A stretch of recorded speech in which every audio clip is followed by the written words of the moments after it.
Stacy girls, it's going down. It's a jolly day. Would you like to try peach mango pie with a side of the beginning of Dawntrail? Because if you do, then let's go ahead and get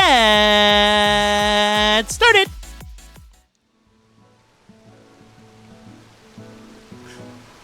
Oh man! Hi, yeah, hey everyone. Welcome in. Welcome in. Welcome in. Hope you guys are all doing good today. Thank you guys so much for stopping by. Bum, bum, ba-dum. Oh my god, Kiro Style, hi! You're my #1 best friend! Congratulations on being first. You were #1. Dotori, thank you so much for stopping by the stream today. Hiya, hey. CV, welcome in. Farm Boy, hiya, hey. Seraph, hello to you. And welcome. Can you guys hear fine? I'm still at my sister's house. So yes, the mic is going to sound crunchy and weird, but we are here, and I'm so excited because today we have a new look for Garrick, and we will be starting off Final Fantasy XIV, Dawntrail. Beep, beep, beep, beep, beep. So, that's why it's different. Yes, we can hear you. Yes. I've been at my sister's house this weekend, so I'm using my brother-in-law's computer. He has a microphone that is not my usual setup, so things are going to be sounding a little bit different, but hopefully stream looks pretty much the same. But we are going to be starting Dawntrail, and what's going to be fun is Dawntrail is the current expansion that is still going on right now in Final Fantasy XIV. Which is really funny because I streamed Dawntrail 2 years ago. I remember almost all of it. I had a great time playing it, and we made Garrick during this cycle of this game of Dawntrail. So the fact that we caught up in less than a year is just so crazy. It's like I'm back in Arizona. Yeah, look, the Arizona Oasis. He's here. But I figured I'd try changing up Garrick's hair for this expansion. I'm getting used to it because I do love this hair, but I think Garrick just looked so iconic with his typical hairstyle. I think I do like it, though. Before we get into it, though, since we are on Dawntrail, we could look at the opening together. So let's go do that. Hi, Enigmata. Lune or Loon? Welcome in. Thank you so much for following, and thanks for stopping by. So this is the opening screen. You guys have seen it many times. I keep on forgetting to change it every expansion that I do, but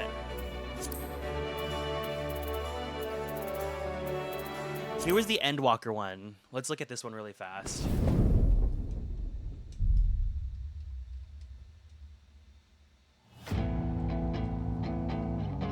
I should have done this when we started Endwalker.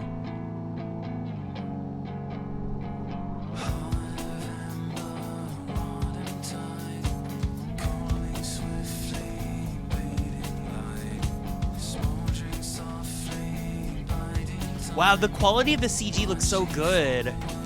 He looks so yummy!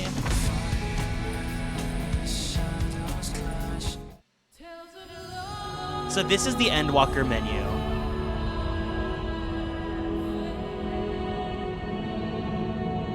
And every expansion has their own different home menu. We're gonna go back to Dawntrail though, because I do like the Dawntrail one. I don't like the opening, but I love the menu.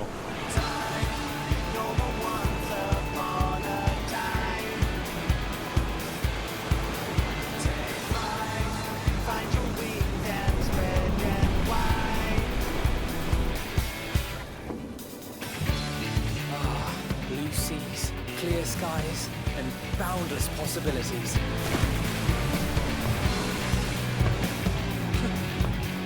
I dare say our destination will soon be in sight. Enjoying yourself for a change?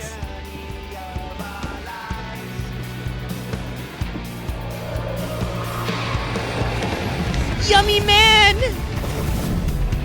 He's giving the bar a smile. Cryogenic, welcome in.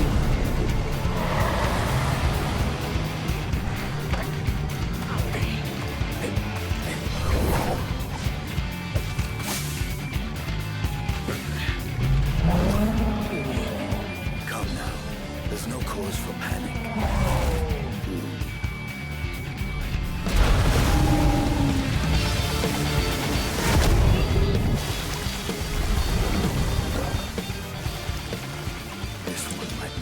Worthy opponent.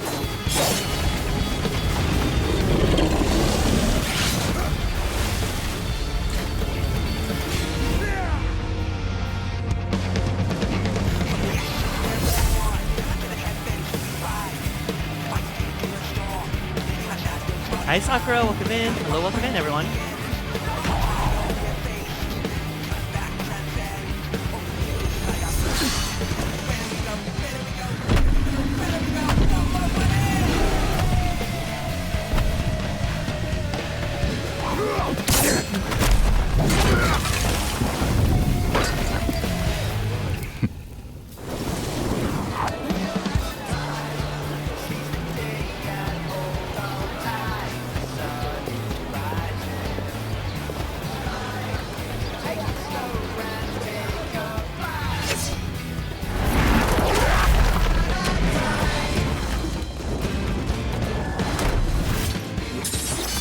god! I think Viper's a really sexy class. It's like Gunbreaker in that same realm. Oh, a nasty squirrel!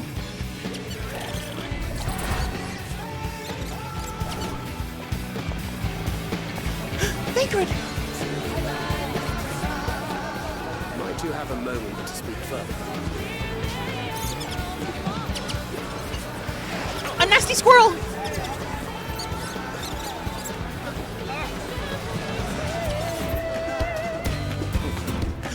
A gay man! Did you see that? He was on fire because it's an allegory because he's flaming gay.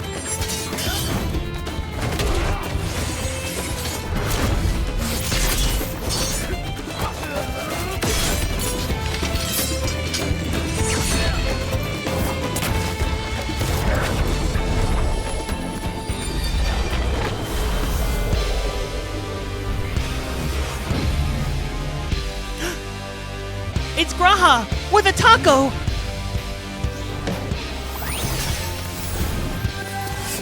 Diva!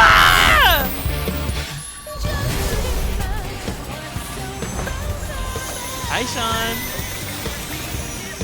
Diva, diva, diva, diva, diva, diva, diva, diva, diva. I don't care what y'all think. That's Diva. She's Diva. She's giving Splatoon pop.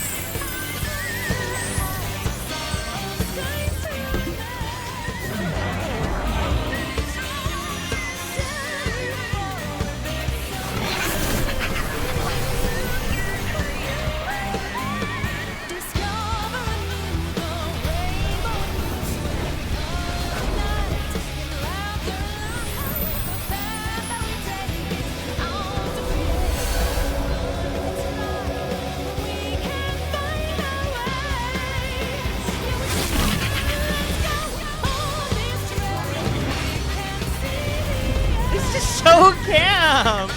I haven't seen this in so long. Look, my friends. Behold the scene of our next great adventure.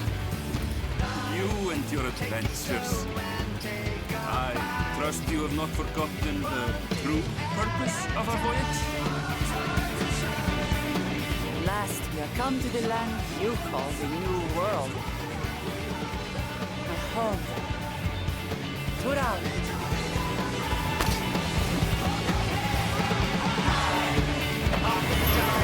A man!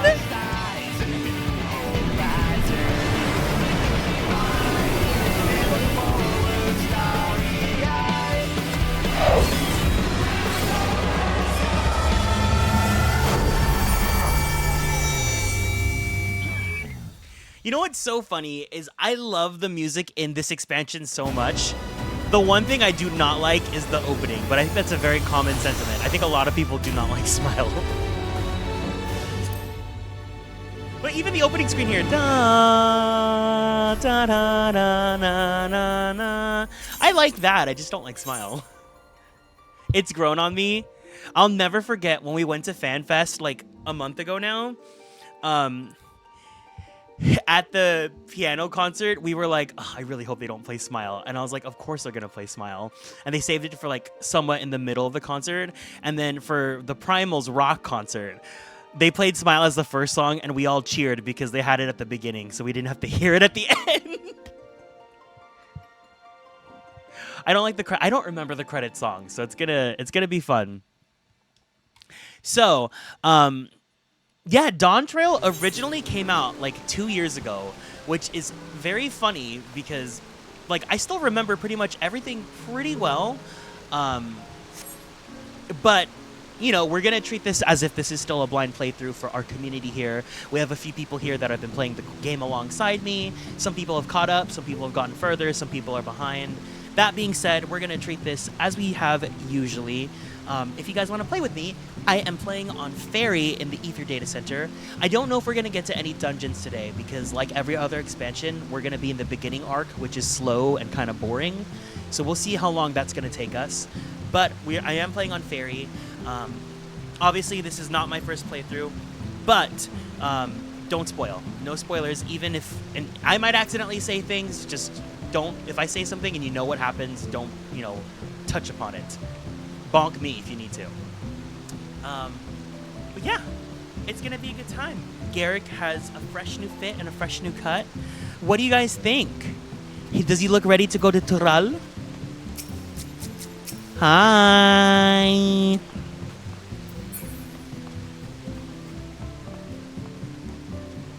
I made sure he has the open chest. He's got the bell bottoms. He's got some sandals. I also bought a job skip for astrology.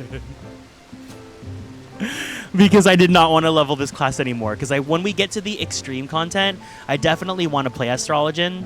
But for the story, I'm going to play Tank. So yeah.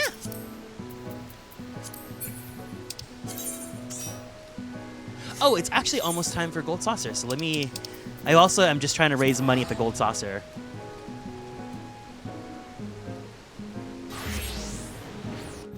I kind of want to get Viper for Garrick, but the problem with Viper is that it comes at level 80, so you'd still need to level it up like 10 more times before I can get to do MSQ with it. Oh, it's Slices Right? I hate Slices Right. I'm so bad at this one.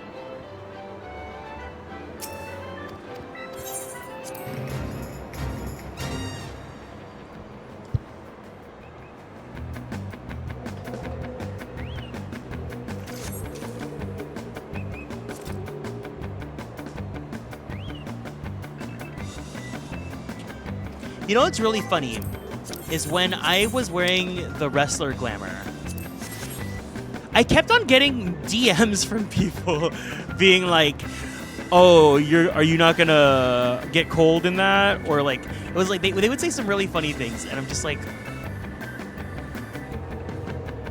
Aye. what if we just went to Tural like this?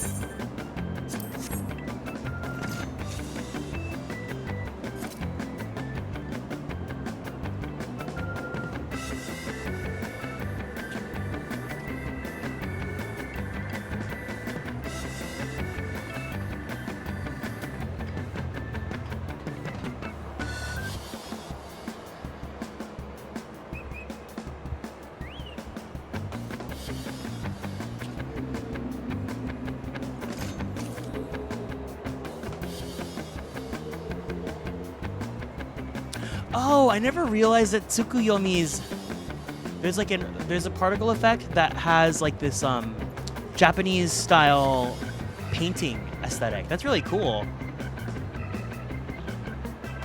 I think the weapon looks pretty, and then the aura is like purple, so it's obviously pretty. But I didn't know that there was an actual pattern to it.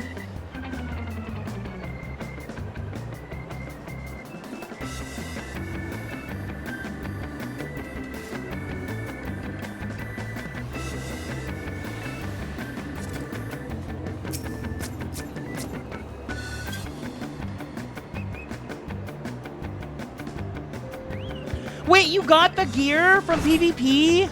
No, because now I want to do PvP.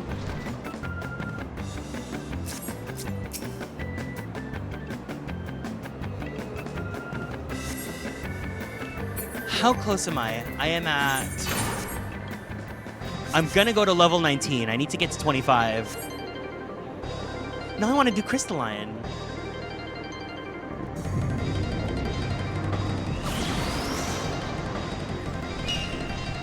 Oh, a man!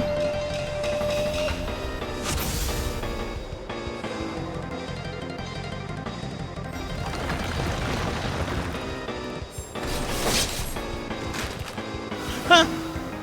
No, no.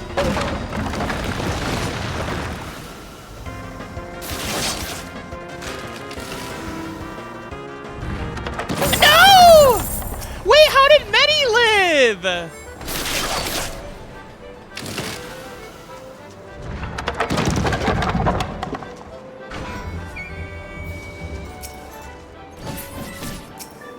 How did you live?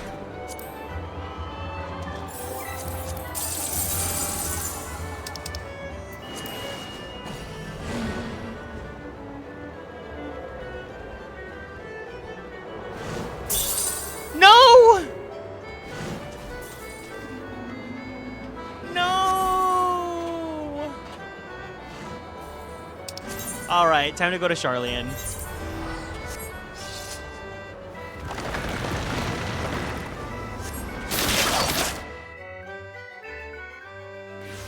That damn dog. He got that dog in him.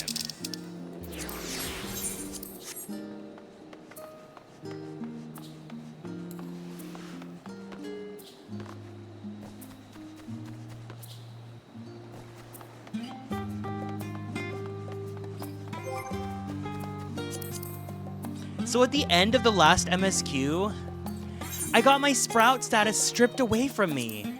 I'm no longer noob. I have to pretend like I know what I'm doing again.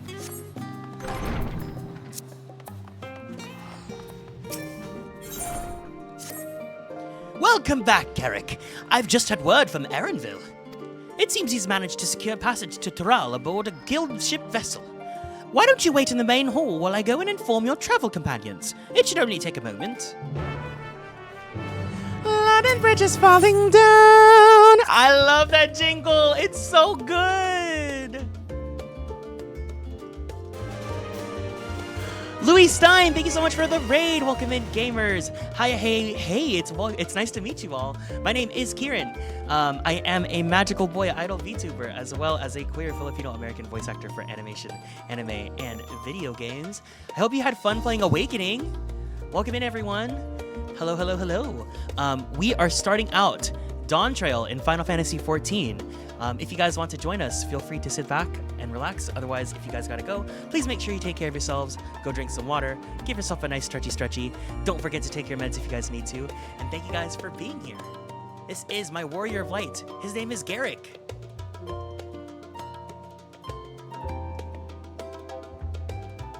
Oh wait, let me do the... Here.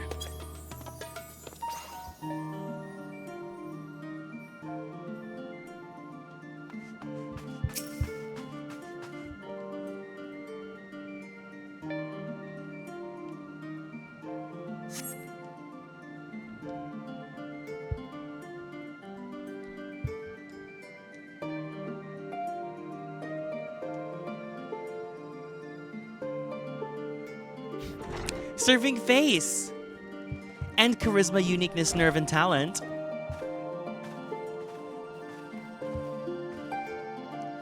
Ojiko gave us the good news. We've made ready to set sail at a moment's notice. The only one yet to arrive is Erenville himself.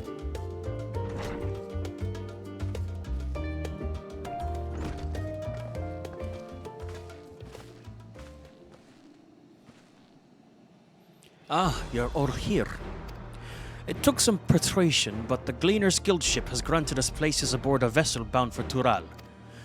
There will be other passengers, researchers and artisans and the like, so we'll need to share deck space. That's fine, Erenville. I doubt anyone expected we'd have a ship all to ourselves. Objection! Oh, not the Amaranth! I'm refunding you for that. Don't waste your channel points on that. But if you could, who would you eliminate from this group here? I cannot believe you would waste channel points for that. You're so funny.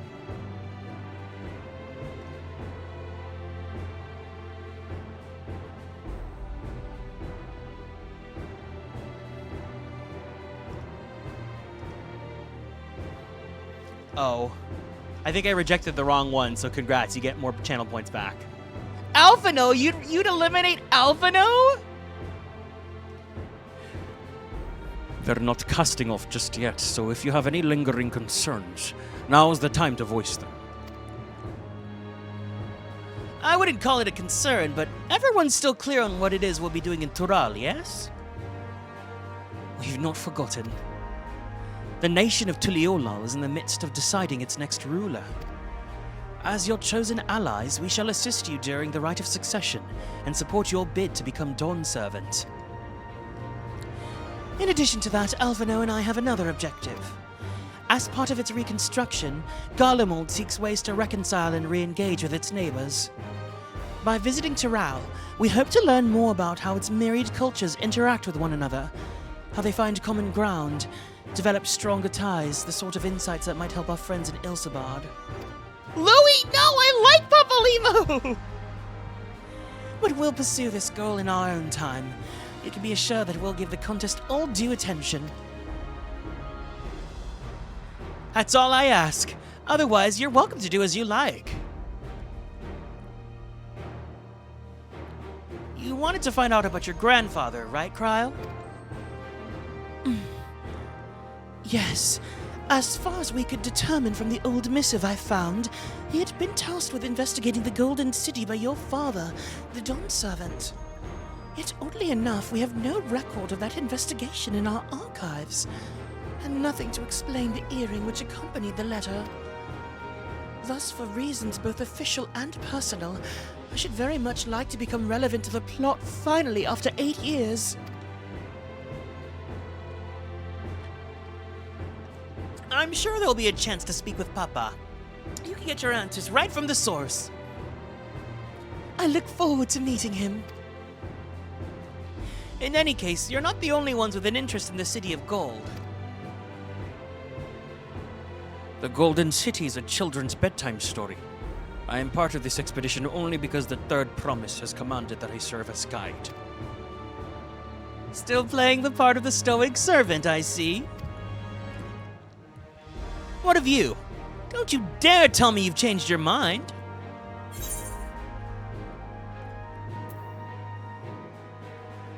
Hoist sail and let the wind take us as she pleases. Well said. We won't get far wallowing in the shallows. Right then. If all are still committed to the journey, then I say we make ready to depart.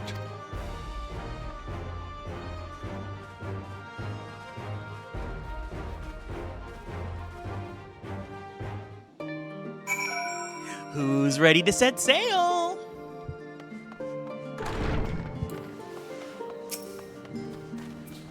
Eager as they are, the others have already left for the harbor. We're not in danger of missing the boarding call, but perhaps we should be on our way as well. Hi, Von Zernius. Welcome in.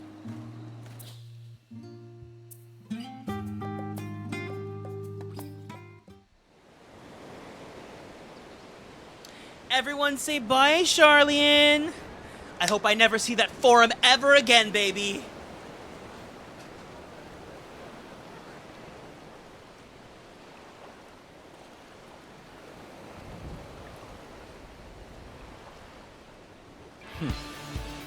Savoring the moment? I can feel your excitement, your eagerness to explore the unknown. Well, for once, the fate of the world doesn't rest on our shoulders.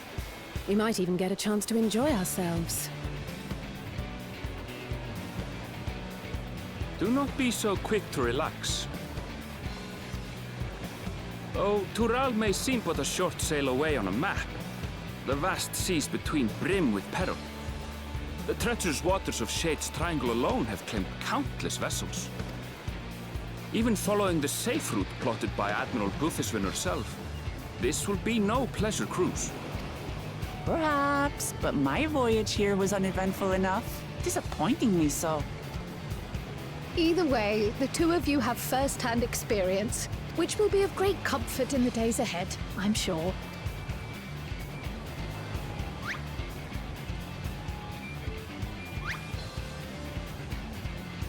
Aye, it's nothing new to us. All aboard! We're casting off!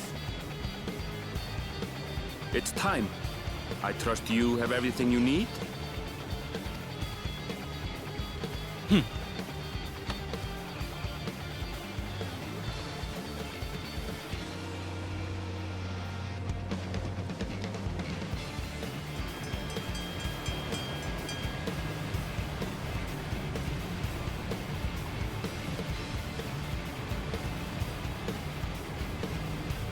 And so does our ship cast off from the docks. Oh no, Graha! We're leaving him We sail behind! west, as Kettenram did some 80 years past, bound for the New World, known to her children as the continent of Tural.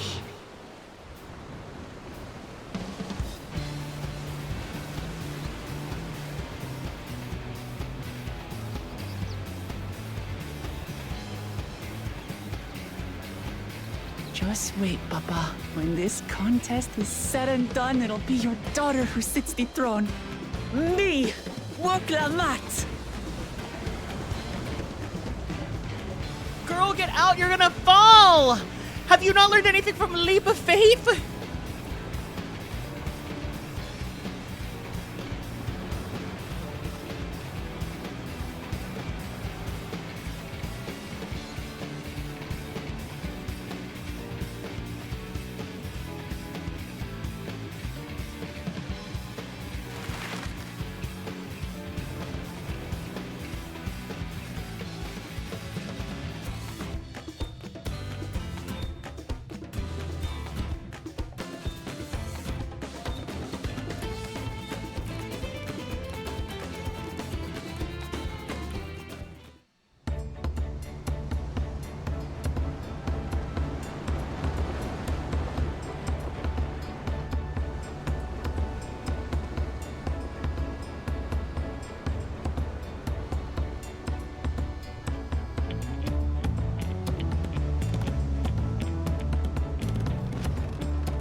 Smooth sailing so far?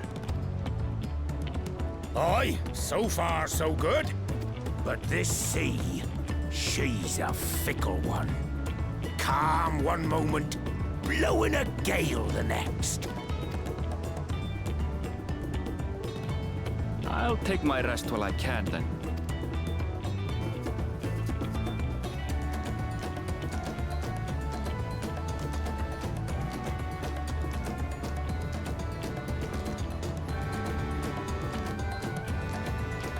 We left port what seems an age ago now, and we've seen naught but open water ahead.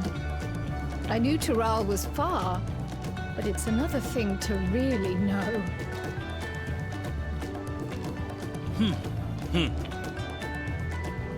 Speaking of which, some of our fellow passengers have made this trip before. Several times, in fact. I was able to learn a few things about Tuliolal and the right of succession. Since we still have a long way to go, why not have a chat with them yourself? I'm sure you have questions of your own.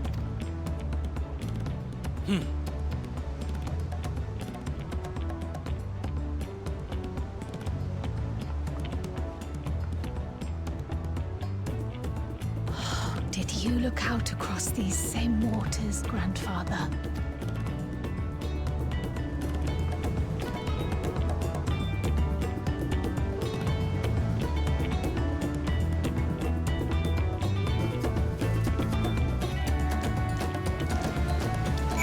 Wow, it's just like Final Fantasy X. Okay, I did have something I wanted to go over with you guys, actually. I'm still not sure if I want Garrick's pants to be black or white. What do you guys think looks better? Do you guys think I should keep it this black color that I dyed it, or should I revert it back to white?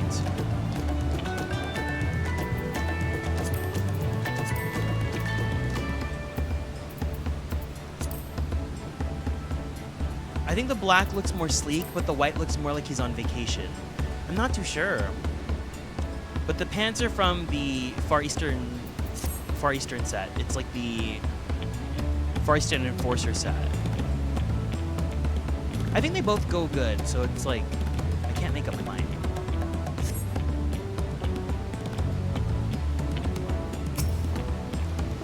I can feel my edge start to dull on these long voyages. How about some light sparring later? White for the vacation? I'm kind of thinking that too. Oh, this will be my very first visit to Tural. Fongentin is the name. I'm working at S-Times Aesthetics in Uldar, you see, but my employment with them, came to an end. That's why I visited Charlie, in the hopes of starting over. While I was attempting, and failing to find a new job, I seized the chance to board this vessel when I overheard room for another passenger suddenly opened up.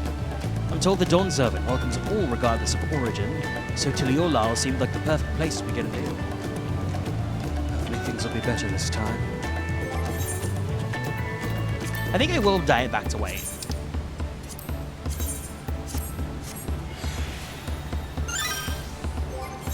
Yeah, it very much feels vacation-y.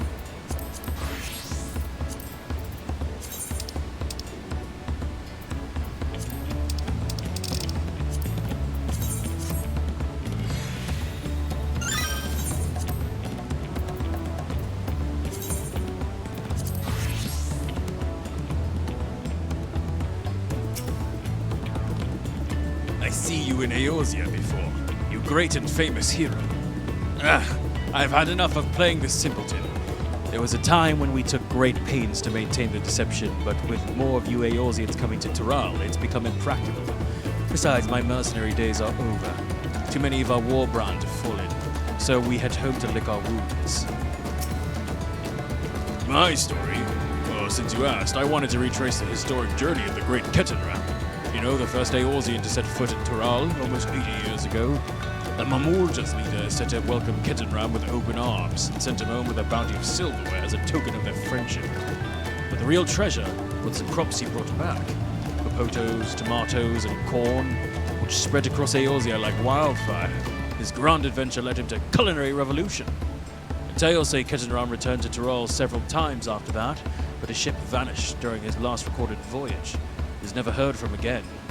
Not even a seasoned explorer like him could meet such an end as a testimony to the ocean's peril.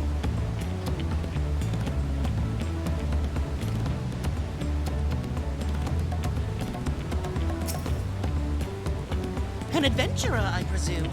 I'm a merchant myself based in Uldar. Specialty imports and exports, Eorzean and Turali both. If this is your first crossing the salt, as they say, do remember that the social mores of Eorzea are not necessarily the same as those over yonder. Consider this. It is not uncommon for the various races to be referred to instead by the names of certain clans.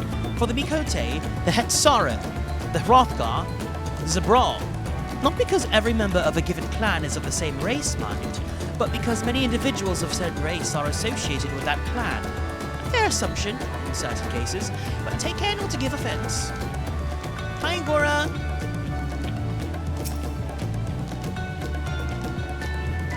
Did you want to make a wager? We'll be taking bets on who will be sat next to the Dawn Servant's shiny chair. There are 4 claimants in the right of succession, your young Wuk being one of them, of course. But from what a Mamulja bloke was telling us, the other 3 are all strong contenders. Not too many keen to risk their coin on the third promise.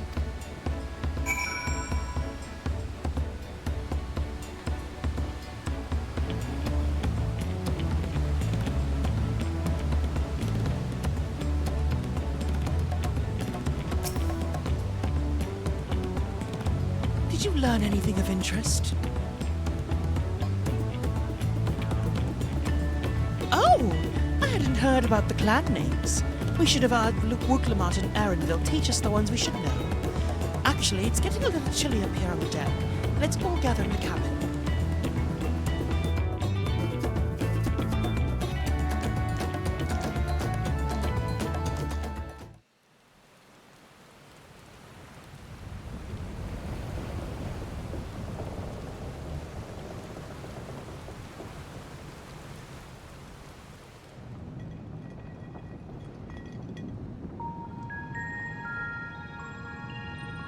We're in for a proper storm, it seems.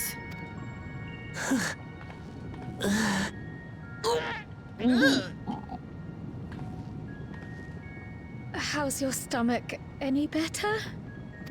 Oh, she's gonna fart with reverb! I don't know what you mean. I don't get seasick. I'm just feeling a little nauseous is all. Isn't that what seasickness is? Aaronville, you were born in Tural, yes? Do many of you ever live there? The Shatona, as my people are called, have settlements mainly in the north, in Shaktural. And your family? I know nothing of my father, not even his name. As for my mother...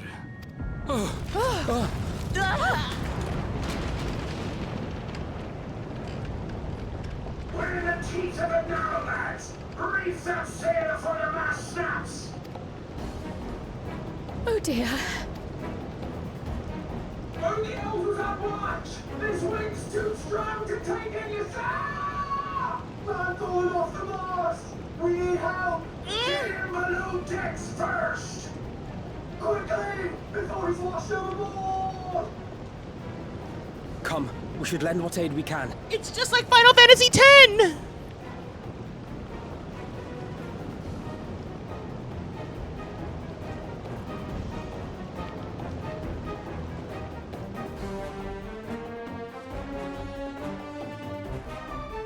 I have not seen the ocean rage with such fury before or since.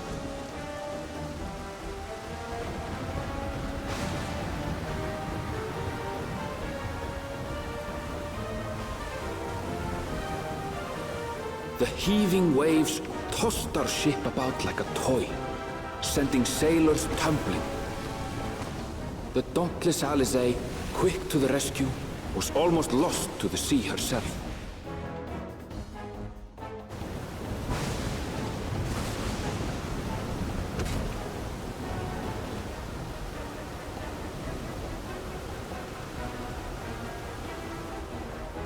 Meanwhile, our champion rushed to deploy the vessel's magical defenses, and thereby shield us from the lightning. I could never go on a cruise. I have no interest in ever getting on a boat like this. Like a boat that's gonna set out to sail. What an extraordinary life he must lead to be able to operate such a device with practiced ease.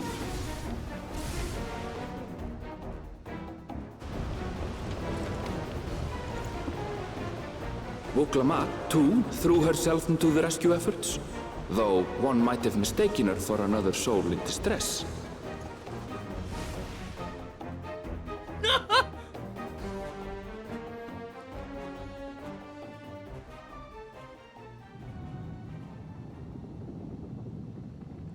By the time the unruly seas had calmed, our strength was all but spent, and we had yet to even glimpse the shores of Tural.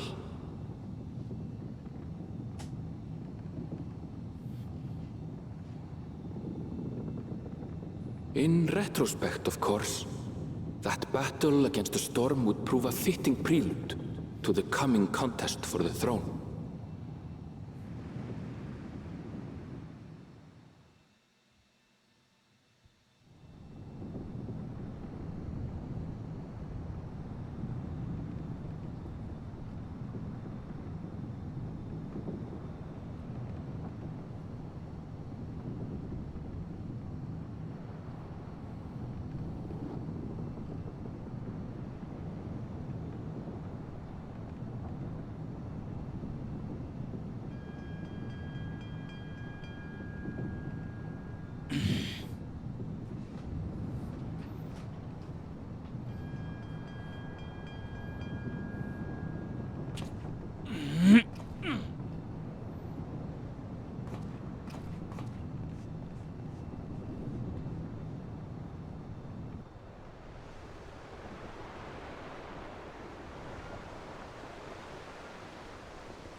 Morning.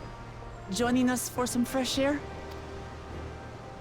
Seems my belly has settled along with the weather, but I'll feel much better once we're on solid ground.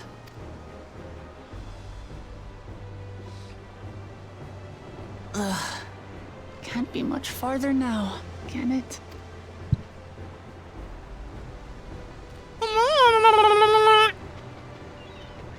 Seabirds.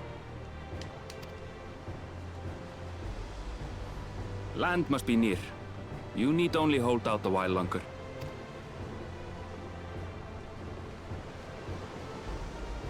For a dark moment, I thought the ocean might swallow us.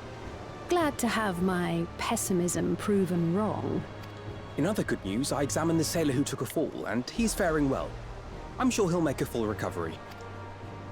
Good news indeed. If all's well, then we needn't delay in launching the landing boat. Ships have to lower anchors some way from shore. Too close, and they risk having their underbellies ripped open by the reefs that crowd Tuliola's coasts. Come.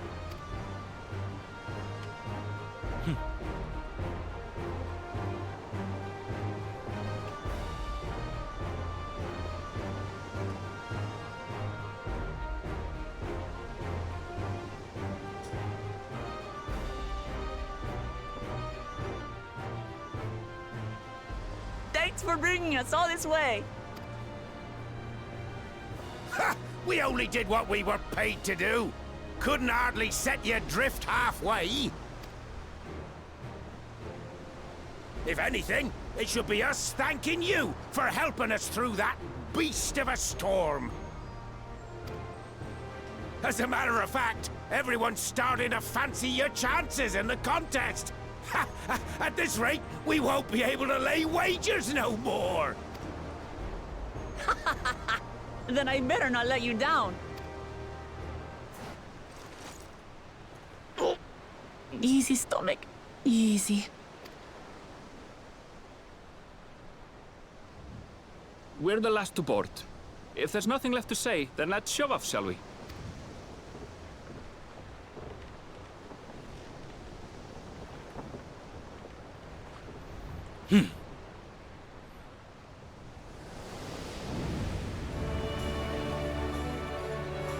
Oh my god, it's just like my home screen!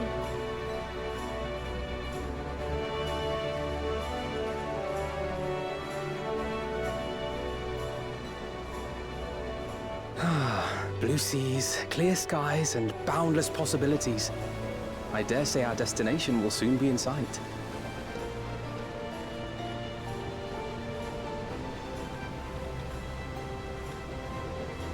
Enjoying yourself for a change?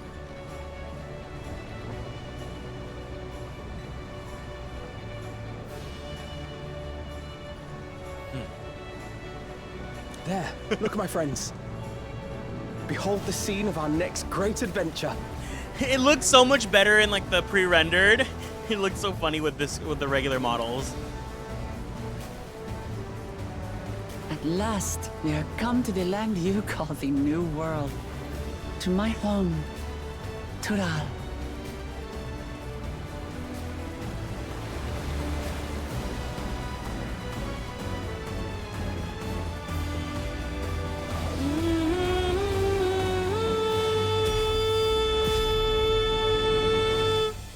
Dawntrail.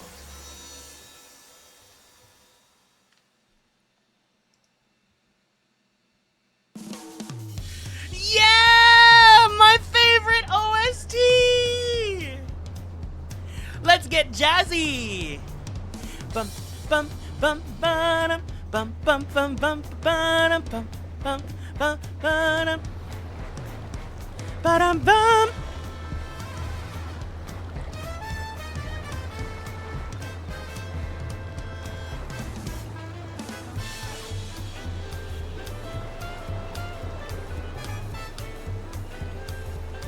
Yay! I love Tuliolal. It's such a great hub city.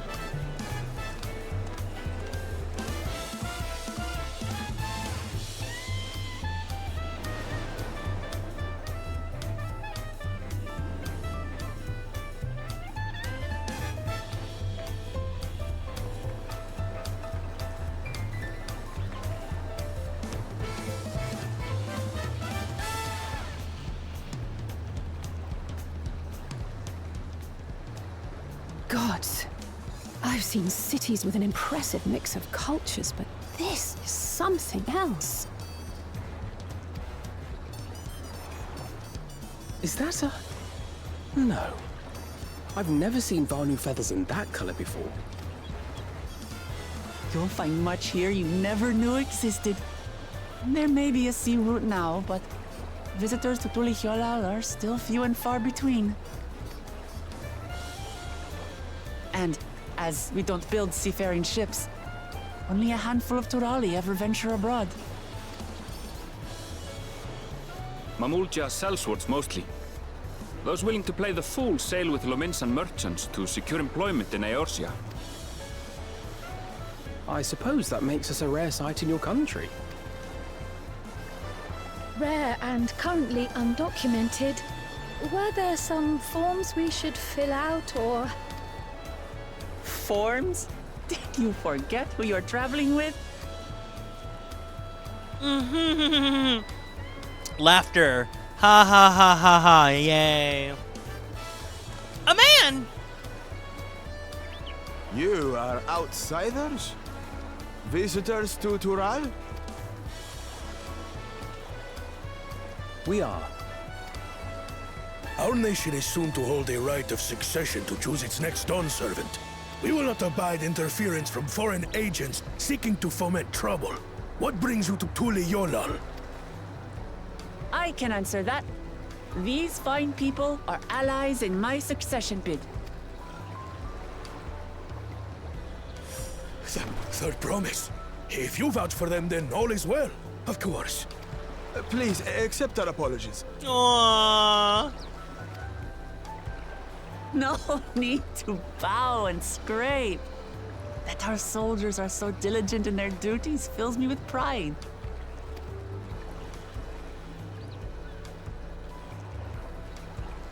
We'll be continuing our patrol then.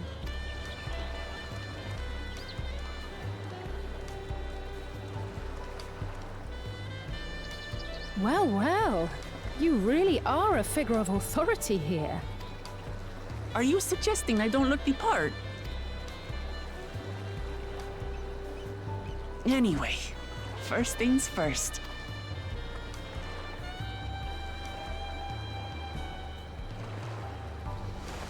I bid you welcome to Tuli-Yolal.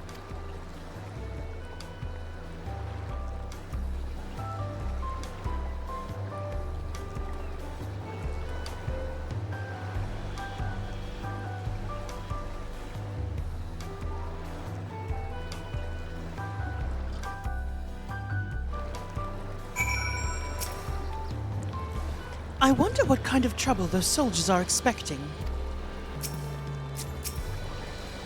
Ah, it's so nice to feel that familiar breeze again. I wasn't sure my stomach could handle it. What an amazing city. As lively as Ul'dah, but even more colorful. Ul'dah, but make it girly pop? According to Arenville, the Vanu I saw belonged to a clan known as the Hanu Hanu. Seems they share more of a physical resemblance. Well, despite the storm's efforts to the contrary, here we are, safe and sound.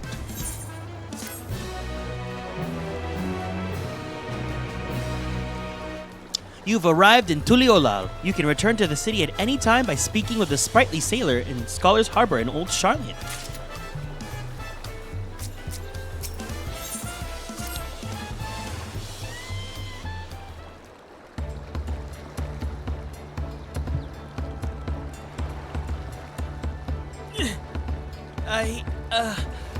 Still a bit queasy. No more boats for a while.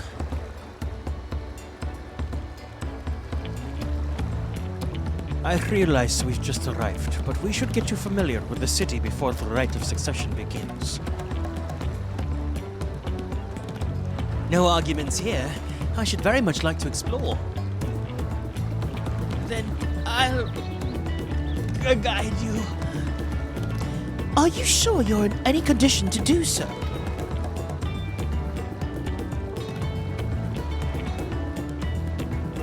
Aha! We were wondering who these strange folk were. So the third promise has found herself some new followers then. I don't have to use a British accent! Followers? Clement, are you unwell? I've been so conditioned to use a British accent. No, not at all. I couldn't be any better. The third promise does not get seasick, no sir. As for my hand-picked entourage here, I've recruited them to help me with the rite of succession. I was about to show them around the city, in fact. That sounds lovely. But a group of foreigners is going to attract attention, especially if they're in the company of the third promise. Everyone will be curious. We certainly were.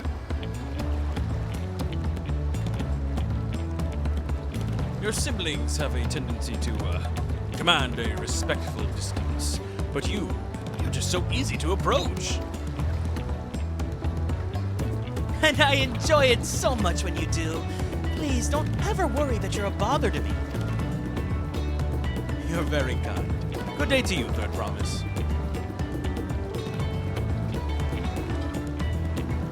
They did have a point. Uklamat is technically the royalty here. Like it or not, a person of her station, surrounded by this many outsiders, is bound to draw a crowd. Wait, what do you mean technically? I suggest we move in 2 groups so less to attract less attention. Just technically ignoring me then.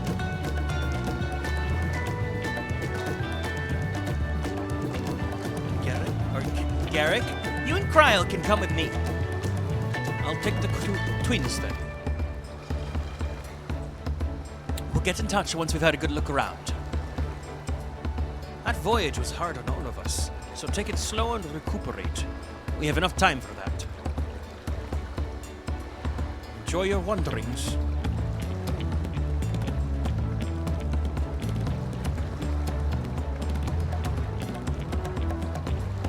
Perhaps we should wait a bit, at least until Wuklamat's nausea subsides.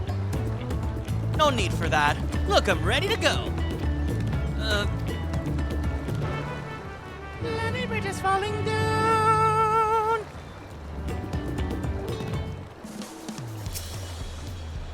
I'm fine now, really. Can't stand around all day feeling sorry for myself. With the contest looming and all.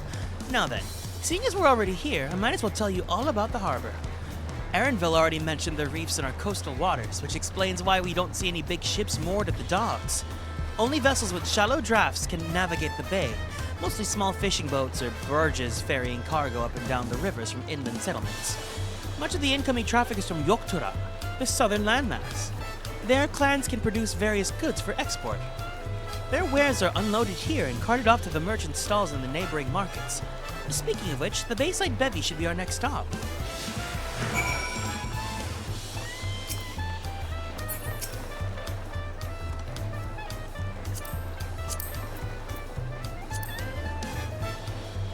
This is totally fine. Oh, I can make it even bigger.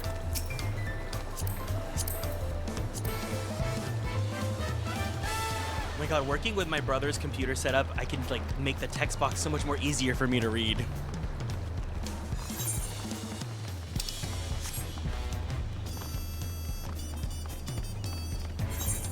Hold on, I gotta go talk to that Aetheryte right now.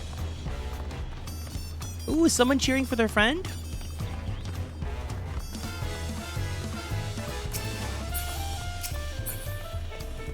Wow, so many people are here! People! I'm missing people! Okay, now that I can come to Tural, let me go to the Gold Saucer.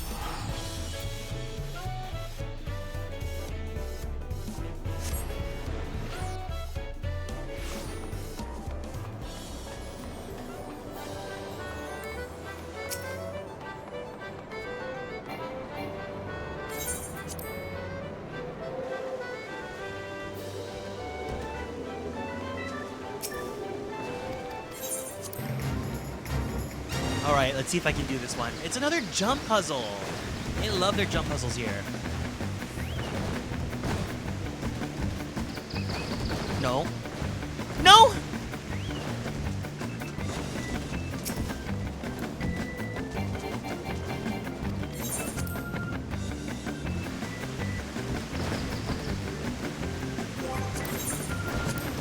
It's time for me to get serious.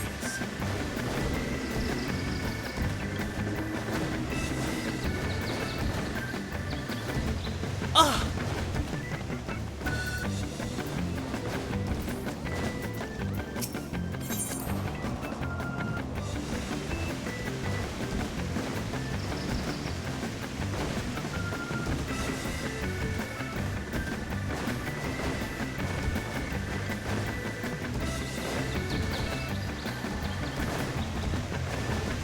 Boom.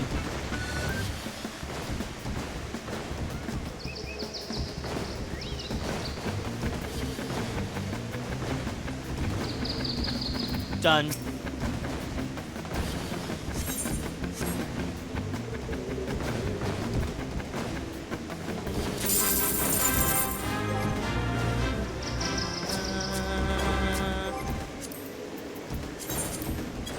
Okay, now I can go back to Tuliyollal.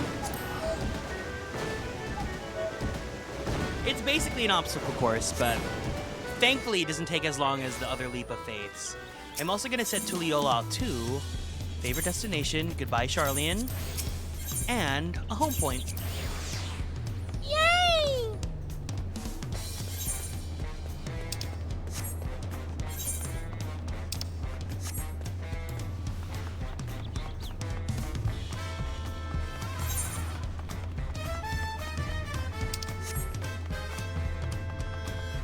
Ba-ba-na-na-na-na.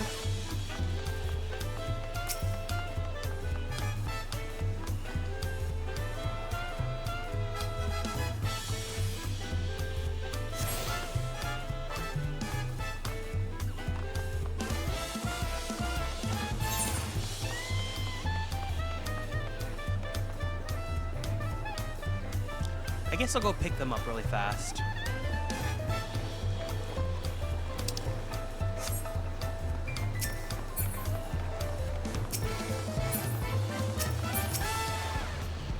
Everything all right? Then on with the tour.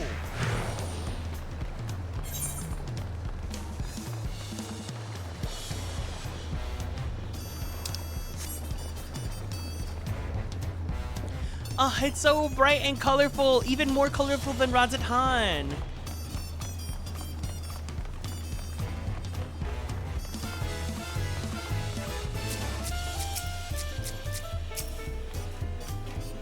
This is Bayside Bevy, Tuliollal's largest marketplace.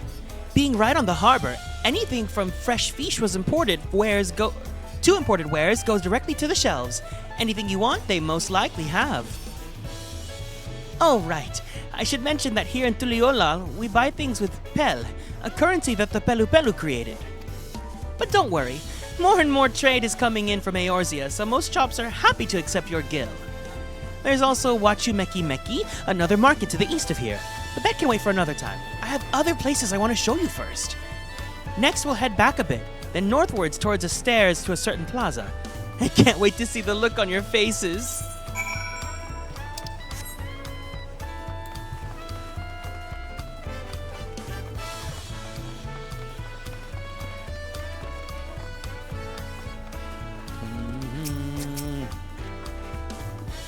What do you think of that, huh? Goodness me, you have Aetherites in Tuliyollal?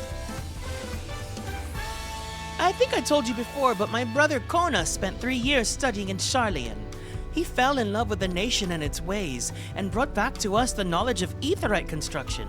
Papa warmed me up to the idea at once. Had one built immediately.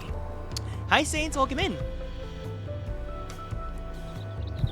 Did you do the tuning thing? If you're ready to continue, we'll head down again to the slope to the right.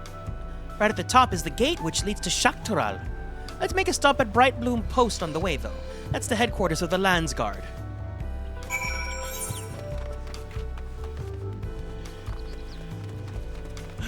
Weki-Meki, we gotta go to Weki-Meki.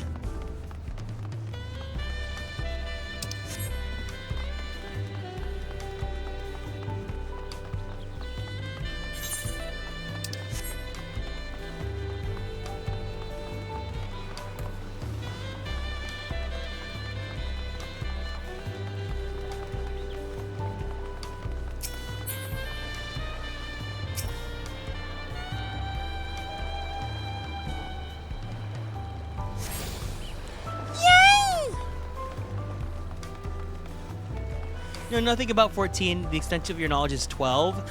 There is a section of 14 that references 12 very heavily, but we finished that part already. That's fine. Just sit back and feel free to join for the ride.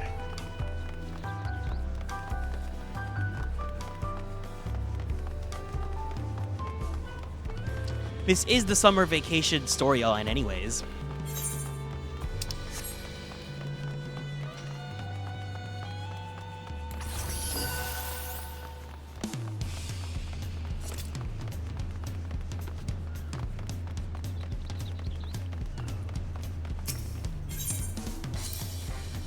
Trudging up and down all these slopes and stairs is exhausting.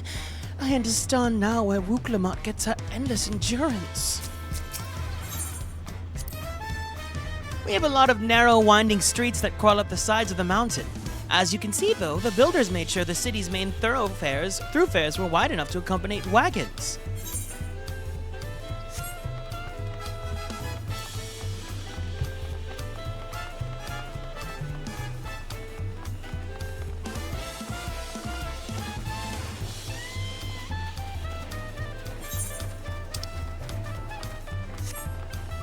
Oh my god, I love the daytime theme. I can't wait for the nighttime theme where we get slow jazz.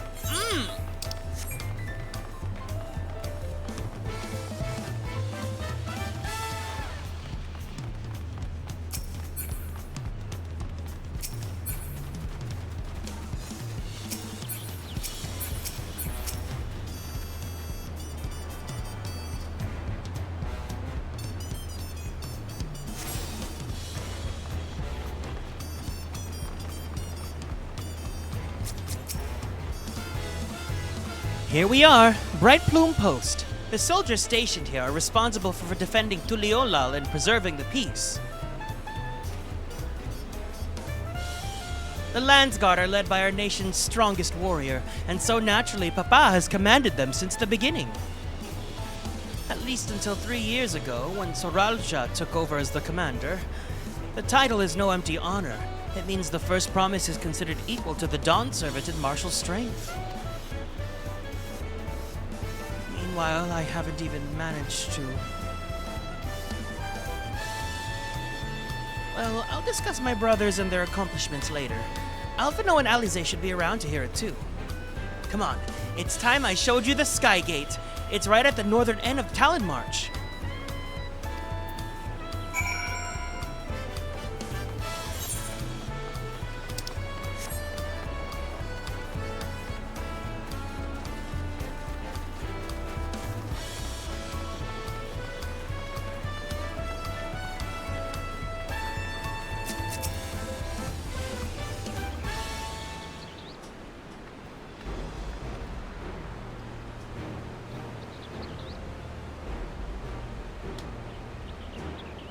Massive, isn't it?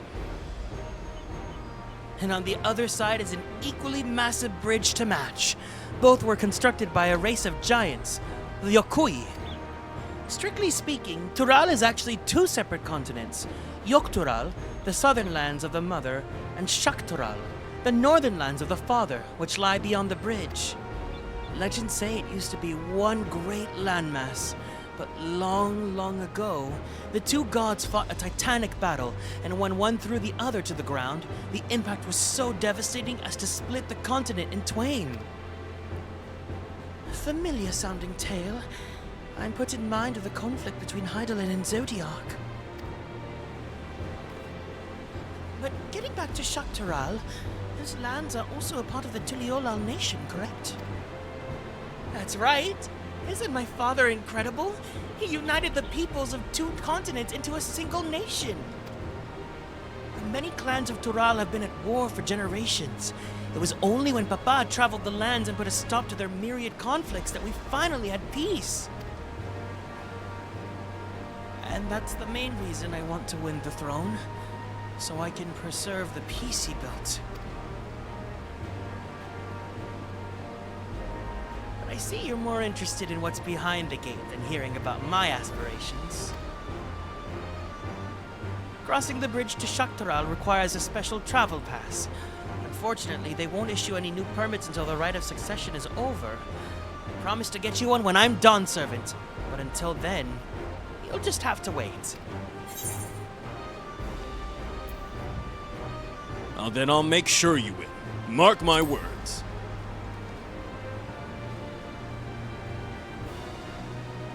You really mean that? Woe to anyone who stands between you and your adventure.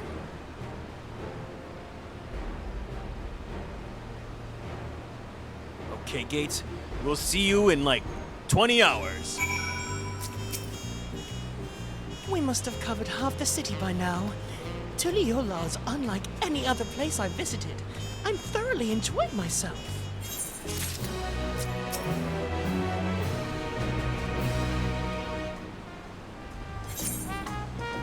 We'll head west next, towards the Arch of the Dawn. The dirigible landing is on the way.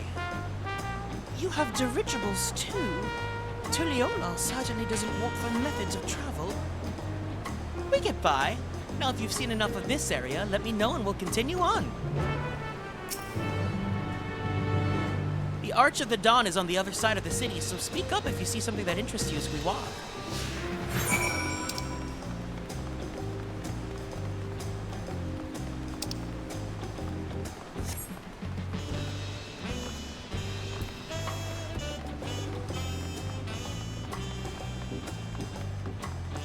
I actually really like Wukulamat's outfit. It's like one giant cape.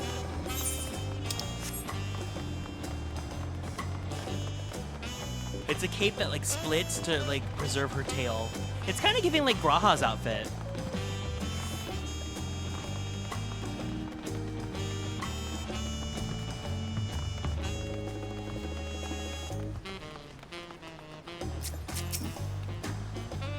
I'm still struggling to conceive how one could construct an entire city on the side of a mountain. This was originally the site of a Yokui temple. The giants built it when they were first making the bridge to Shaktural to appease the god who slumbers in the great ocean trench. After the Yokui withdrew, the temple stood empty for centuries. So when Papa was establishing his new nation, he saw a structure he could refurbish into a palace, sitting practically in the center of Tural. He gathered artisans to do the work, and the houses they built for themselves became the foundation of the city you see today. Speaking of houses, we'll be passing through the Resplendent Quarter, the biggest residential district in Tulliola. We'll climb these sets of stairs here, all the way up. Hi Enigmata, welcome in. The playthrough's great. I'm so excited to be playing Dawntrail. Tulliola is my favorite hub city, so I'm just so happy that I can finally be here again because I love the music, especially the nighttime version. And I'm glad that we can see it again while there's still people here. Oh my god, look at the Mamulja the baby Mamulja are so cute. I need that baby Mamulja minion again. Yeah, I'm glad that we're here while Dawntrail is still active, because it's so sad when you go to like Radzat Han and you see, or Charlian, and they're so quiet and sad and dead. So Tulliola still has some people here, and then when we get to the other city, there'll still be people there too, at least until Evercold comes out. Yeah, no, you're welcome to join us. So when we get to content, we take a G-pose picture after everything, so that we can, I have like a little scrapbook for all the memories that we make on this playthrough. Yeah, Crystarium's also very dead too.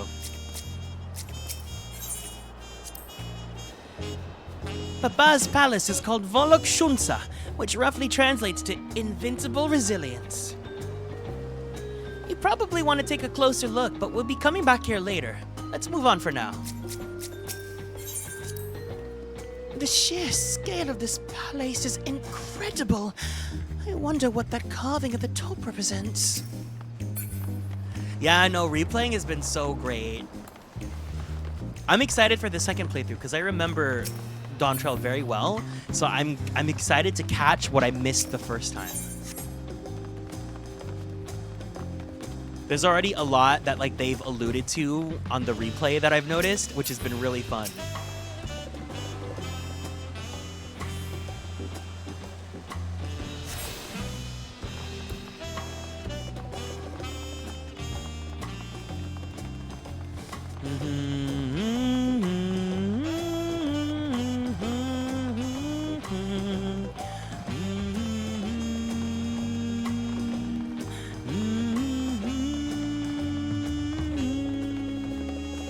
How do you get the orchestrion scrolls for the city themes? Is it dungeon or is it something else? Because I want to add it to my house. On top of Arcadian.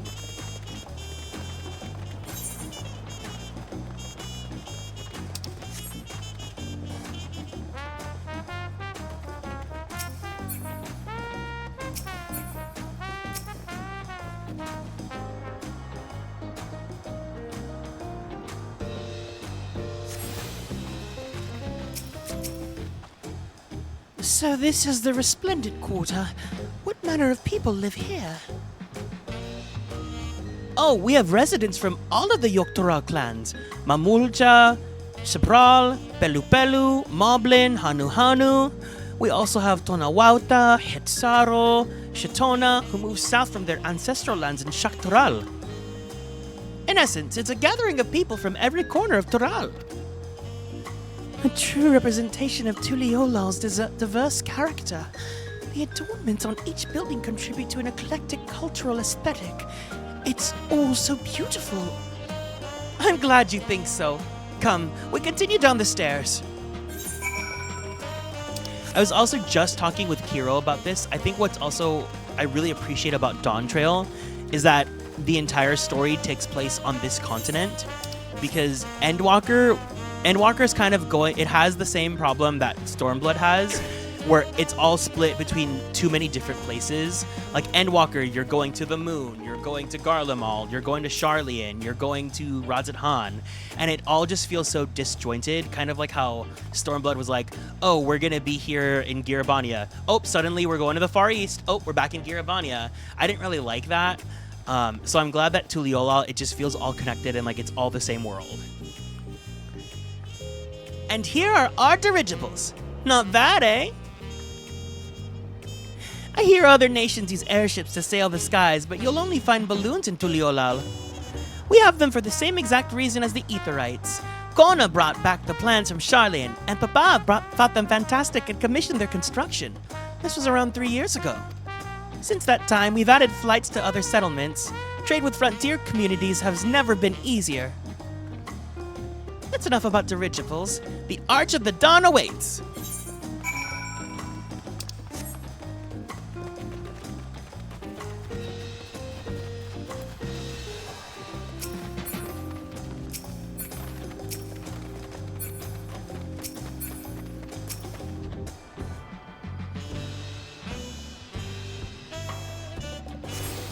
Endwalker really suffers from being 2 X-Packs merged into 1. I personally think Stormblood is more egregious about it, considering it was originally we're finally going to Alamigo, only to be jump scared for being in Doma for 3/5 of the X-Pack. I see, as someone that loved Stormblood, well, at least because I was really active during the Stormblood era, replaying it now, I'm like, oh girl. But yeah. Endwalker, I liked. I definitely appreciate it more than I appreciated it the first time around. But I'm just glad it's done because I really, really like Dawntrail. I especially really like the first half. I like the Rite of Succession.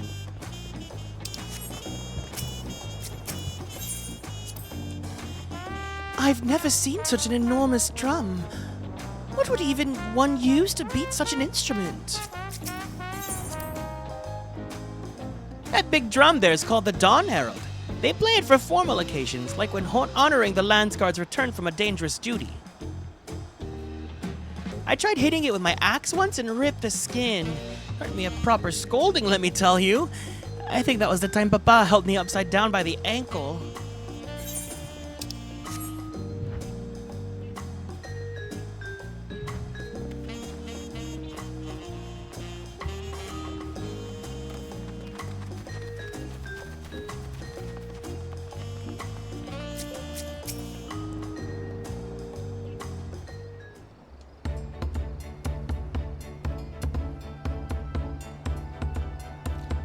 This is it, the Arch of the Dawn.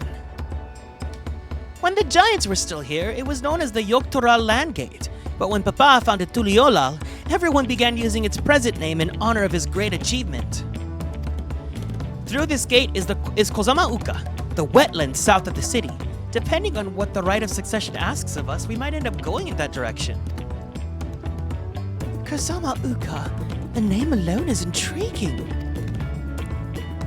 Speaking of which, what were those fluffy animals we passed earlier?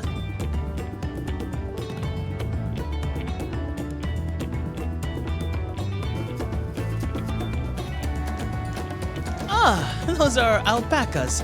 Fearsome 4-legged fiends. Fearsome? They seem quite placid to me.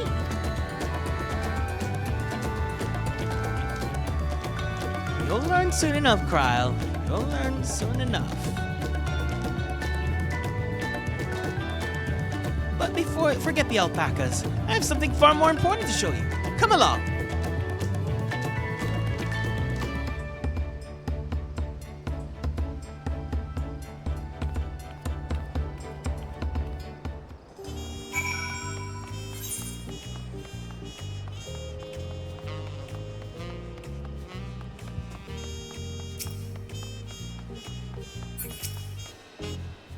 If you wish to learn the history of Tuliyollal, then look no further. These stone pillars, you mean?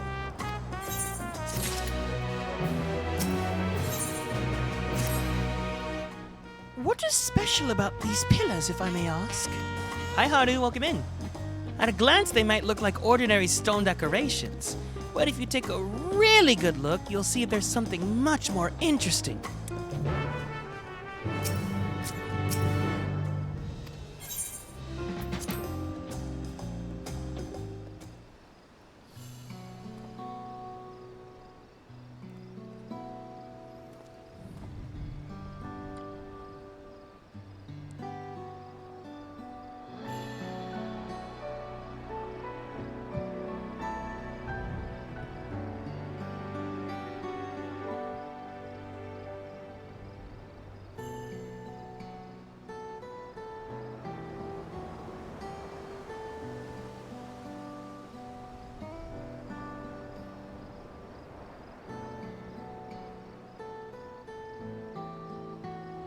Pictures? Wait, no! These are glyphs! They seem to tell a series of stories, many of them featuring a two-headed mamulja. Oh, then this must be... That's right.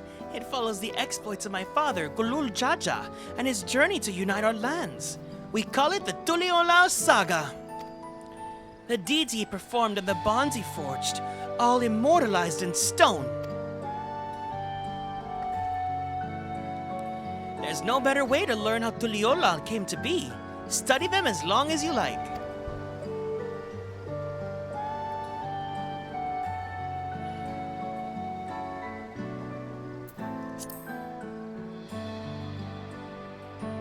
The 4 stones closest to us cover the first half of Papa's travels. Let's start with those.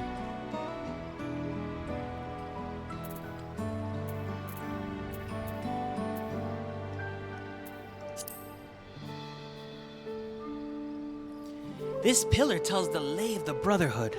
It depicts the scene where Papa granted an audience to the foreign explorer, Ket something. I can never remember the name. You mean Ketenram?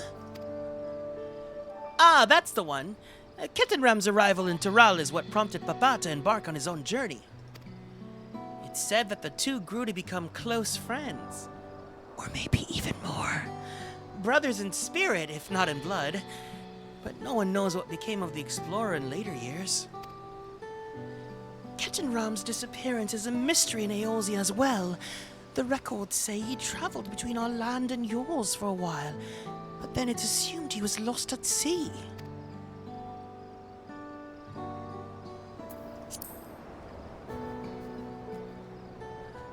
Here we have the Lay of the Reeds.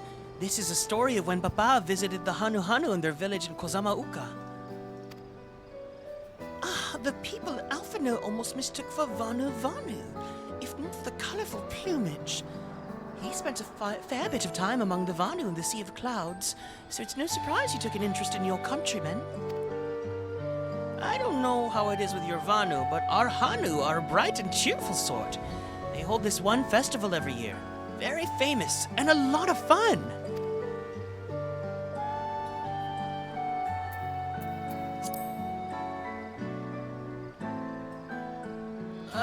Let's see. This one is the Lay of Pots, which depicts the moblins of Kozamauka. They might wear odd masks and sound weirdly muffled when they talk, but the gold and silver work they sell is the best you'll find anywhere. Moblin goods are the standard when it comes to gift-giving. Clearly, the Vanu aren't the only people with distant Turali counterparts.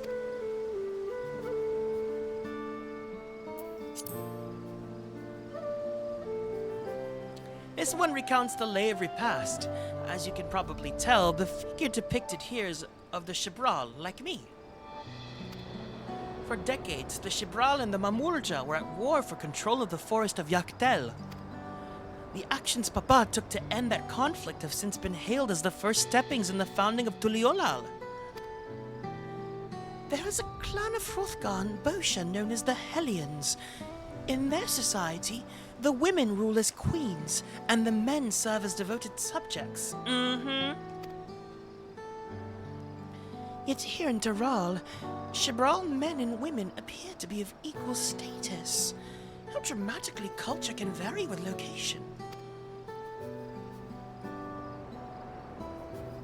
If you're done with the first half, we can move on to the second.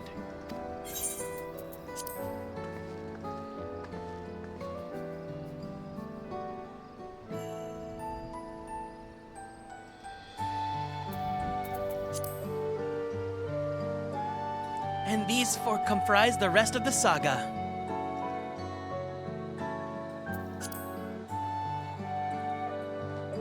The Lay of Gold. This pillar shows one of the Pelu Pelu, whose homeland is in Urkopacha. Having created our currency, the Pelu are rightfully known as the Merchant Clan. They oversee Tuliola's markets, and their traveling peddlers are a common sight no matter where you go in Tural. Don't let their size fool you. They might be mistaken as children, but beneath those beaked masks, they are clever and calculating traders.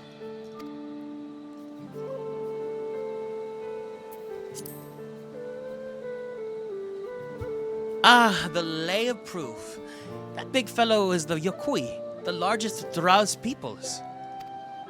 These giants once used their great size and strength to establish a dominion encompassing all of Yoktural.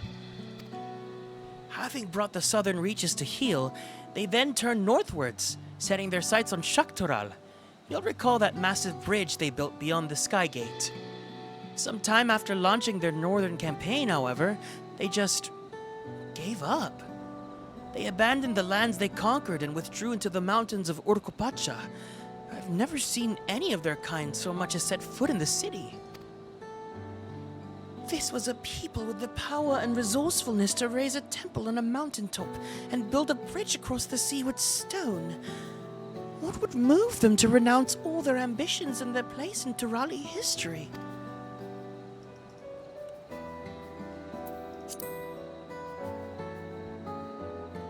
Oh, this one's my favorite, the Lay of Ice. It depicts the battle with the legendary Tural Vitral, Valigarmanda.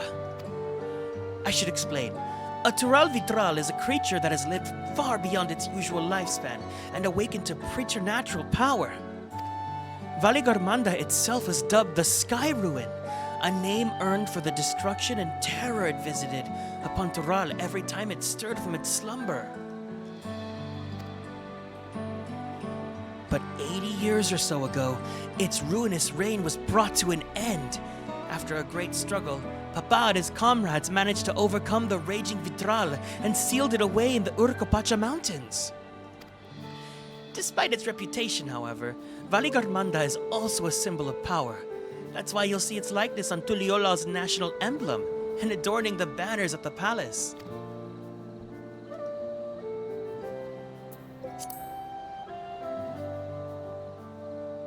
Oh, this one is unmarked. Papa says he left a blank pillar here for the next chapter of Tuliola's history, whatever that might be. Had your fill of our history yet? Yes, thank you.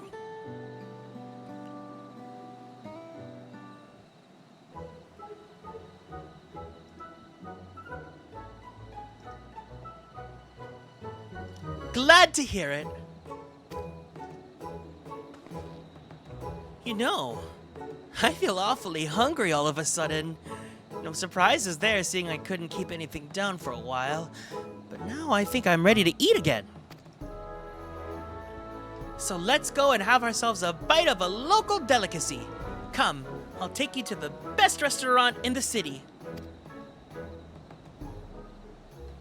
I like the sound of that.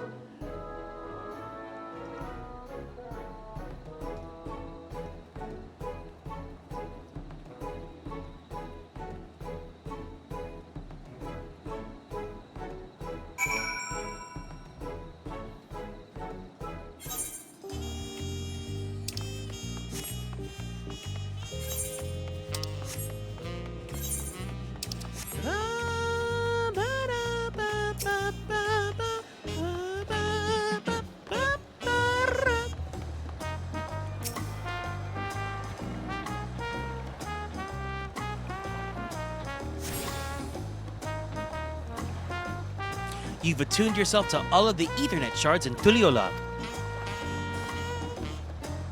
And it's my favorite meetup spot. Whenever we do multiplayer content, this is always the place I love to go to.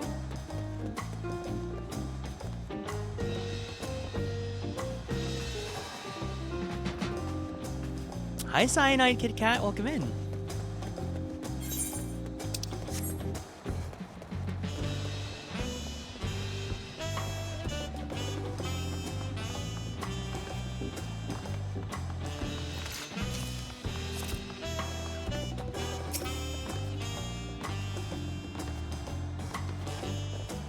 This is just such a beautiful city. I'm really gonna miss it.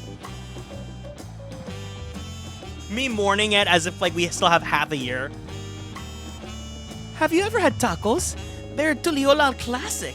You bake a crunchy shell made from corn flour and fill it with schmeat and salad. A lot of shops and stalls sell them, but I like how they're made at the ffxiv the best. I need one right now in front of me. Right now! Let's head downstairs and place an order with old prejudiced.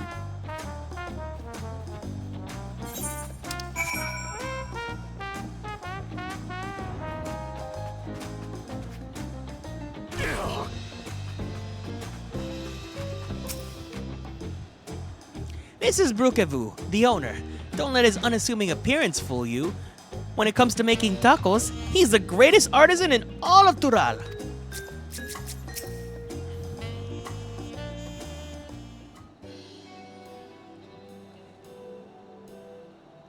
Prejudiced! My companions must sample your heavenly tacos. One for each of us, please. Right away, promise. And I'll pack them tight with my choicest feelings. Only the best for you and your friends.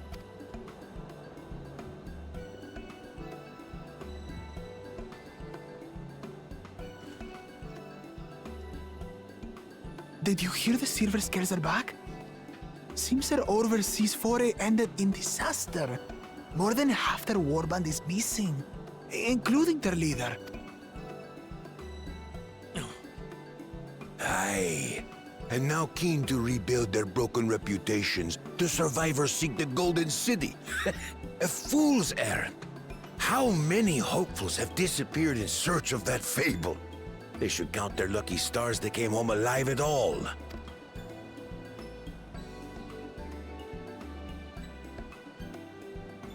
The legend of the Golden City is well known here, I take it. It is, but as no one's ever seen it, many question if there is any truth to the tale. Like our skeptical Erinville. I can't imagine the Dawn Servant would request a formal survey for a place that doesn't exist.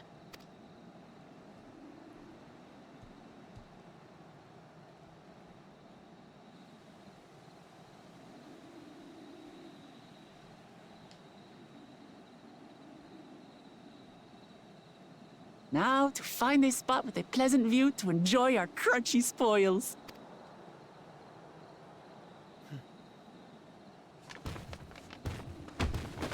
Oh!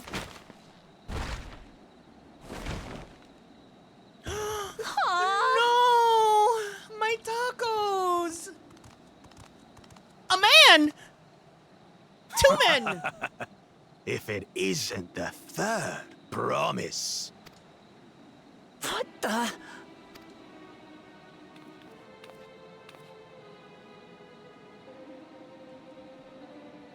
I don't know these ones. New salt. Dredge from foreign waters is my guess, brother. Vine boom. Of course, that's it. Wuklamat is so afraid of the coming contest that she went crying for special help. Was there something you wanted, Bakul Jaja? Vine boom. The third promise remembers us. Such an honor. I completely forgot to ask Popper Flop for everyone. We did ask Popper Flop for Wuklamat yesterday, but Popper Flop, Bakul Jaja. Glory on your name, brother. Flop on arrival. And on yours, brother. They're both flops. I know my rivals for the throne. Nothing more. Another child of the Dawn Servant? No, this brute. We have no ties to their farce of a family. Unlike the sneevling housecut, we are blessed siblings, the elevated chosen. We alone are fit to succeed Golul Jaja as Dawn Servant. All peoples are equal in Tulihiola. Your heritage gives you no greater claim to the throne. Ha! Shall we test that idea here and now? See if your strength is equal to ours. I love that the Wise's eyes just do that chameleon thing.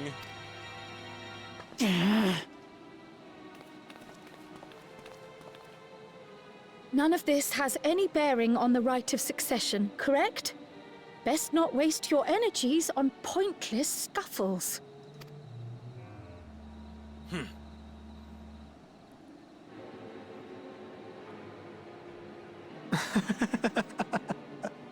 The kitten comes to the house cat's defense.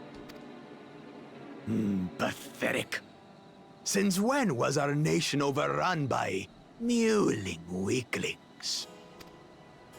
Listen to me, you.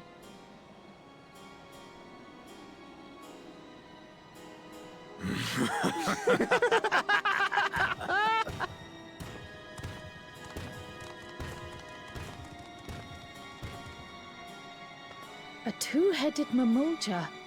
I knew of them, but that's the first I've seen in the flesh. Some get it into their twin heads that they're destined to follow in my father's footsteps. So they travel to distant lands to hone their battlecraft. Those are likely the ones you've heard about. Are there other two-headed claimants? No, just Bakul Jaja. Even in Tural, his kind are far from common. The Mamulja people largely belong to one of three clans. The Hubigo, the Bunewa, and the Dopro. Every once in a great while, a two-headed offspring is born from a union between the brown-scaled Hubigo and the blue-scaled Bunewa. The child grows to possess immense strength, both physical and magical. I don't care what anyone else says. Uklamata diva. Hi, especially. Blessed siblings indeed. Forget them. Let's go and buy more tacos. I can think of nothing better to rid me of this bad taste in my mouth. You mean you don't want Bakul Jaja feet tacos? Enjoying your tour of the city, I trust. We've seen our share of notable sights and took a moment to rest. As such, we're ready to present ourselves at the palace for the rite of succession. Shall we meet you there? The palace it is. I'll let Wuklamat know. Destiny calls. Perhaps we can return for more tacos later? So it goes. Wait, no, now I really want tacos. Ugh. When Ryugen came over to visit, I took him and the boys to go to this fish taco place that has a special on like Fish Taco Tuesday, and it was so good. I was looking forward to trying some authentic Tuliolal cuisine, but we should hurry and join Alphino and the others at the palace. All right, it's a bit of a climb to the top, but you can head up from the Resplendent Quarter, or even the eastern side of the Talon March if you prefer. Now that you have an idea of how the city's laid out, I'll let you find your own way to Volok Shunsa. My poor empty stomach.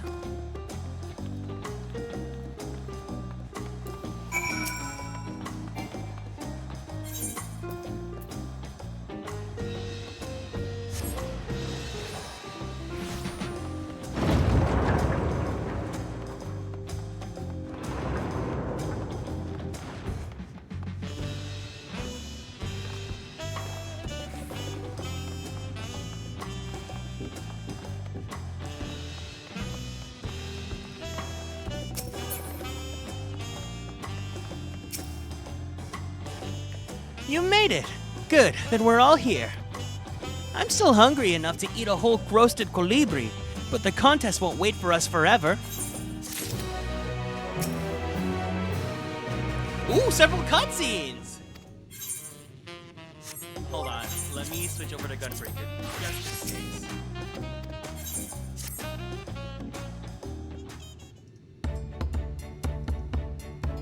I've acquainted the twins with the city as best as I could in a short time. Their unbridled enthusiasm made it rather difficult. Invariably, something would catch their eye, spurring them to run down an alley to investigate. 'Twas like herding a pair of unruly krells.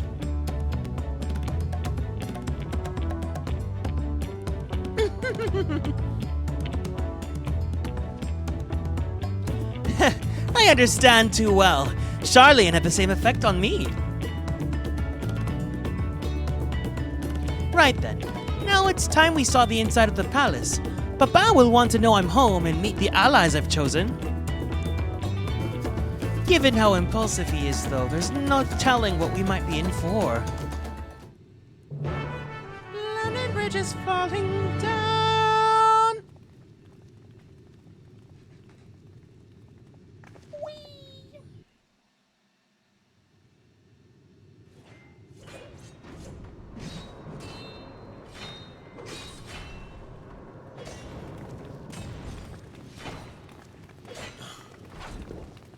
A man!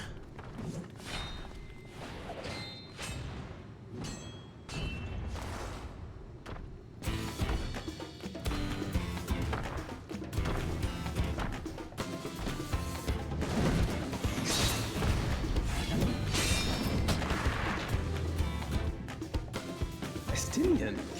When did he get here? More to the point, why is he here? Oh, you know this man? Whenever my father spots a promising opponent, he invites them to Sunpurge to duel. Pressing duties or no, he can't resist a good fight. So the one Estinian is crossing blades with.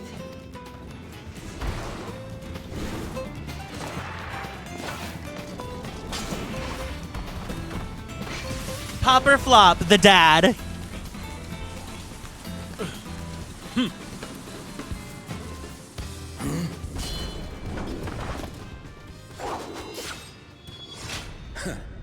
That will do, Spearman. I will receive my darling daughter.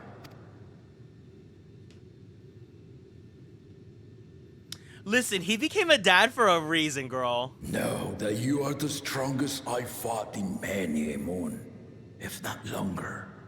It is the privilege of a life long lived to face such a formidable soul.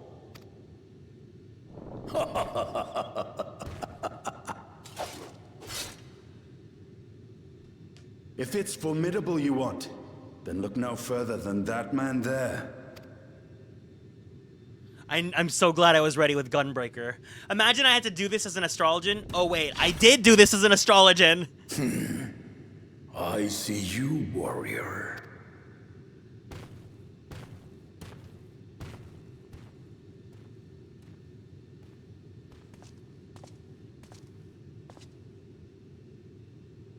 We had no idea you meant to visit Tural. I've seen what lies east. This time I chose west. And thus did our itinerant dragoon make his travel plans. You witnessed our bout. If you thought he was fearsome, that was with one head dozing. I'm not sure I understand.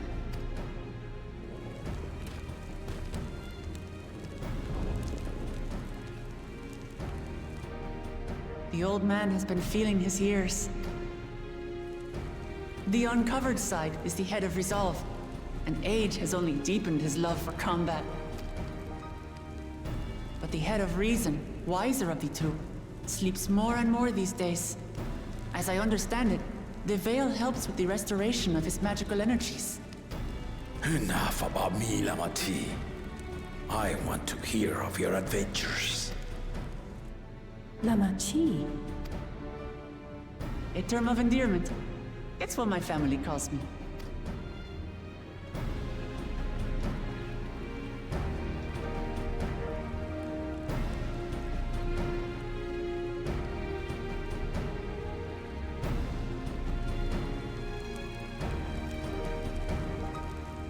Oh. When last did we see you in the palace? Greetings, Solanesh. It's Erenville now, Dawn Servant. Oh!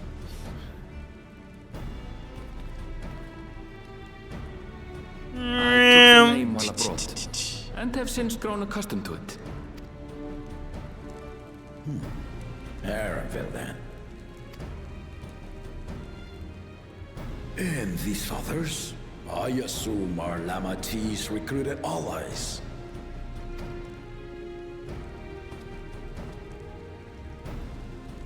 Ha!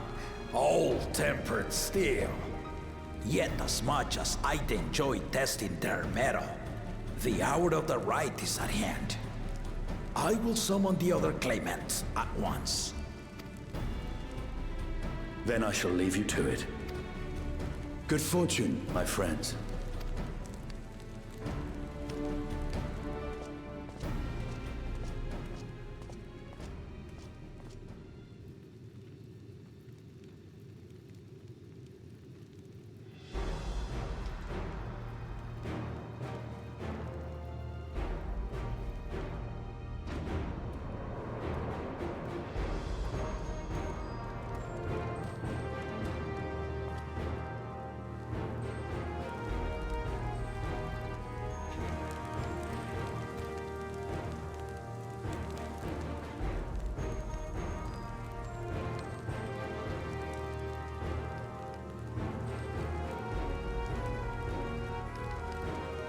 The claimants are assembled.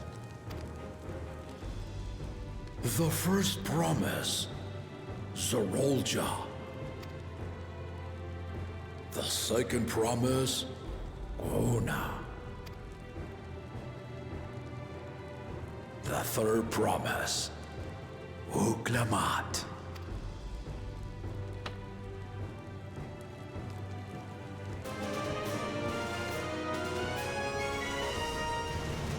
Zivas! Welcome in, Raiders! The chosen of Mamuk, Bakun Jaja.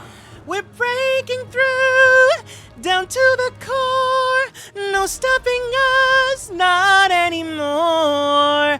Arya, welcome in, gamers. Hiya, hey, it's nice to meet you all. My name is Kieran. I'm a magical boy idol VTuber, as well as a queer Filipino-American voice actor for animation, anime, and video games. Go put that food in your mouth right now. I'm craving some tacos. If you guys gotta go, please make sure you take care of yourselves. Go drink some water. Give yourself a nice stretchy. Don't forget to take your medicine if you guys need to. Very important of that. And thank you guys for stopping by. We are playing Final Fantasy XIV. We started Dawntrail's expansion today, and we're meeting some new characters here. So if you guys want to join us for some pops and flops, let's go. Pop or flop? Bakul Jaja. Flop, both of them. But the body kinda tea.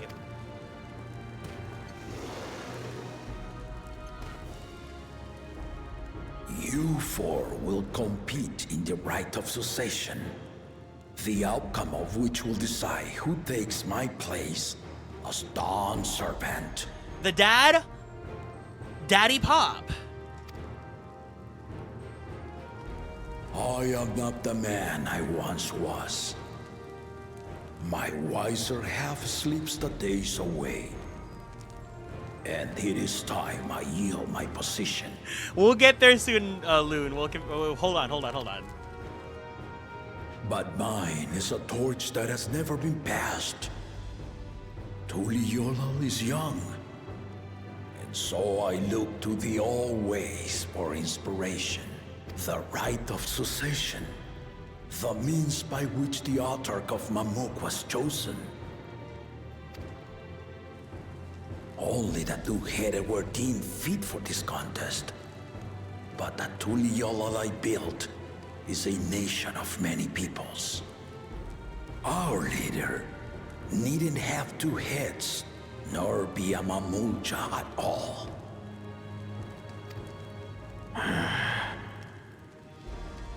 So I gave the right of claimant, not only to the son I sired, but to my adopted children as well. Yet the opportunity to rule was still not equal.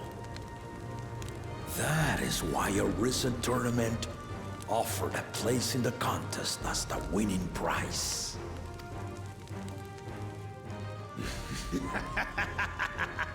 Ew, not the spit! Now you have us to compete against. Though it seems the one-head was already too afraid to face us in the tournament.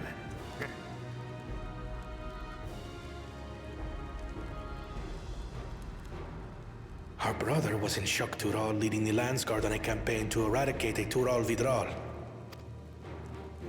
Hi, IQ, welcome in. We know he was too busy for games. Alright, everyone, pop or flop Kona. He's giving... We tried to recreate Grahatia in a scientific lab. Pop.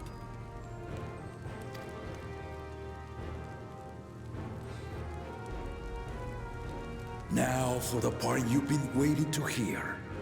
The nature of the contest itself.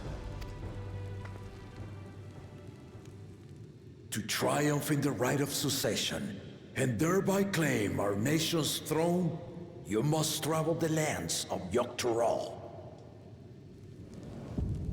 and find the City of Gold. Vogue crash.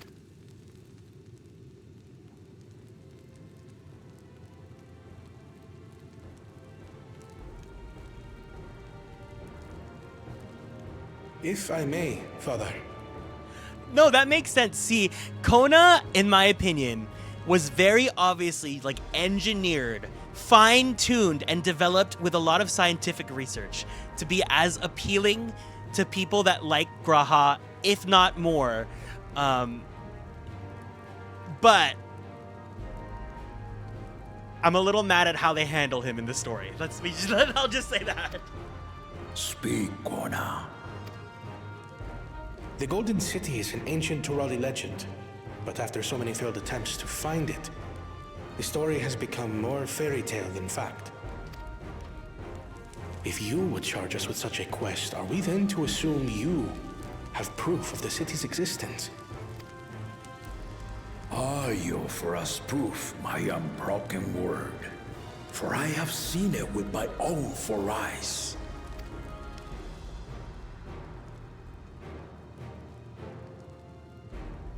The city's real. All those years. This was before the founding of Tuliyola. I traveled the lands of Tural with my companions. And we ended our journey at the gates to the Golden City. I mean to have you do the same.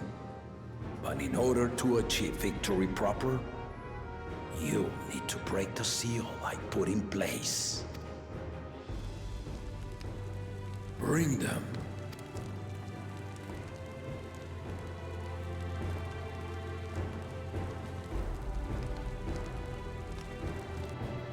Hi, Seish. Welcome in with a raid. You have a love for Graha? Graha was like scientifically engineered to bait in people that love cat boys or that just want that boyfriend experience. And they gave it with him, and they said, we got to put him on the back burner for this part of the game. We have to like put him on break. You know, his voice actor's too busy filming Wicked. So let's make a green version of him. Oh, you cosplayed him? That's so cool. That's cool that you cosplayed him and you're only experienced magic.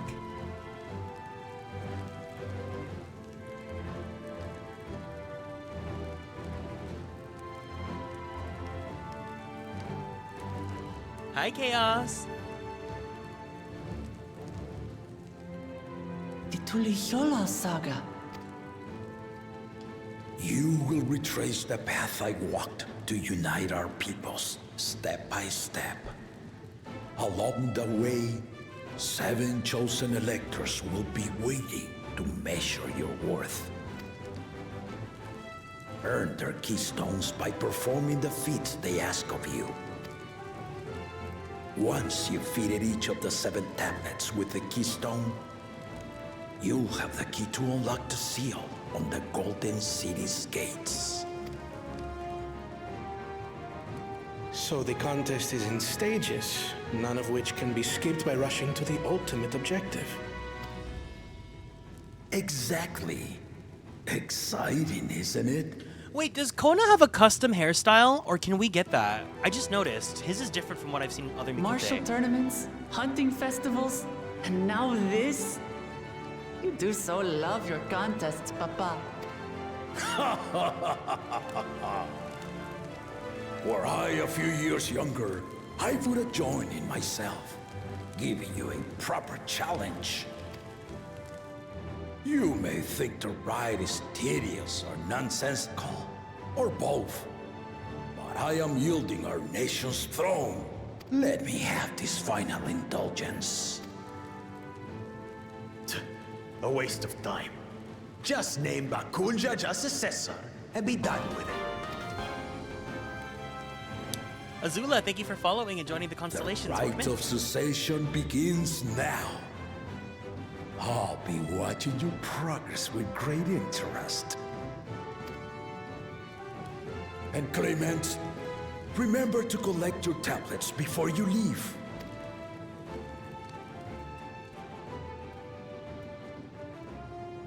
Oh, we didn't popper flop Zeralja. Popper flop Zeralja. He's kind of pop. Diva, whip out the letter. Whip out the letter. You are one of lamaty'i's allies. Speak freely. I am Cryle Baldessian, representative of the students of Baldessian. My name is perhaps familiar to you? Ah.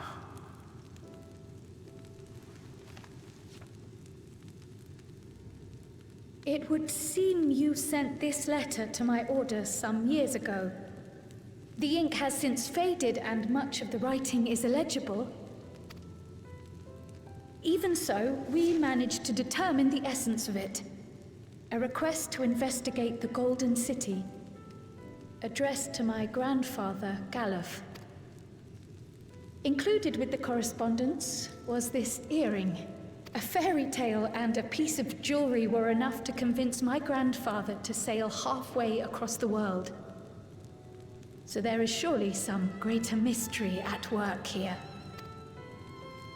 On behalf of the students, I've come to seek clarification on the matter. Have you any knowledge you might share with me?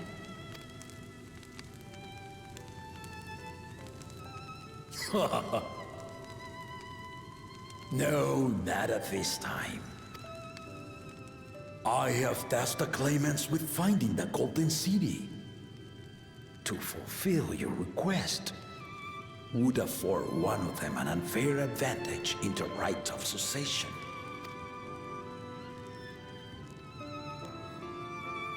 But once the contest is decided, I plan to entrust the entire truth to my successor. If you want to hear it, then you had best help lamaty'i win. Very well, Dawn Servant. On my honor as a student of Baldessian, I will find your Golden City. Thank you for hearing my petition.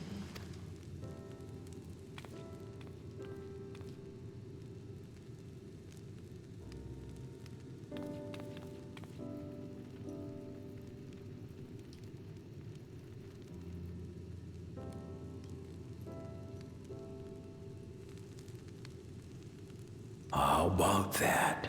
She's grown into a remarkable young woman. You should be proud, Galuf. Vogue crash.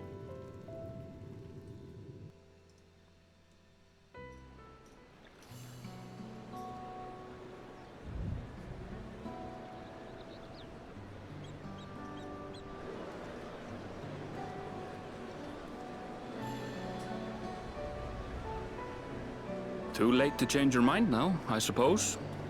But are you sure you wish to be part of this? Hi, Osaf. Welcome in. our third promise is not wont to take no for an answer.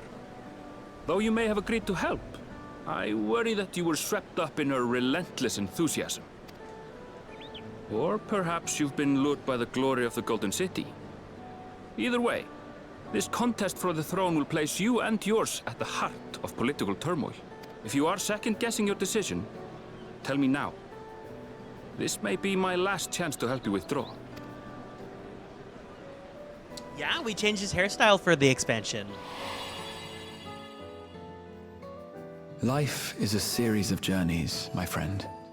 And there's no telling what awaits us on the long road. Oh, they had to whip him out. It's like catnip. It's like keys. Jingle, jingle, grahatia. But what's important is to be true to yourself as you walk it. Jingle, jingle, look, he's still here. Don't forget him. Only then can we hope to be content when we arrive at the end of one and step forward into another. Rune, thank you so much for following and joining the Konstellations. Welcome in. That's all we're giving you. That's all we're giving you. Unless you buy some tacos, then you'll get to eat them with him.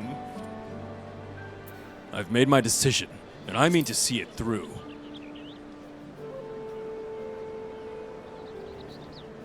The jingle jingle got me.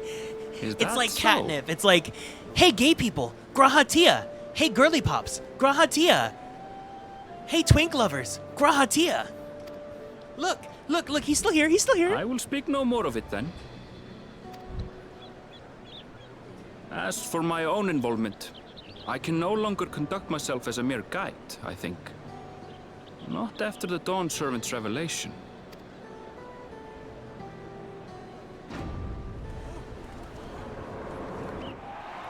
Oh good, you better love this rabbit guy, because he's gonna be with us for the rest of this game. Okay, pop or flop, this guy. Here they come! It's Saralja! Just out of the blue, pop or flop. Such a fearsome meme. Make no mistake, there goes Tuliola's mightiest warrior. First promise, our village needs aid. The cold weather stunts our crops, and the children of our village go hungry. Once you ascend the throne, I beg of you, grant my people new lands, please! Saralja. Take heart, tiller of the soil. The Resilion son, blood heir to the Dawn Servant, has heard your pleas. Wait a second! Why does he have cunty coochie armor? The Mamulja. Look, I just realized it's cunty, and then you realize it's coochie armor, and then he's got chaps.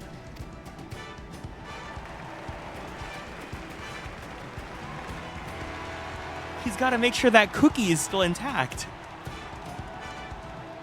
Saralja, the first promise and commander of the Landscat. Saralja, the palace seer. As he was so careful to remind the crowd, Saralja is indeed the natural child of Gulul Jaja. And Resilient Son, is that another title, like the first promise? After a fashion. Common knowledge has it that two-headed Mamulja cannot sire children.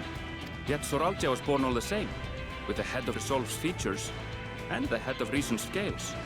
An extraordinary example of life's unyielding resilience. This implies that Gulul Jaja defied the odds and fucked to make that son. And a warrior's reticence. He says little, but the way he moves... I know a hardened soldier when I see one. He's a natural swordsman, a gift he inherited from his father.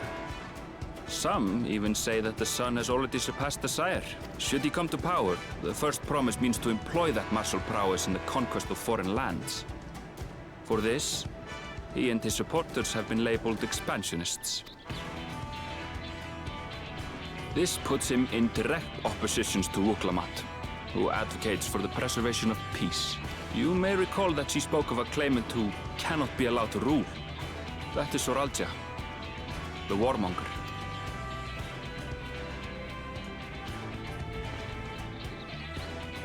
Kyle. Are you all right? The echo. It gave me a glimpse into Zeralja's ambitions, deep and unknowable like an abyss, yet at the same time a roaring, unquenchable fire. It was a trifle terrifying, to be frank. All right, next up, Pop or Flop. Jingle, jingle, don't forget Grahatia. Jingle, jingle.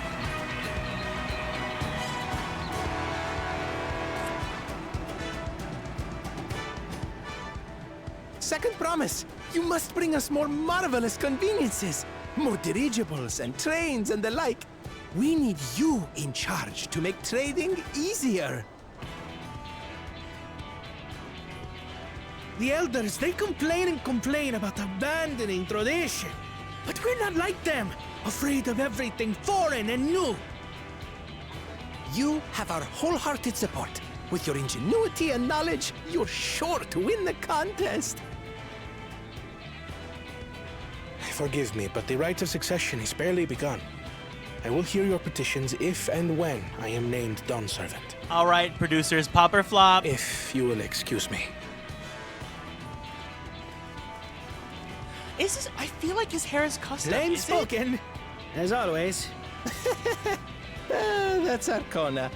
Practical to a fault.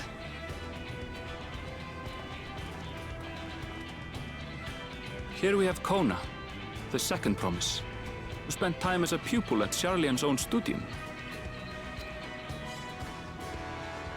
Now that you mention it, I think I did see him in the halls once or twice. There was nothing to suggest he was Turali, much less from a royal family. Wait a second. This implies that we can smash together, because that means that Kona could have met Grahatia, which means we can smash them together like Barbie dolls. Is this art just metaphor Fantasio? Yes, because Kiro said the same thing! It literally is just metaphor. That was by design. He forwent his usual garb and took an Eorzean name to avoid attention. So it was Kona who introduced the dirigibles. And the railway too, given what we just heard. In furtherance of his goal, to enrich Tuliolal with every bright notion he learned of in Charlia. He is the hope of those who prize innovation.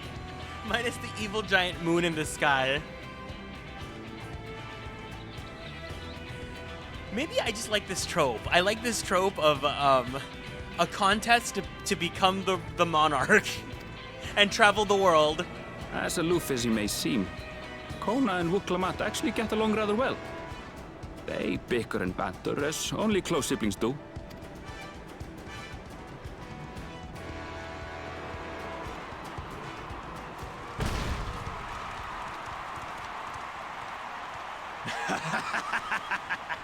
Ooh, that's Flop City. How gracious of you all to cheer the lesser claimants. Where's Luis? It's this guy. They make him so cartoonishly evil.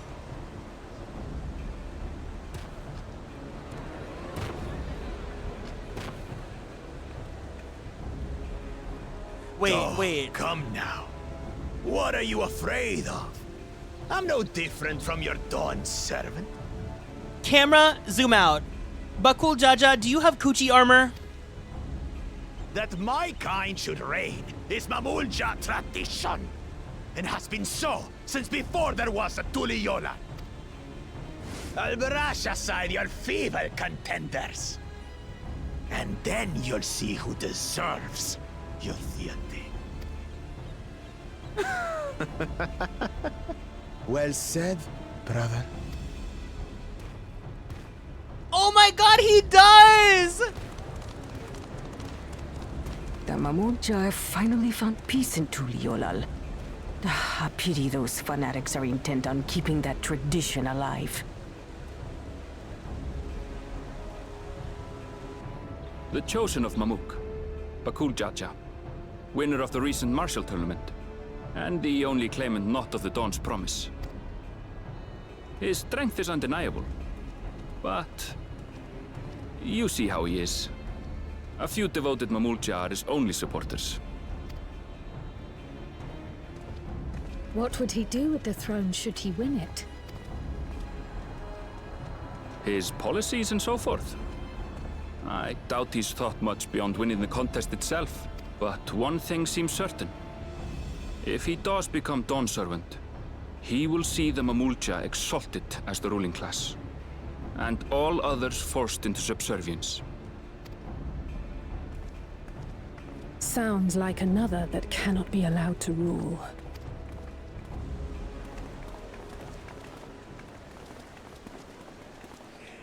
That's so funny. This really is just metaphor for Fantasio.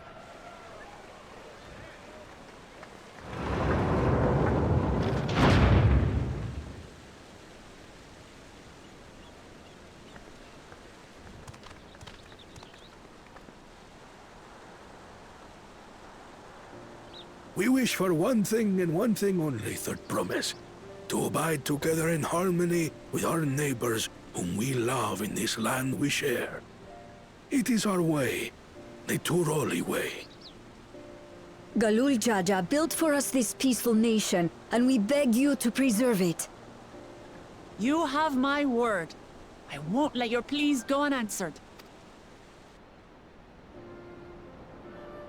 Until Tuliyollal was founded some 80 years ago, this continent was ravaged by war. The eldest among us remember that dark era, and they are Wuklamat's most ardent supporters. Apologies, it's hard to get away. This is Namika, my childhood nursemaid. She's been like a mother to me my whole life. I told her it wasn't necessary, but she insisted on seeing us off.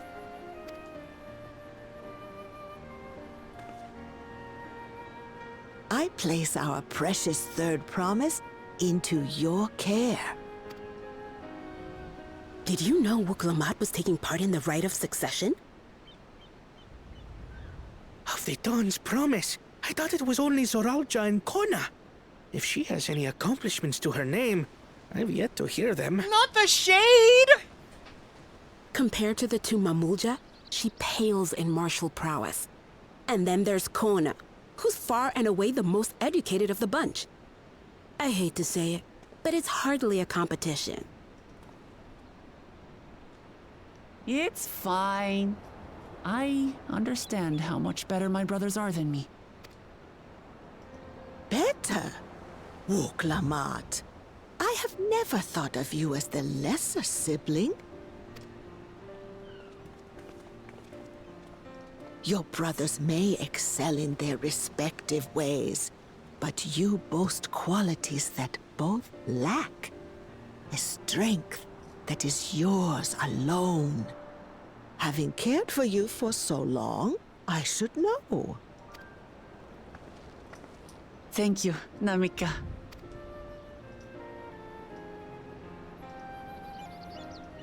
Well, we ought to be on our way. Yes, hurry along. I await word of your victory with bated breath. They throw an old person at us. You already know the emotional trauma they're gonna make us go through.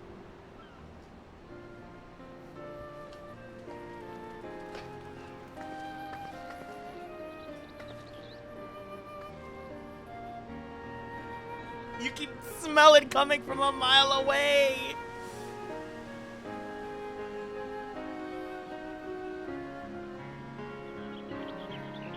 Yeah, Wuklamat's literally just the main character of Metaphor.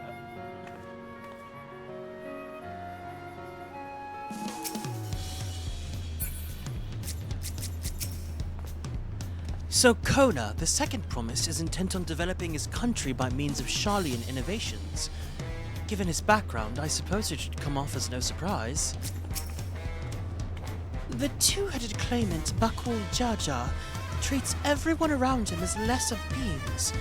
No doubt he'd try to elevate the Mamulja above other races should he become the Dawn Servant, not unlike how the Garlean Empire afforded special status to pure-blooded Garleans. I know not what drives Zoralja, but it engulfs him like an inferno. As you just witnessed, Uklamat has no great army of supporters. Not yet, at least. Well, so much for the brief reunion I had in mind. But Baz not to waste time when he decides to act. I'm used to it by now, of course, but others are often caught off guard. In any case, we should talk about how we're going to find the City of Gold. All we have to work with are the 7 tablets and their connection to the Tuliolal saga. Might I suggest we first compare the tablets against the pillars? We can check for any discrepancies between them. Good idea! Let's go and take a look!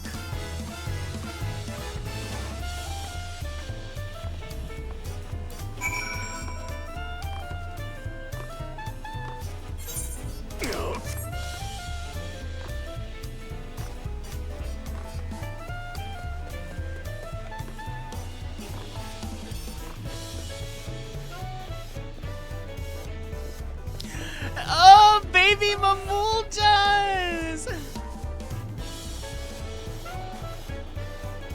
The baby Mamuljas are so cute. I gotta buy one. You know what? I'm gonna buy one. We have to have a new son. We have to have a new son. Taco baby! We need one. No negotiations.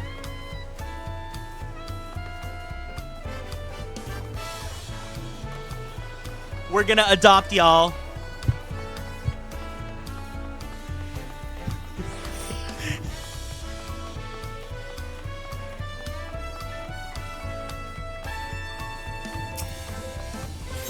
Here, wait, let me add this to the quotes.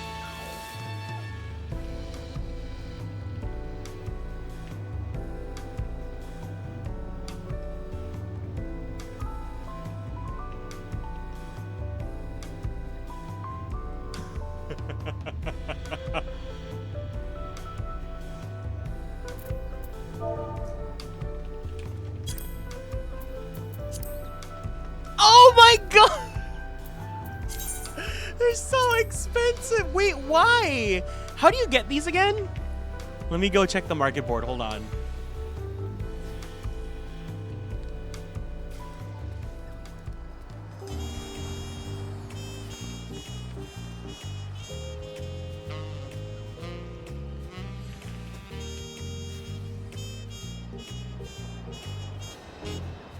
Oh, if we go to Midgar Sormer. Okay, wait, here, let me go to Midgar Sormer really fast. Hold on. We can do this. It's Ventures only? Oh, that sucks. Don't worry. It's fine. Hold on, gold saucer time.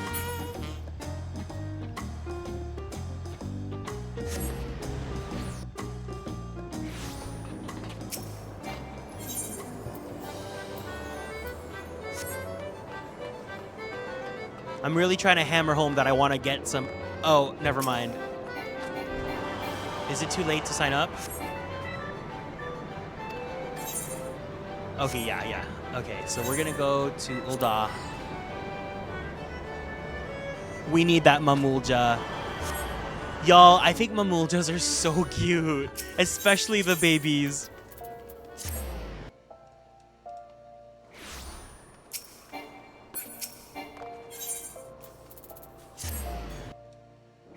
Let's go shopping. We're gonna buy a baby.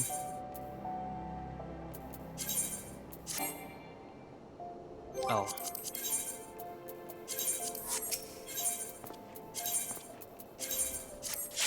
What should we name our child? Producers, do we have any stage names?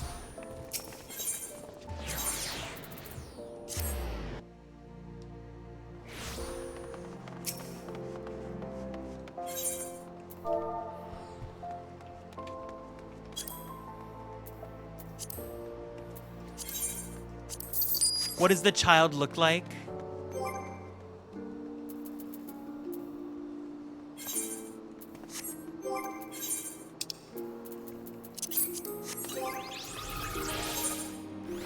Like this.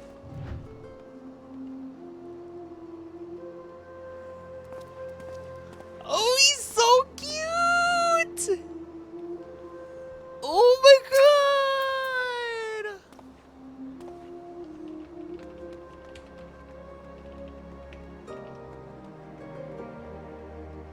Wait, does he do any emotes? Is there an emote that we can we beckon to him?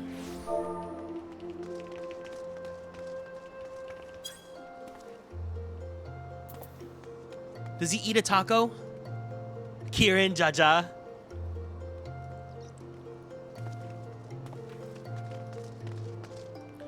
Hello? Oh, we're at the ether, right?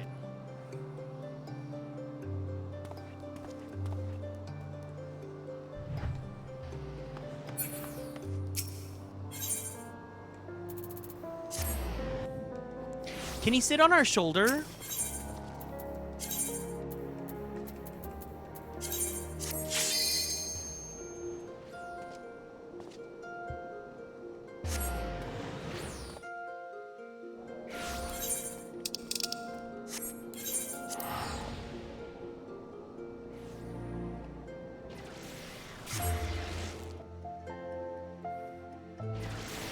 Not huevos ranchero.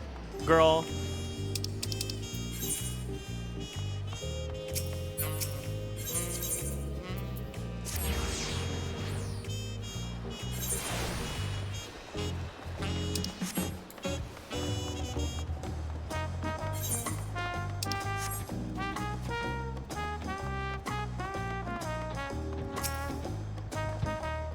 That makes everyone. Wuklamat, the tablets, if you would. Of course!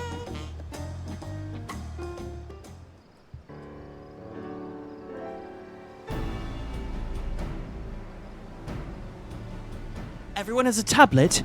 Then let us compare them to their respective pillars. Keep an eye out for even the smallest differences.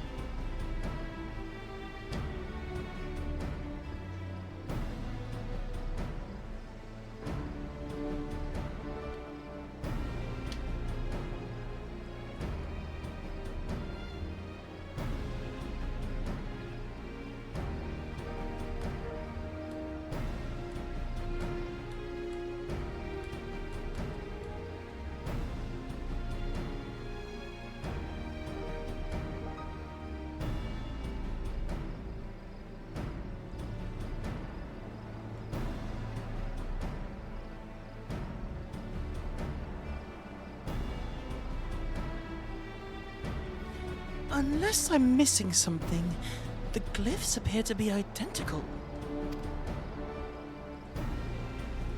The only difference being that the tablets have hollows where the keystones are to be fitted. So now that we've established that the scenes are the same, where do we go from here? The Dawn Servant said that we were to retrace the path we walked in uniting Tural's peoples. That we would encounter 7 electors along the way. Then we have the answer here in front of us. Papa's path is all laid out in the Tuliyollal saga.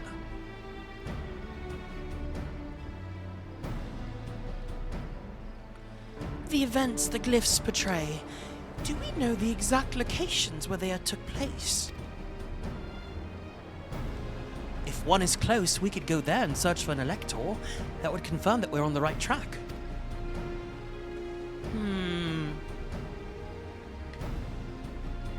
Let me think. The Lay of Reeds was in the nearby Hanu settlement. Papa took me there once. It was during festival season, and the whole village was alive with good cheer. There's also the Lay of Gold. That one involved the Pelu Pelu village, which is about the same distance from here.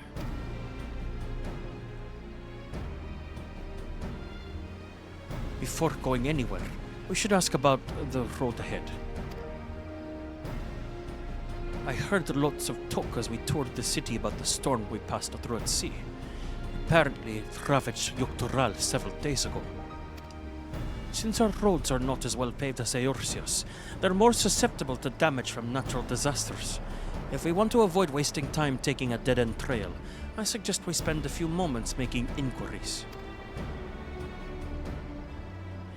Always seems like your homeworld is more expensive. It's true! Thankfully, I didn't have to travel data centers. I could just stay in Ether. If it's information we need,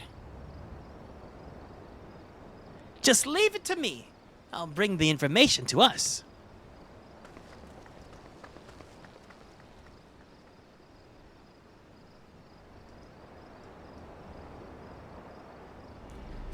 It would be prudent to ensure that we prepare for the journey. I'll guide you to the accommodations I've arranged.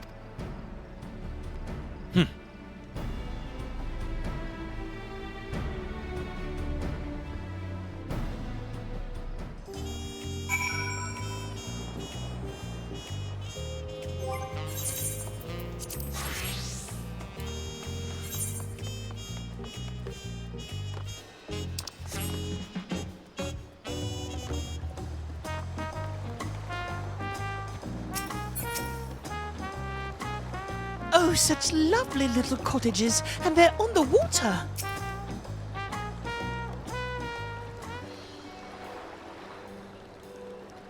That's right. The reservation is under Wuk-Lamat's name. If you don't mind, I'll leave my companions to you. Certainly, sir. I'll go ahead and track down the third promise. Once you've finished organizing your gear, you can meet us outside the Shibali of Tie.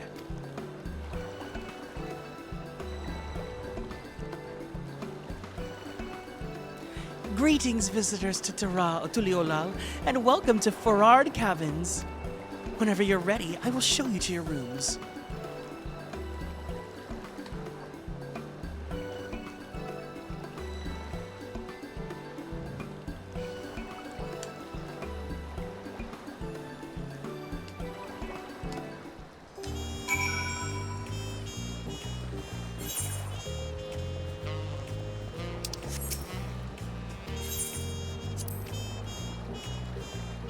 Look at how pretty the inn is here. Look, you get a little room overlooking the beach. Like, isn't that so cool? Hi, Emmy.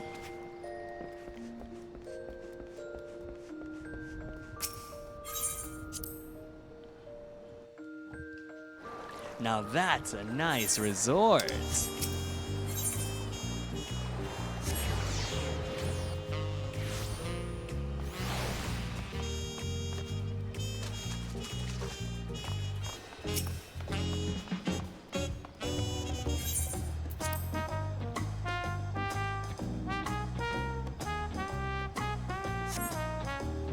I'm doing good.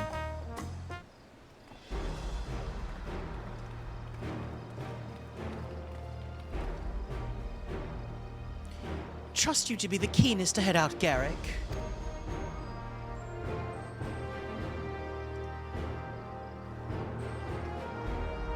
But where are Arenville and Wuk-Lamat, I wonder?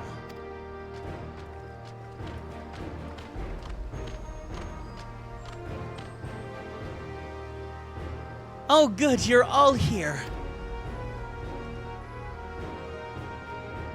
Who might your companions be? Seeing as we needed information, I thought who better to get it from than the locals. These two hail from the villages we're thinking to visit.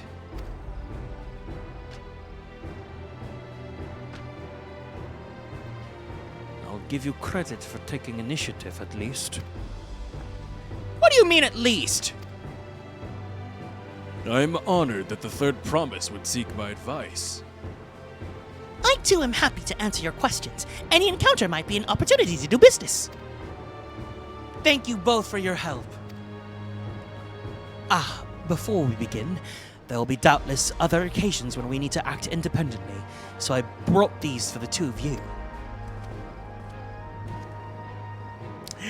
Bestie, hi! What's this? 'Tis called a link pearl, a gemstone harvested from a special shell. When linked together, they allow people to communicate across great distances. Is that so? What a handy thing to have!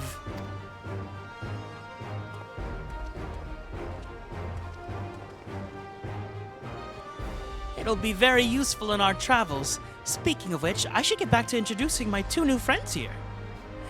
Hey girl, do you want to get dinner? You want to get dinner tonight? Thinking to me, the most charming thing about this game is once you start getting to later expansions, you truly see how the recurring cast cares for one another. Yeah, like, I mean, it really feels like you've earned, you know how some games, it's like, oh, we're best friends or whatever, right? And it's like, yeah, I kind of believe it. But with the sheer amount of hours you spend with these people, it's like, okay, yeah, I get it. Yeah. When they say you're my best friend, like, yeah.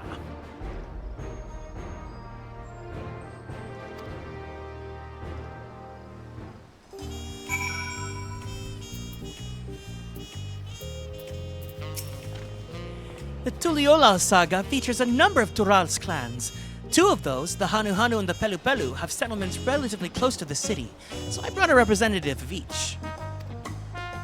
As I mentioned before, the Hanu are a cheerful people who love their festivals. They make their appearance in the Lay of Reeds, and their home village, Okanu, is located in Kozamauka. The other, smaller fellow is of the Pelu, a clan of business-minded folk from Urkupacha. They appear in the Lay of Gold and craft all kinds of marvelous goods from Wanchupelo, their village. Now, as for deciding which village to visit first, why don't you put that adventurous instinct of yours to work for us, Carrick? Pick our destination!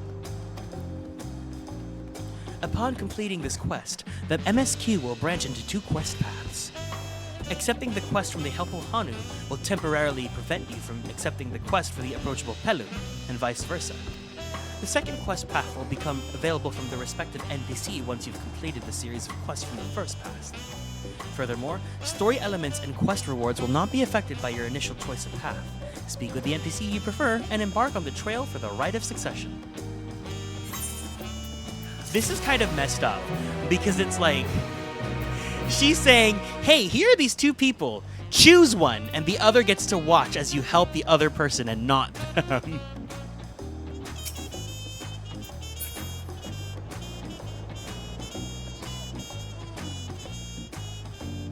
Alright, so this is the part that I like the least from every single expansion ever. We have a split quest chain, which means we've got to deal with two sets of quests before we even get close to anything of a dungeon.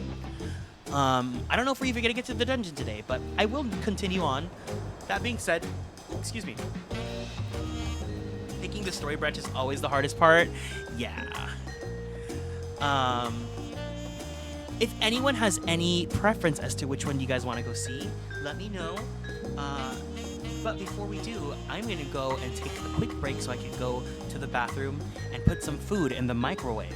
So, if you guys need to, grab a snack, go use the bathroom, go do what you gotta do, and when we come back, we're going to go ahead and continue on with the level 80 quest system. So I'll see you guys in a bit, okay? BRB.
Hi.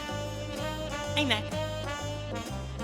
Can someone do me a favor and in like just 10 minutes tell me that my food is from the microwave is ready? I put like a chicken pot pie in the microwave. All right.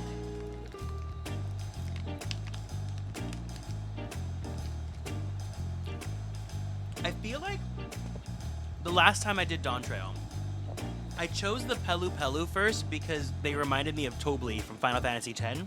So I think this time around, let's go ahead and work with the Hanu Hanu first.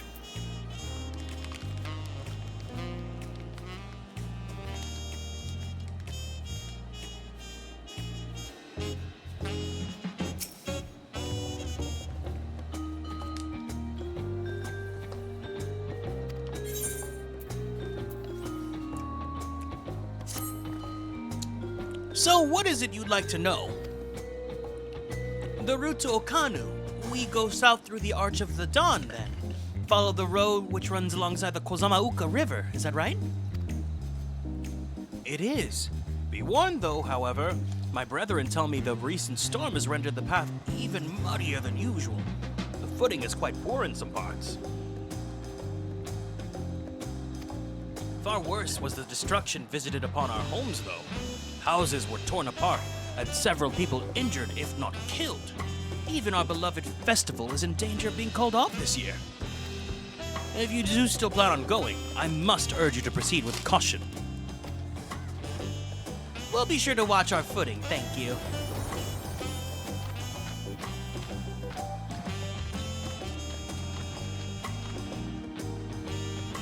Now I'm worried for the Hanu. It sounds like they were hit hard by that storm. Anyway, if we're bound for Kozamauka, we should head over to the Arch. We'll be back to talk to you in good time, Master Merchant. Meanwhile, you can eat and drink your fill at ffxiv. It'll all be arranged.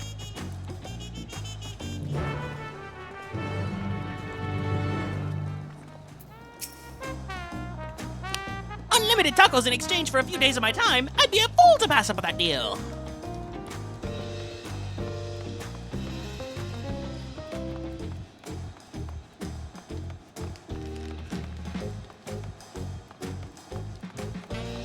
Now imagine like an all-you-can-eat taco bar. Oh my god.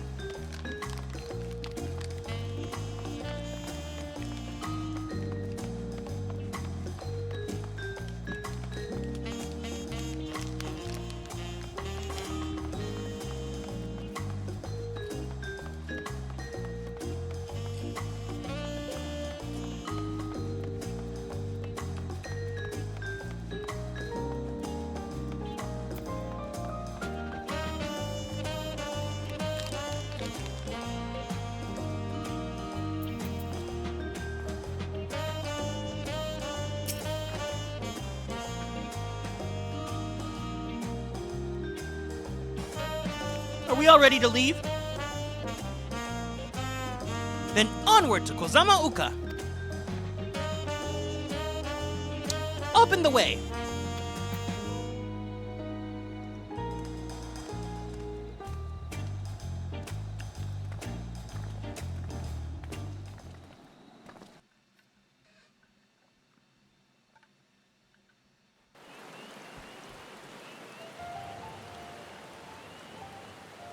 Kozamauka, the land of rainbow terraces. Rainbow? It commands the gaze of all who visit without fail. The gaze? The many-colored marvel. An endless torrent of water cascades over sheer cliffs to shape the wetlands below. To its relentless flow, all life must yield. Together with Wuklamat, we proceeded along the marshy trail, a road upon which the Dawn Servant and his comrades once traveled.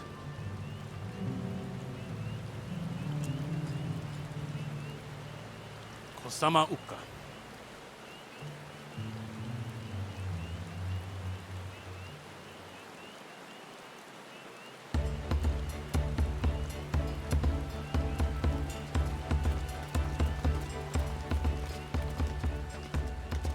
Look at those falls. Even from this distance, you can feel the weight of that water. The Isle of Ham was impressive, but as you can see, Tuliyollal does not want for natural wonders.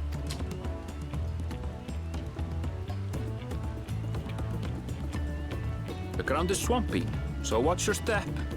You wouldn't want to fall into a bog. I won't. I told you I've been here before. Oh my god, it's like they knew what happened at the safari zone in Sinnoh. Come on. Okanu isn't much farther.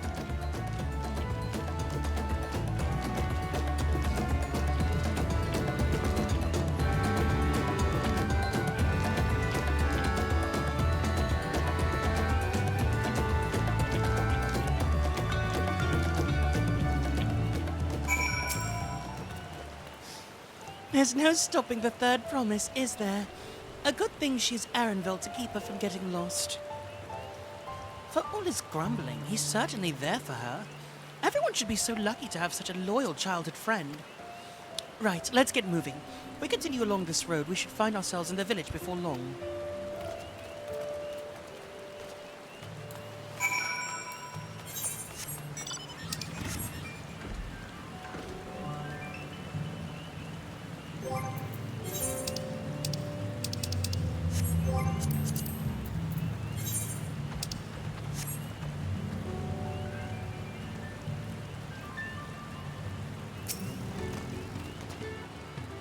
Ah, everyone has arrived, and none the worse for wear.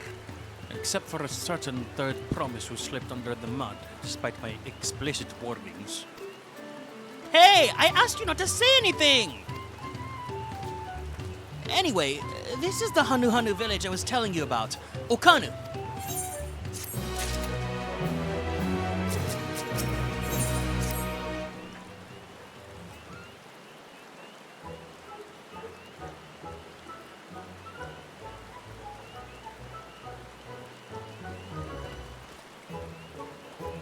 It's like our friend said, the people are in no mood for festivities. I can only assume they're still recovering from the damage wrought by the storm. Indeed. Well, let's do what we came to do and find this elector.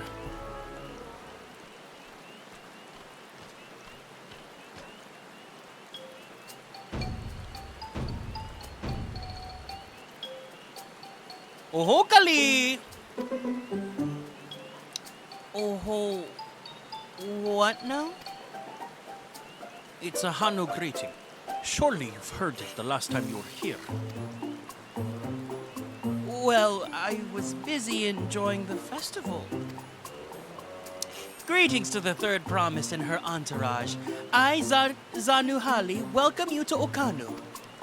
As elder of my people, I shall also be fulfilling the duties of elector during the rite of succession. So our idea about the electors was correct.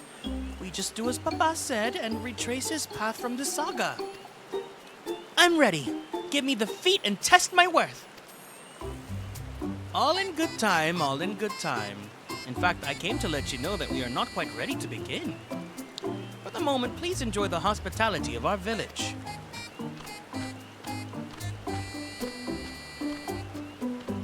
That's it. Should we poke around a bit then? We might pick up some clues about the feat. You know, prepare ourselves. That's surprisingly prudent of you. What, you think I'm being too cautious? No, I'm impressed is all. You admire and respect your father, who is prone to decisive action. So I expected you to rush in first and ask questions later. Or never. I do look up to Papa, but you should know that he has a pragmatic side too. The head of reason is the thinker who takes time to consider all the possibilities. With the long naps he takes these days, though, the head of resolve is less restrained by his wisdom. I can't fault you for thinking that's all there is to him, but there's more to the Dawn servant you've seen thus far. I should like to speak with the head of reason one day.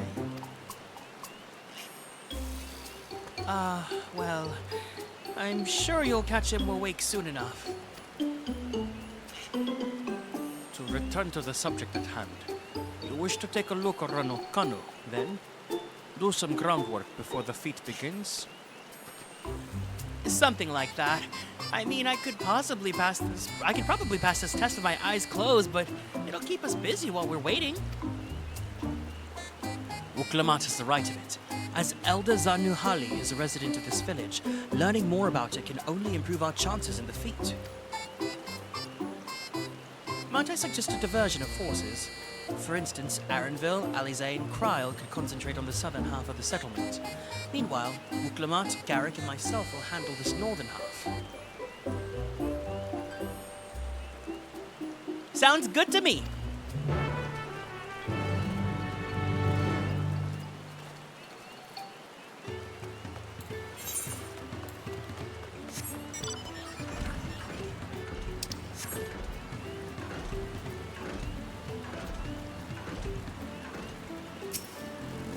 Oh my god, look at the little moped! It's so cute!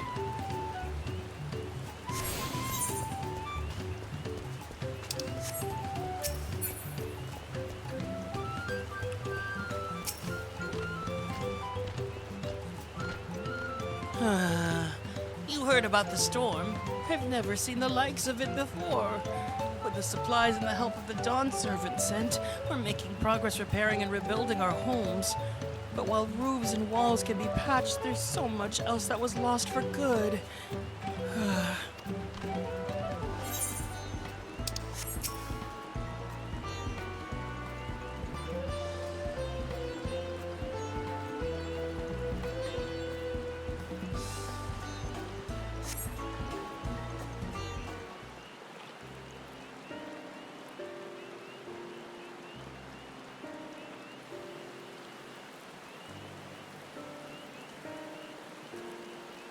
The gaping hole in the wall and missing portion of the roof are clearly the work of the storm's powerful winds.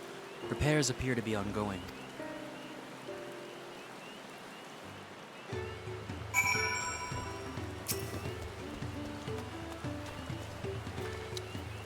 A lot of houses are still damaged, and the Hanu I've spoken to are not their usual cheery selves. That storm broke more than wood and reeds. There must be something I can do to help them. I'm gonna look around a bit more.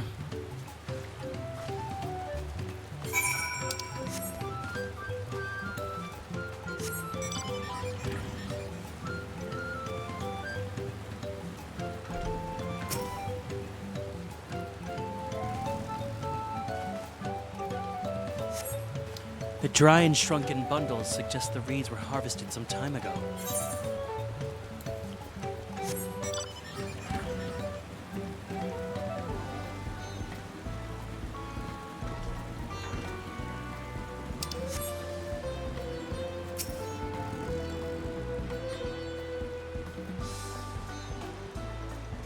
Woven from reeds, this boat-like vessel is reminiscent of a bird.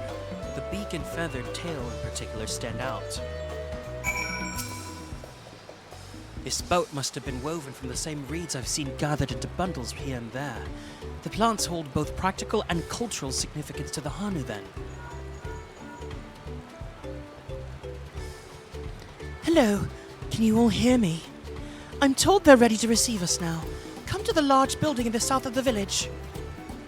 On my way! We ought to hurry over too.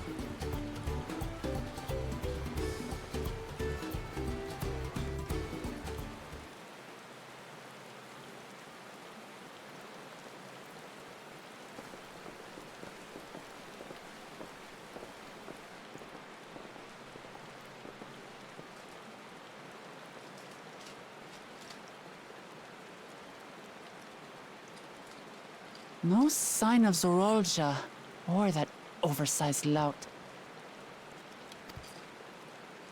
How much easier it would be if Zorolja were to fail here. But that isn't likely to happen.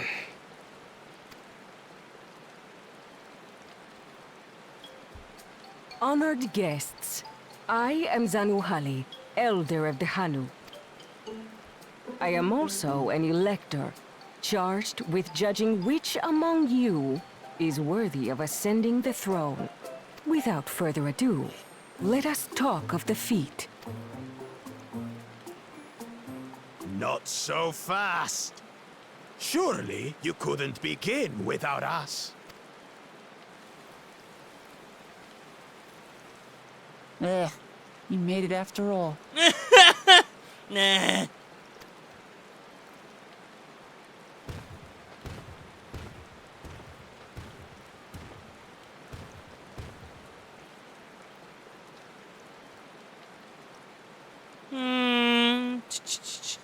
No need to fuss. There is no time limit for this challenge. Now, if you would allow me to proceed. It is here, in Okanu, where my people forged a bond with the Dawn Servant during our own chapter of the Tuli Yolal saga. In homage to those events, I have prepared for you the Feat of Reeds. Reeds seem to be of great importance to the Hanu. I wonder what this feat entails. Reeds? Philia Fu?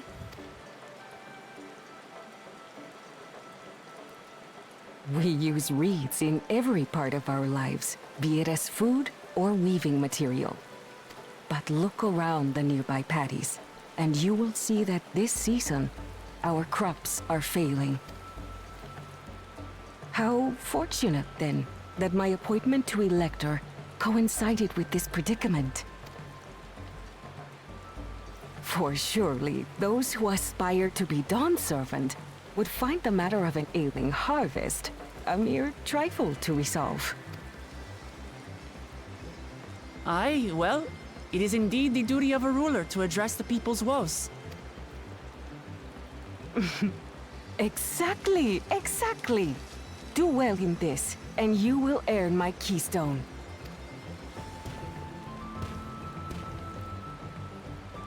Why bother mucking about in the mud when we can take the stone by force? Block. Oh, mercy me. You are a hot-headed fellow, Bakul Jaja. Some electors may enjoy going toe-to-toe with scrappers like you, but I refuse to entertain your base instincts. Arrangements have been made. Should you attempt to engage a feat giver in combat without their consent, word of your immediate disqualification will be sent to the palace. If you're still feeling feisty, then by all means, draw your weapon. Vogue crash.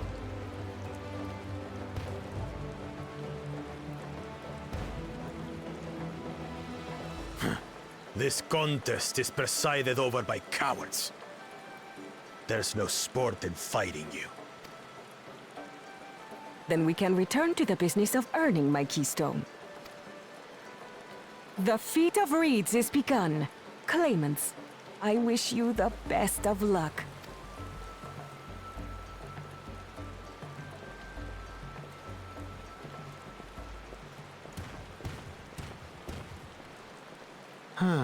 The clever kitty crossed the seas to study foreign novelties.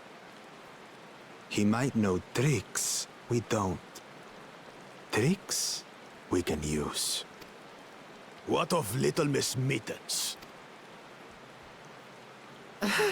You know the answer to that. Compared to the first and second promise, she's a distant third. Not even in the running. Then we see eye to eye on this, brother. Being Bakul Jaja so long with me has rubbed off on you. These allies of hers, though, they might be a problem.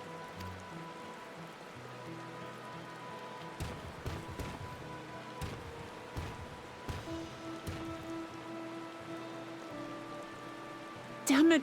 I'm just as qualified to be here as they are. I'll show them. Easy now. There's no time limit, remember? Let's keep calm and think things through. Right. You're right. I won't win against that lumbering Vidrol by losing my head.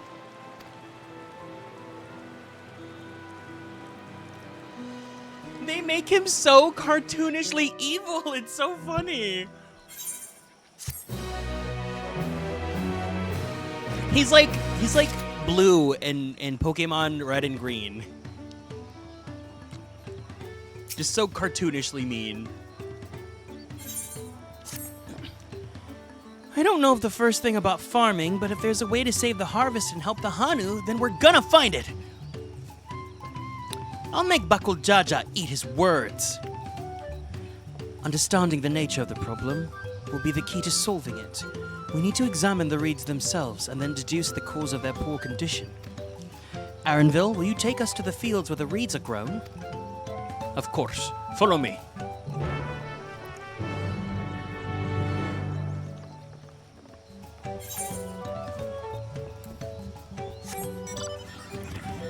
I'm gonna go check in on my chicken pot pie really fast. I'll be back really quick.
Yay, my pot pie is done!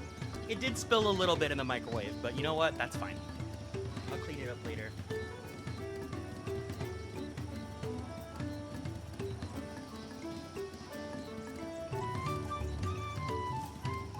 Hot, hot, hot, hot, hot, hot, hot, hot.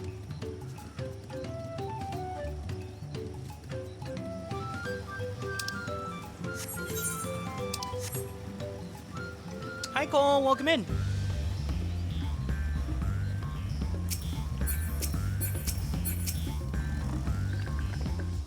You can all stand back. I'll get to the bottom of this problem in no time. Give me strength. Let's all of us scour the fields and help our bold leader identify anything unusual.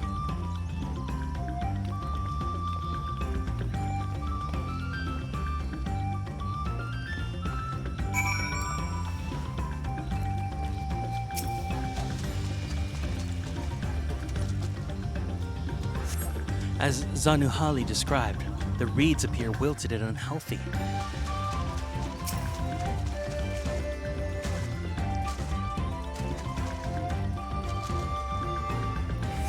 The water contains no obvious contaminants and looks fresh and clear at a cursory glance.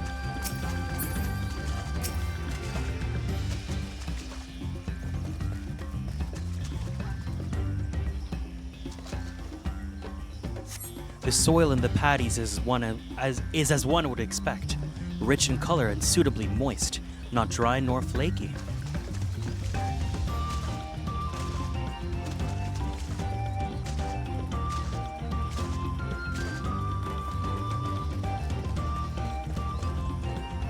Frog! Oh no, a frog! A small frog catches your eye. Strangely lackadaisical, it doesn't even bother to hop when it eventually scurries away.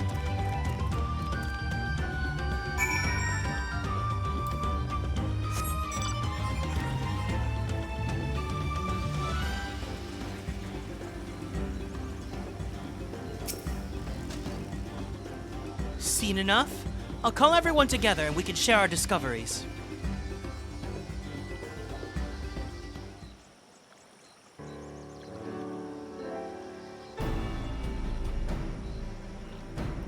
Well, what do we think? Any obvious problems?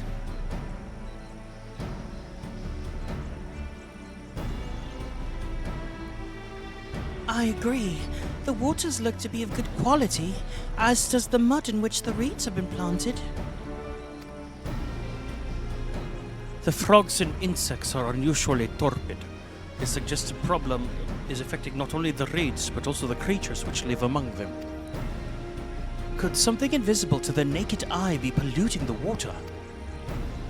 We would need an alchemist to know for sure.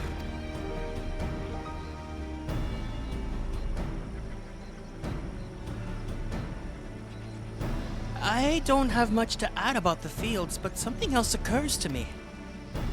When you were describing how the creatures seemed lifeless, I couldn't help but be reminded of all the listless villagers. They've suffered a terrible tragedy, I know, but there is another reason for their flagging spirits, I believe. Go on.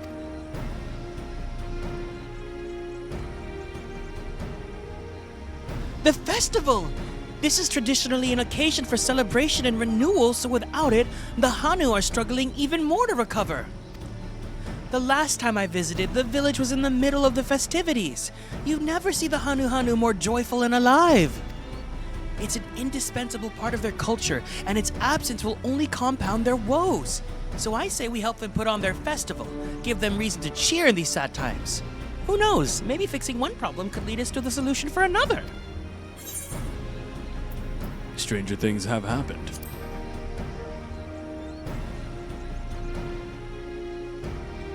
Right? I failed to see the relation between the festivals and the fields. Let's not be too hasty in dismissing the idea. Things which seemed unrelated can later prove to be connected in surprising ways. True, and being bereft of ideas as we are, any proposal is worth entertaining. I suppose. Besides, this is Wuklemart's journey. It's only right that we follow her lead.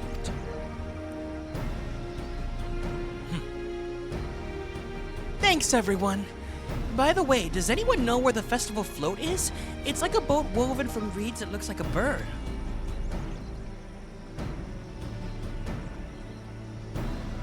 In that big building to the north? Let's go and see it.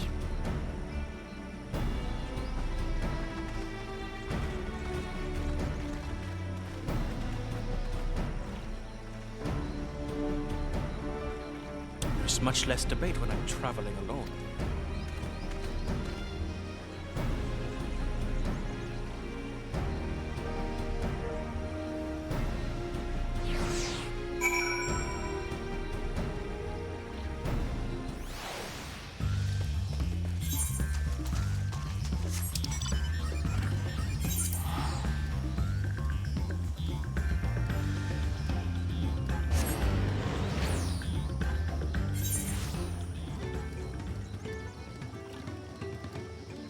Hi, Juan. Welcome in. I'm doing pretty good.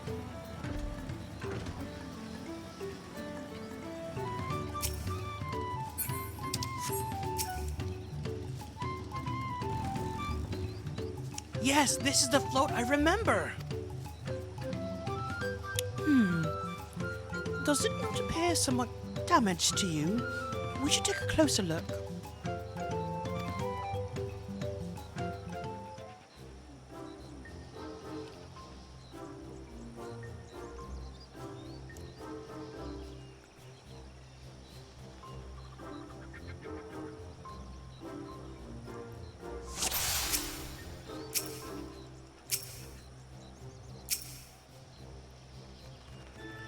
Oh dear, one of the bird's eye seems to be missing a gemstone.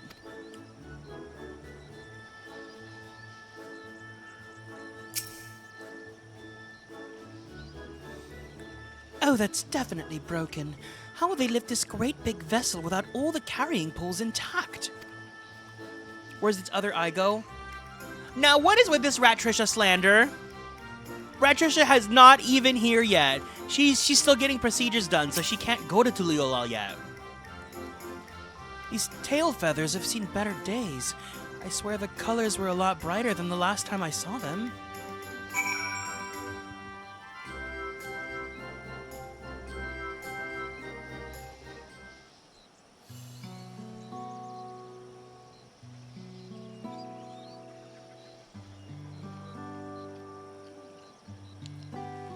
she stole the eye for her procedure? Oh no.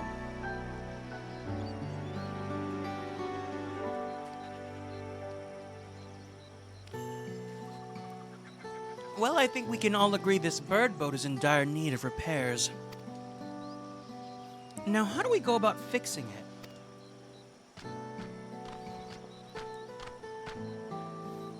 What is going on here? We were admiring your festival float. 'Tis a shame it's in such a poor state, due to the recent storm, I gather.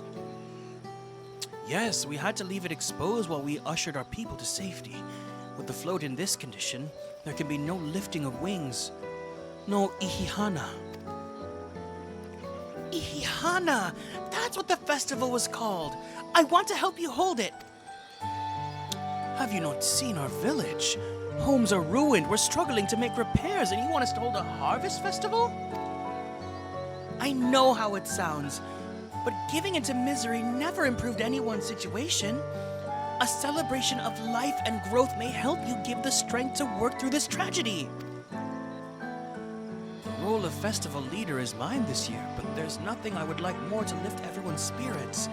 But we don't have enough materials to repair the float. We need a bokisa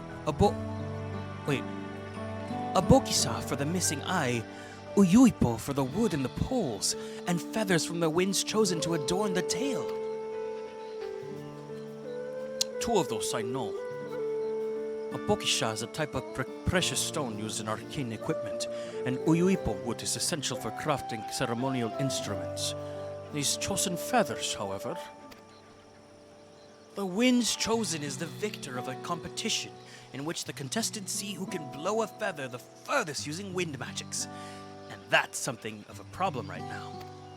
We Hanu are gifted at employing such airy sorceries, but expend a great deal of mana when doing so. We are soon exhausted by the effort, and having no reeds we'll eat only make it harder. To eat, blah blah blah.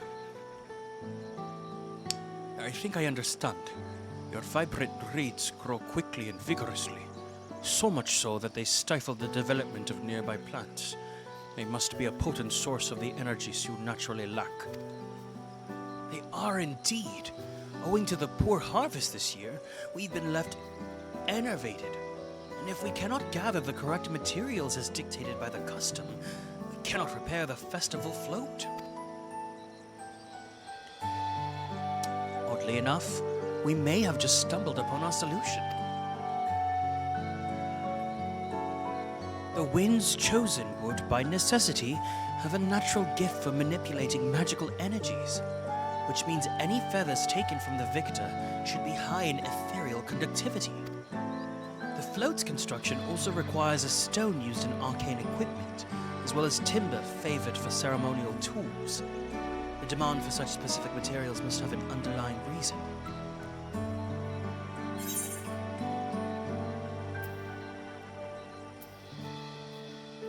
The float might also function as an arcane device.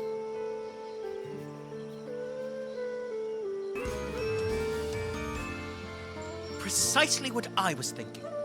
This boat of reeds is in fact an arcane focus of some kind. A focus? For what? Oh! Ihana's a harvest festival, isn't it? Supernova, thank you so much for following and joining the Konstellations. Welcome in. That must mean the float was made to encourage healthy crops. So if we repair the boat and hold the festival, its arcane powers might fix what's wrong with the reeds. We won't know until we try, but 'tis a sound theory. Celebration, prayer, rituals, ceremonies, these have all been known to elicit miraculous effects. Wait. The float? A tool for magic? This is the first I'm hearing of it. In the beginning, it may well have not been. After a good harvest year, there would be no reason to change it. But when the harvest was poor, new adornments were likely added, and those who performed the labor may have imbued their work with ardent hopes for a brighter future. Incredible! I know you're practically fainting from hunger, but reviving Ihihana really does sound like the solution to all of your woes. And I promise we'll do everything in our power to help you.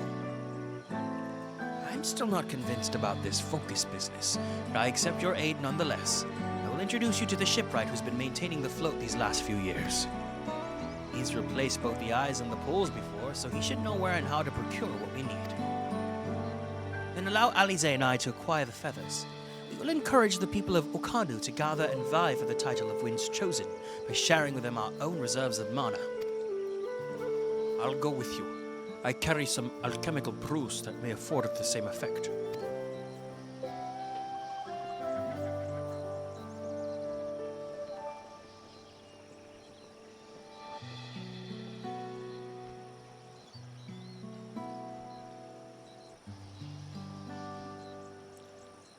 The three of us will visit the shipwright then.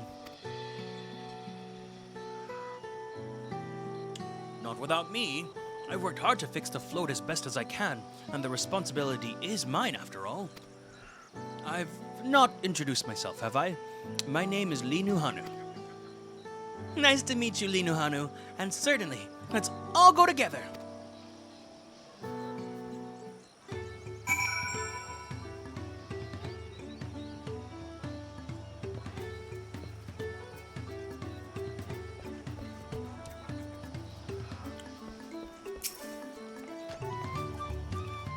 Thanks to Wook Lamat, we found ourselves a promising way forward.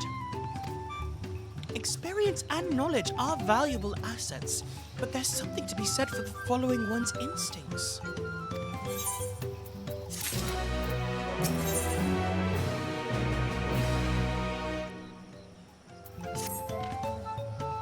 The shipwright's name is Wukevu. He's a Sabral who only moved to Kusama Uka a few years ago, but has since mastered our customs to an almost frightening degree. Oh, this is an especially gay character.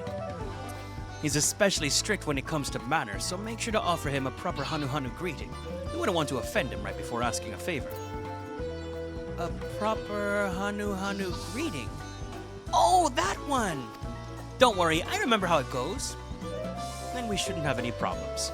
Okay, let's head to Okbekbe, to the east of here.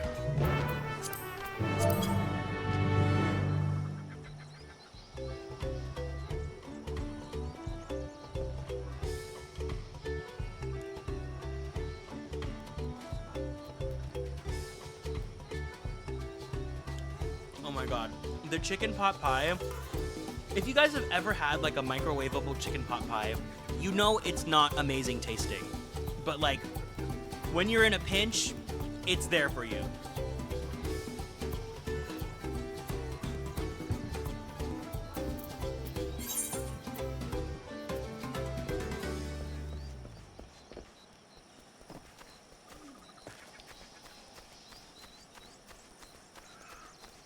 Okay, Garrick, you run. I'm gonna eat my chicken pot pie.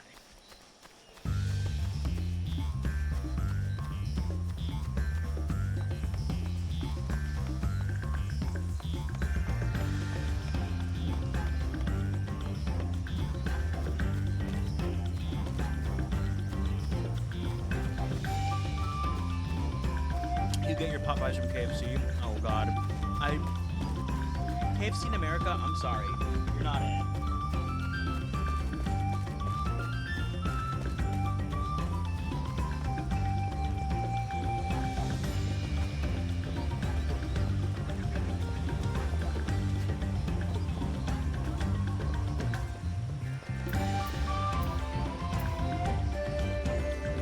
The crust is so sad too because it's just unbuttered.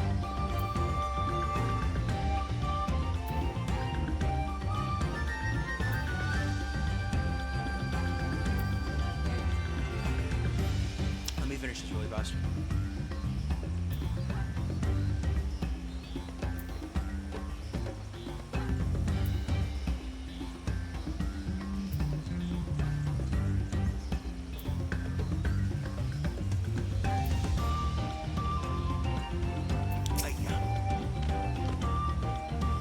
This is Okbekbe, the village of all. Those who drift into Kozama Uka from Tuliolal and elsewhere are welcome to live here alongside the Hanu. As for Wukevu, He lives and works in the House of Waters High, at the top of the large tree nearby. Follow me, but I should warn you, the climb up the stairs can be challenging.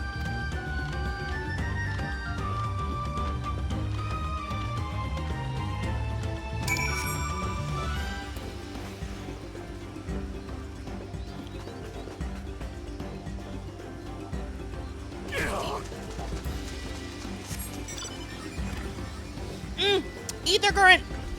Gimme!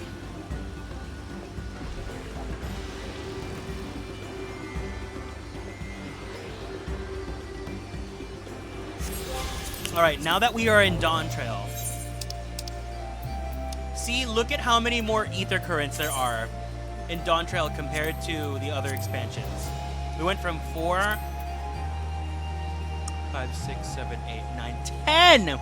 10 ether currents!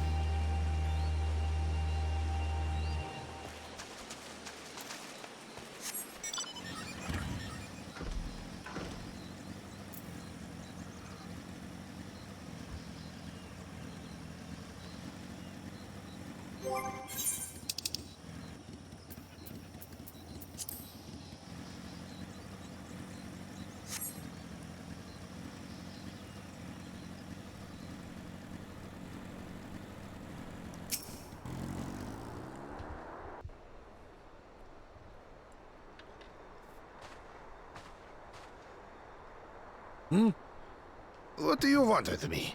Whereas especially, this is such an especially gay character that it hurts.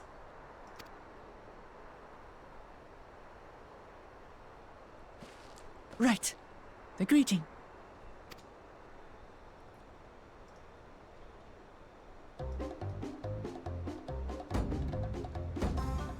Oho Kali!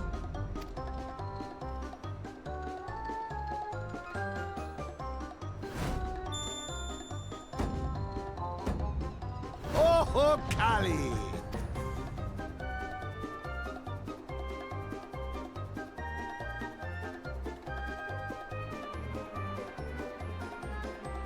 Good.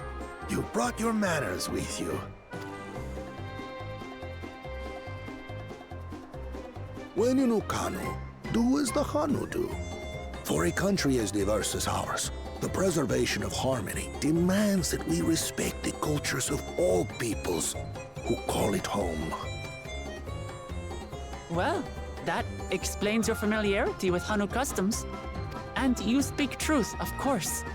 To live together means to learn about each other. Ah, I appreciate an open mind. In fact, I get the sense we've met before.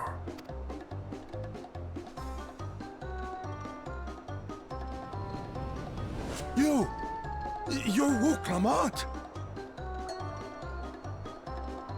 Oh, what an unexpected honor for old Wook Evu.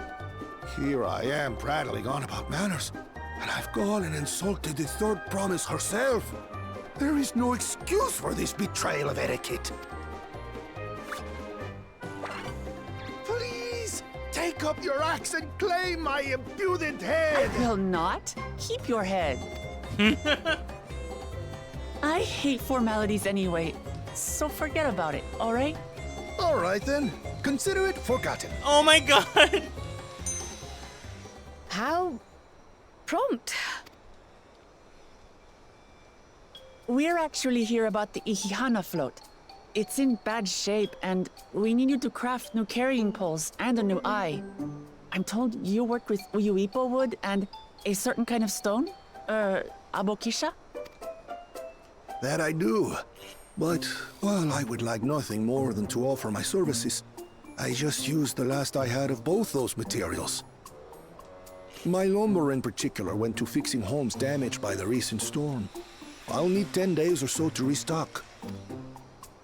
We can't wait that long. If you tell me where to go, I'll gather them myself. What? Send the third promise out on an errand like some common lackey? That's utterly unconscionable. A gross violation of social protocol. I told you not to worry about such things. All right then. I shan't worry a whit. He's so funny!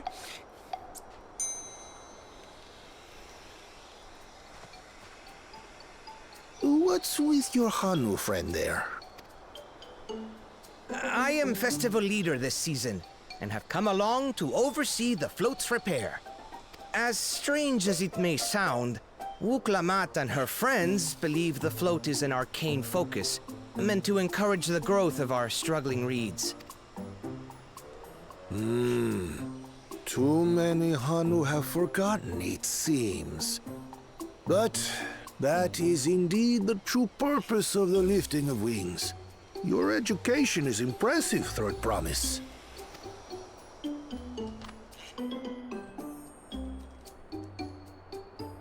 Well, maybe a little.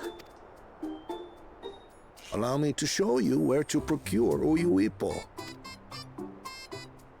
We can leave the Abokisha to your friends, I presume?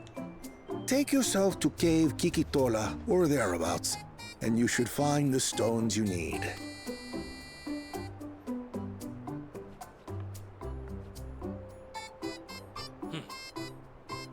I've been there once or twice. I can guide you. That should save us some time. All right then. Let's get moving.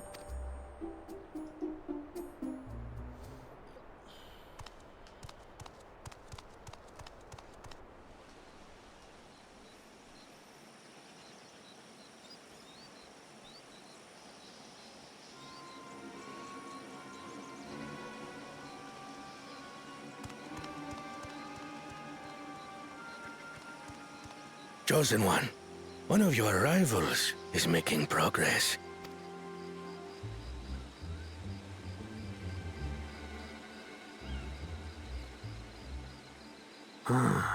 Ihiana, you say? Should our first choice fail to deliver, it might be wise to let this play out.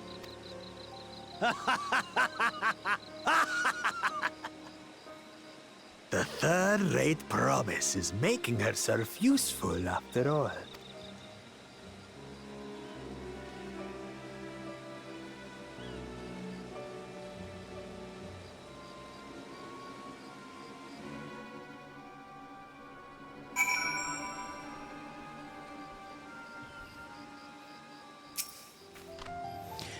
Cave Kikitola is southwest of Okanu.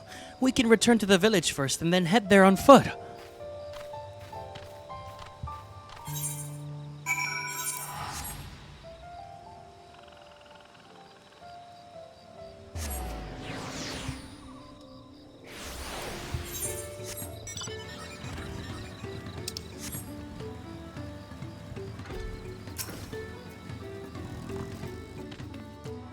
Southwest of here, was it? Let us be on our way.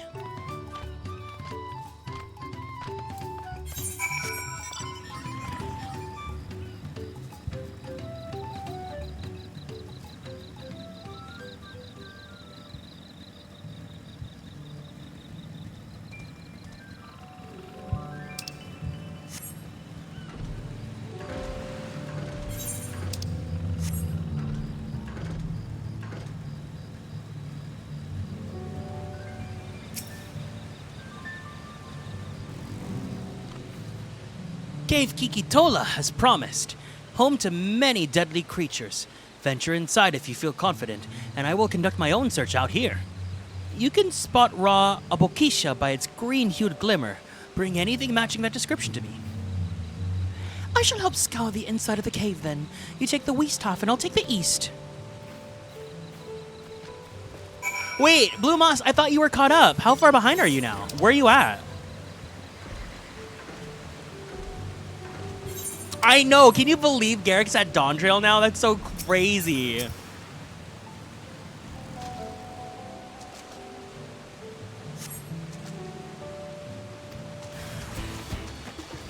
Oh shit, wait, hold on, switch. Wait, I thought you were done with it. What were you rating? I thought you were done with the story.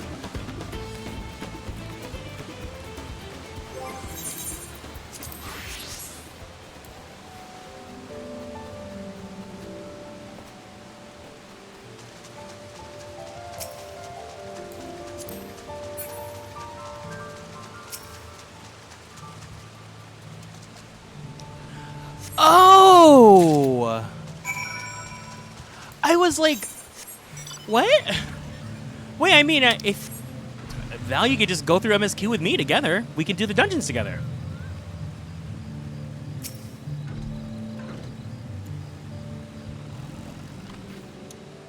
I've picked over the ground near the entrance but found nothing. Have you better luck inside the cave?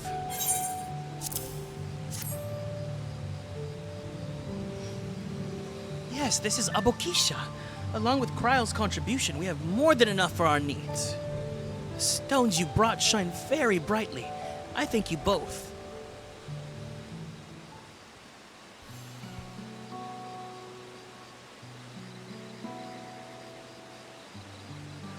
He would have been happy to know we were putting things right. Truth be told, a good friend of mine was meant to be the festival leader for this year's Ihihana. But when that big storm hit, he did not survive. It fell on me to carry on in his stead. That was why you agreed to Wuklamat's request, despite your initial reluctance. Yes, it hurt to hear, but she was right. Though I must mourn, I cannot let my grief consume me. Her words made me realize that the path to my recovery, our recovery, is already laid out before me. And I will walk it. For myself and for my friend.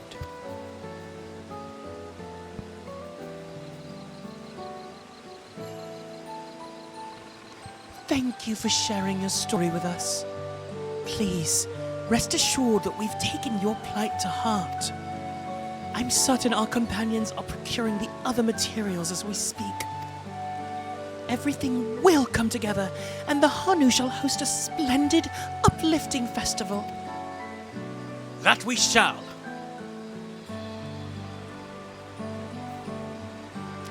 With that, let us return and deliver the Abokisha to Bugevu's waiting hands.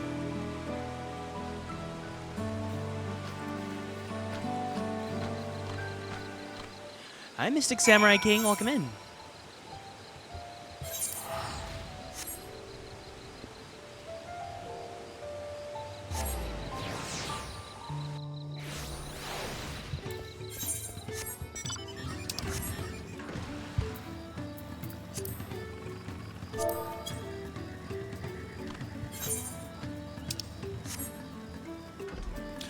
The split paths are not as long as... It's not taking as long as I thought it would, which is great, because I think we'll at least get to go to the first dungeon today. That would make me really happy.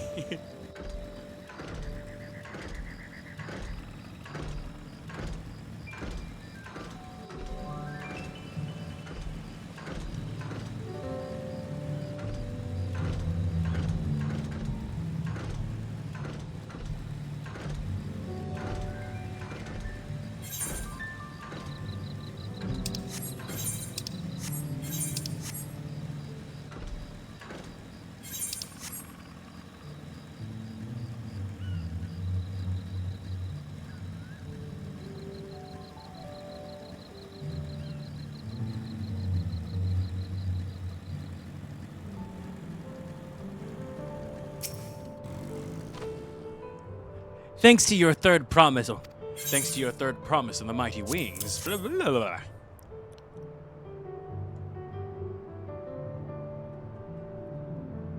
Yes, these are excellent samples. A good quantity, too. At this stage, you've likely surmised that the lifting of wings encourages the crops to grow.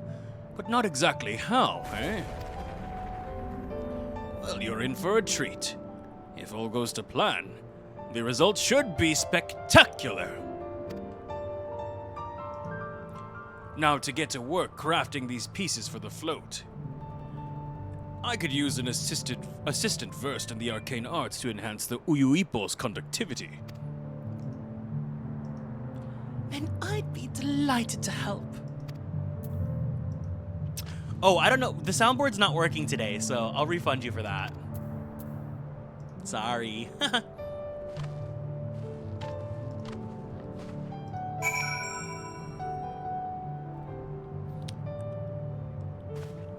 Yeah, not everything's working right now because I'm at my sister's house. I think I should be back home tomorrow at the least.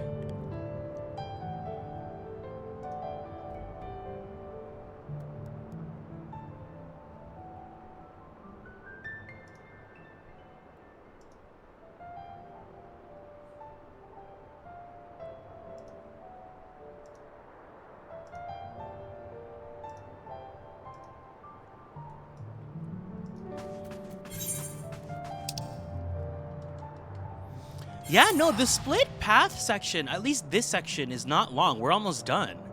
We've got like 2 more quests, and then we have to do the other half, and then we're good. I remember Endwalkers like feeling like it was taking forever.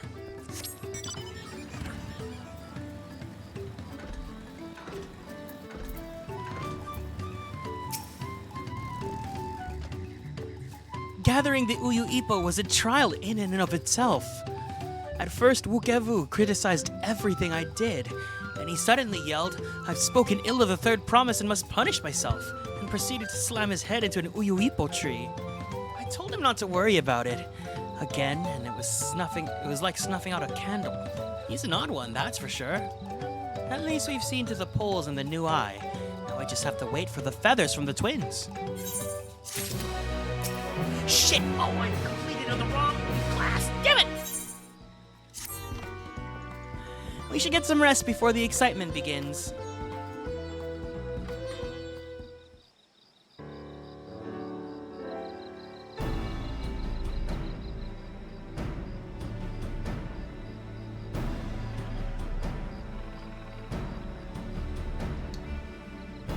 Over there, by the float. Isn't that the third promise?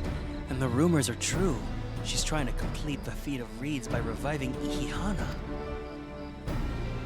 The festival is a prayer for healthy crops, but does she honestly believe that will be enough to save our harvest?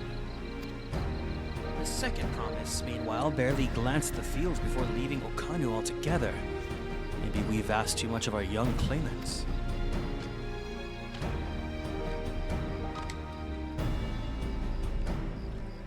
Oh, I wouldn't be too quick to worry. Is that so? Then perhaps we'll get to see another of his innovations firsthand.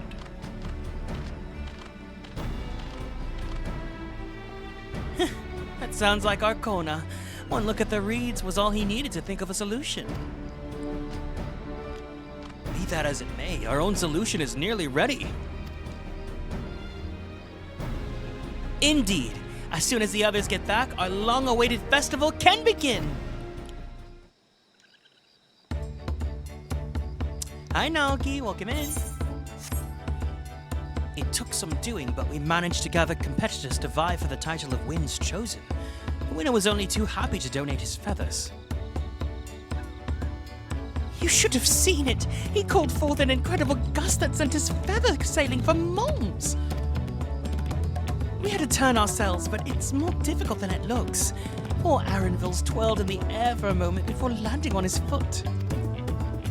I am a cleaner. Magic is not part of our training. As for us, we've brought the wooden gemstone replacements crafted by Wukevu. All that's left is to attach them. Has it been decided who will ride the float? Ba was the guest of honor the last time I was here. I remember being surprised they could even lift the thing with his hulking weight on top of it. The rider must be a personage of great esteem, which is why an invitation is usually extended to the Dawn servant. This time, however, I have another in mind. Oh? Who is it? Why, you? Oh, yeah. Our beloved Ihihana, the lifting of wings, is only being held because of you and your companions. So why not you, girl? Huh? Me?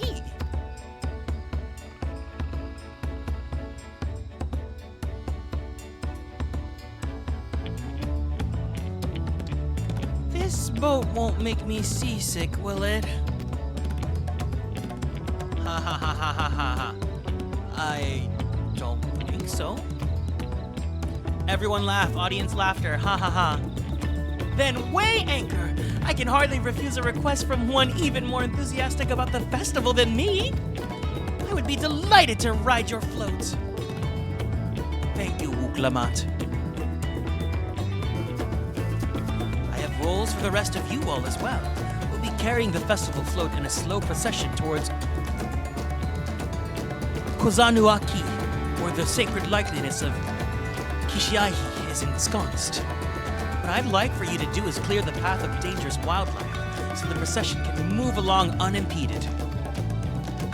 Consider it done. expect me to sit still until Wukevu is finished with the float? Let me come along and help with the clearing. As you know, I'm not much for fighting. I'll stay behind and assist Wukevu with the repairs. If you aren't sure where to go, the path I spoke of begins at the south of the village and branches off to the east. That will lead you across the bridges to the stride of the sun. And we shall see to the clearing it end to end.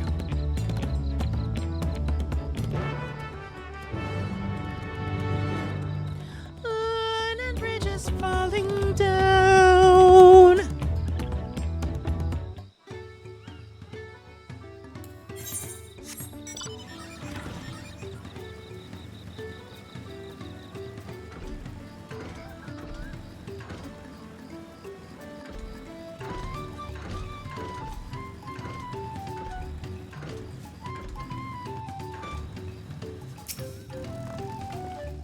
As Linuhanu said, Kozanu-Aki should be down this way, then off to the east when the path branches. Then something about bridges and the stride of the sun? Anyway, let's split up and get to work. Once you've culled all the threats you can find, we'll meet up in front of Kishiahi.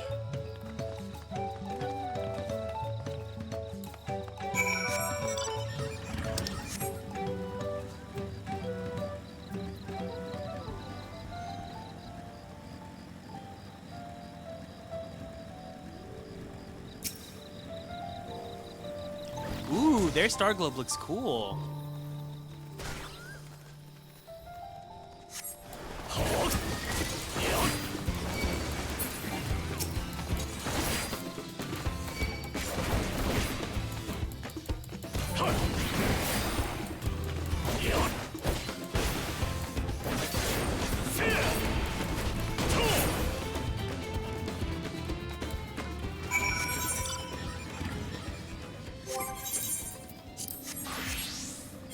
Give me that experience.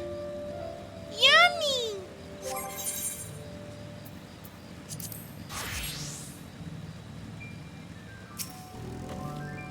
I told you, you don't need to watch over me anymore.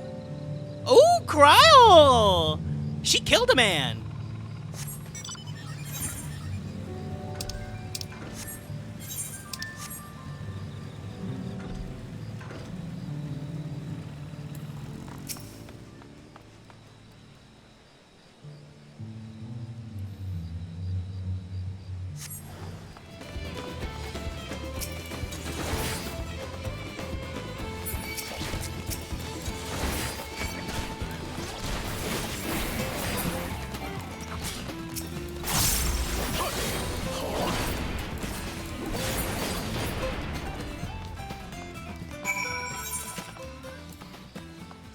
Things are so much easier as a gunbreaker.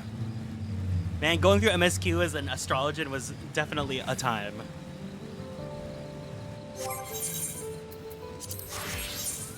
Oh, damn it.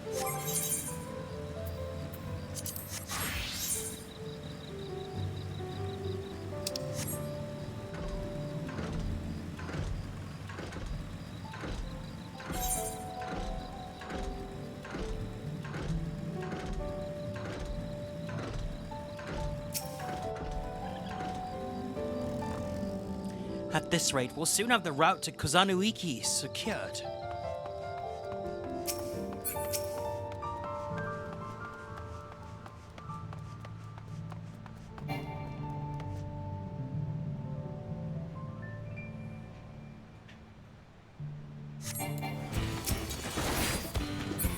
Ocelot? Metal Gear Solid?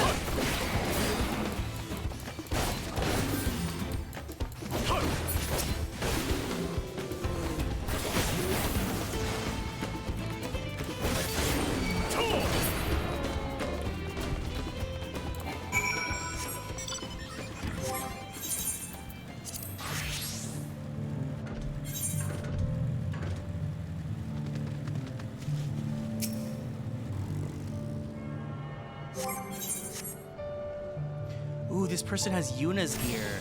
It made it look so pretty. Wow. I love Yuna's outfit so much. It's so iconic.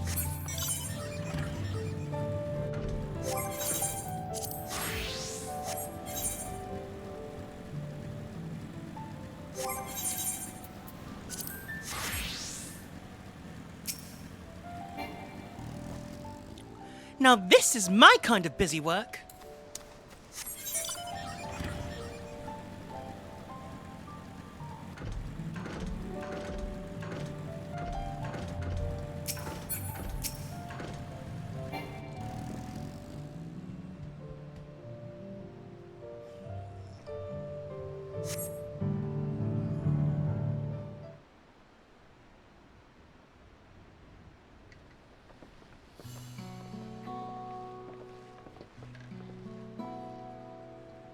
You were a step ahead of us.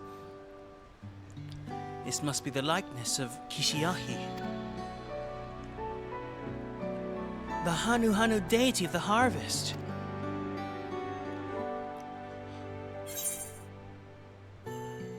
Even their sacred images were woven with reeds.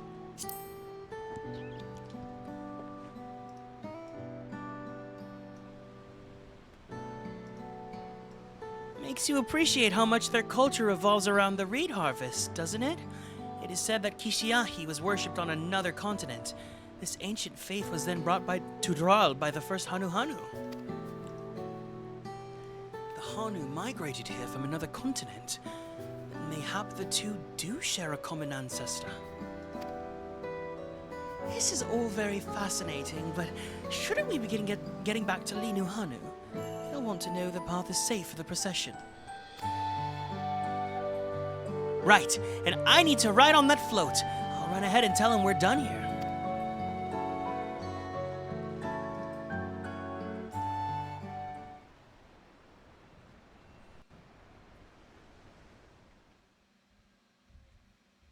Meanwhile, in Okanu,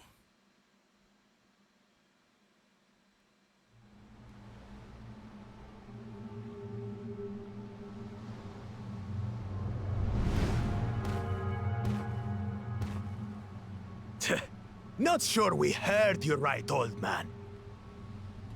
Why don't you say that again? As many times as you'd like. The third promise tasked me with repairing this float, and I'll not relinquish it to an uncultured brute like you. Much less one that can't even manage a simple greeting. We wanted to handle this in a civilized way, but we're more than willing to kill you.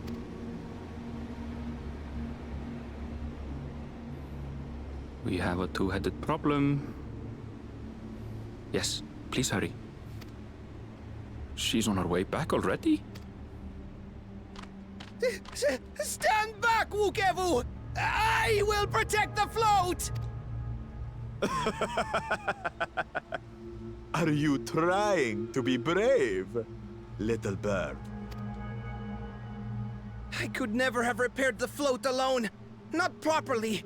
But thanks to Wuklamat and her friends, we can hold Ihihana again! This is a priceless treasure! And as festival leader, I would die to protect it! Very well, if that's what you want. Ooh!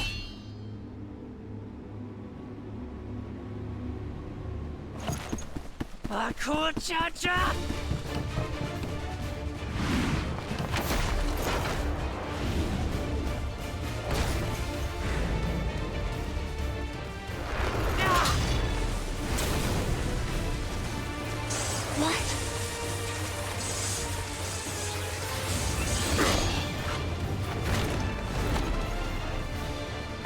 Everything into that blow. Good. The better for you to understand the gulf between us. But you need more lessons. We'll carve them into your mangy hide until you cry and beg forgiveness.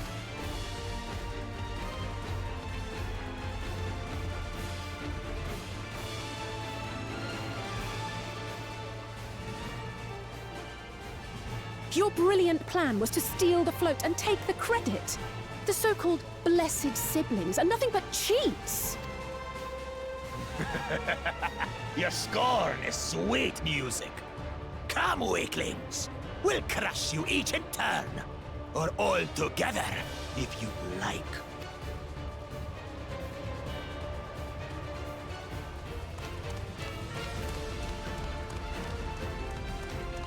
Calm yourself, Chosen One. If you fight in earnest, this will end in a massacre. What's more, we have word that our other prospect is on the verge of success. Then it would be foolish to expend effort sweating nuts.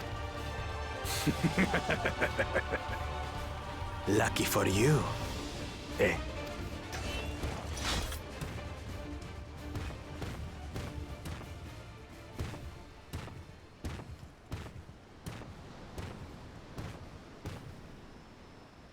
Ugh, two heads.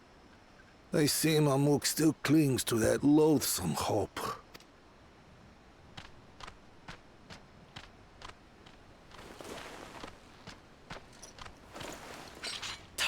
Oh, oops. It'll take more than that to kill me. So, are we having this festival or not?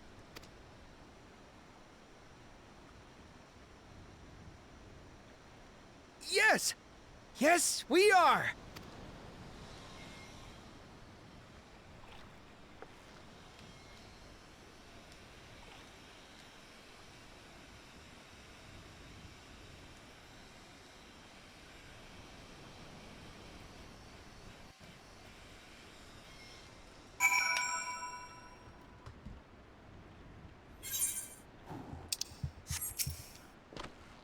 Thank you for coming to our rescue.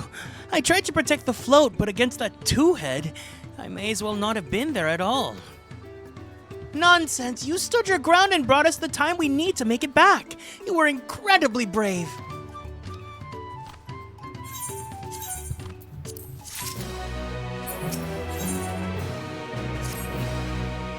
With that exciting interlude over, you'll be pleased to know that my repairs are finished as well.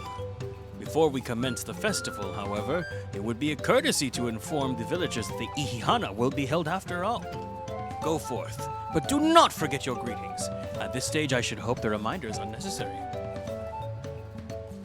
Ohokali! See, I remember.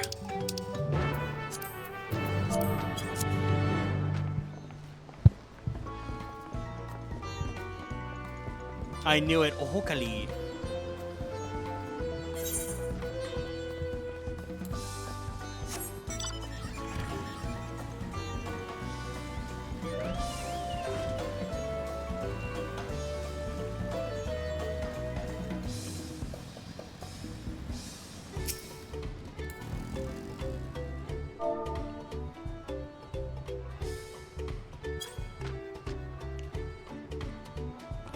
Ohokali! Thank you for letting me know. I would very much like to attend the festival, but the repair should be finished as soon as possible. What to do? What to do?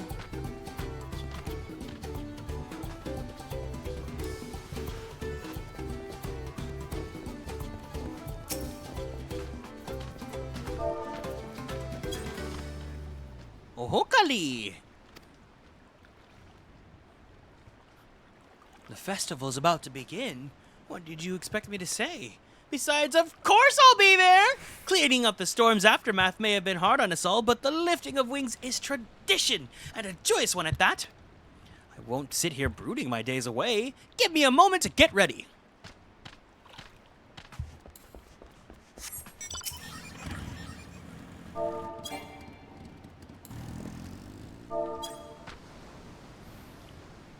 Ohokali! What? The float is fixed? Our fallen friends would be glad to know that Ihihana will soon be underway. They would have wanted us to honor them with celebration, not let their loss deter us from it. I must go and enjoy the festival for those who no longer can.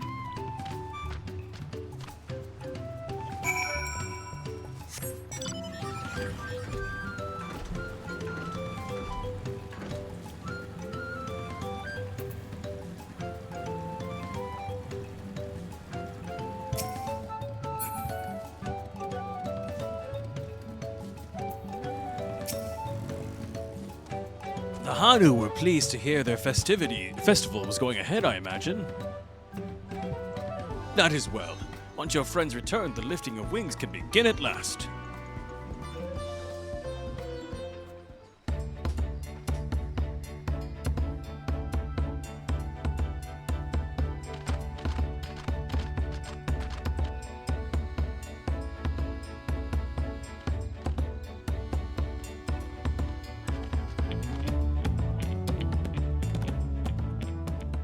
So few have come. Patience. Once Ihihana gets underway, no Hanu will be able to resist joining in. Just so. Ukewu knows well the heart of the Hanu. Have faith, third promise, and climb aboard the float. It is time for the lifting of wings. Right. Off we go.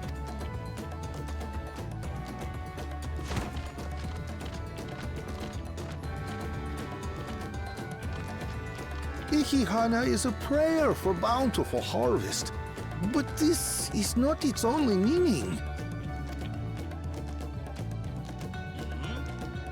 It is also an exchange of pledges between rider and bearers, a commitment to a long and fruitful friendship.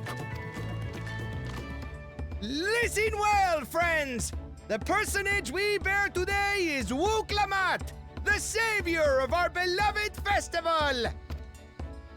Let your shoulders burn, or your feathers fall out, but do not even think of dropping her!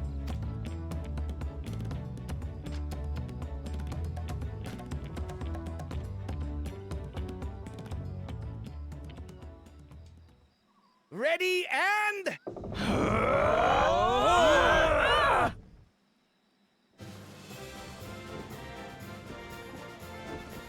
So cute! I can get used to this.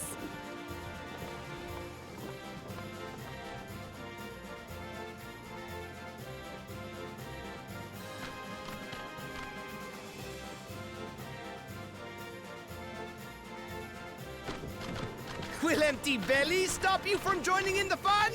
Come and help us carry the float!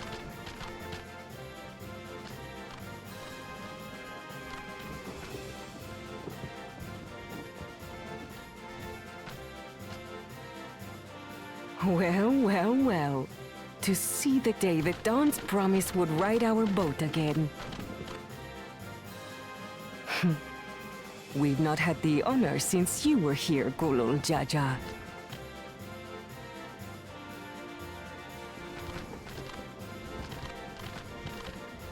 Right, we've enough bearers now. Onwards to Kozanuaki!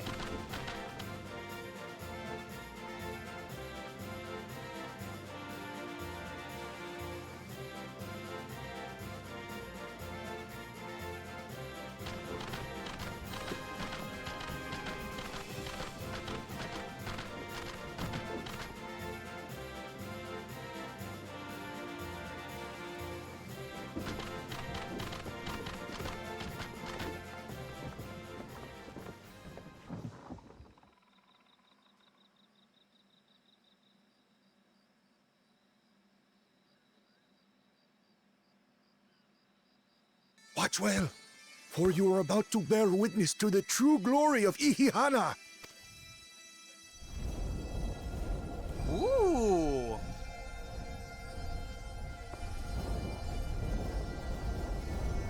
I'm glowing.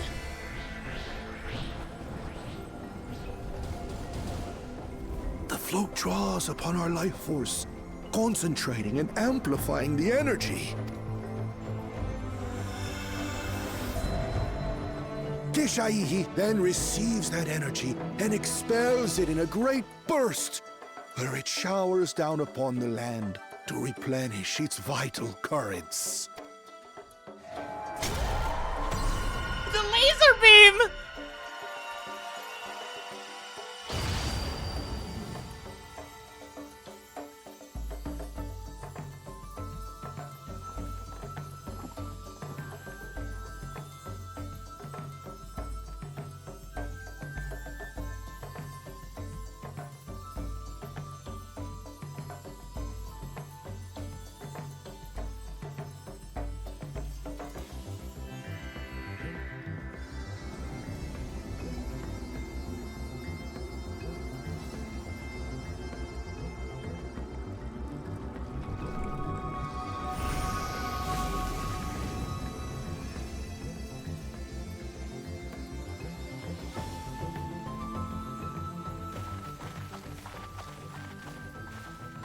It worked. We magically grew the crops! We did it, Joe!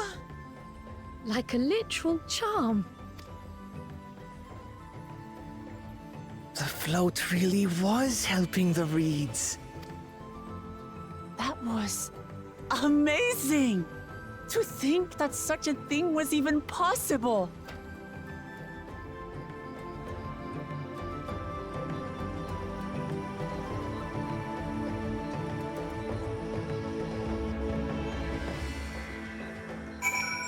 This story, like, this part of the game just feels so, like, classic JRPG. You're exploring the world, you're learning about the culture. It feels like a blank reset, and I like that. I know some people have a lot of thoughts about Dawntrail as a whole, but I think it's such a cute standalone story, and it just feels good. It's so wholesome. Should I have left the float behind like that? I was so excited to see the reeds.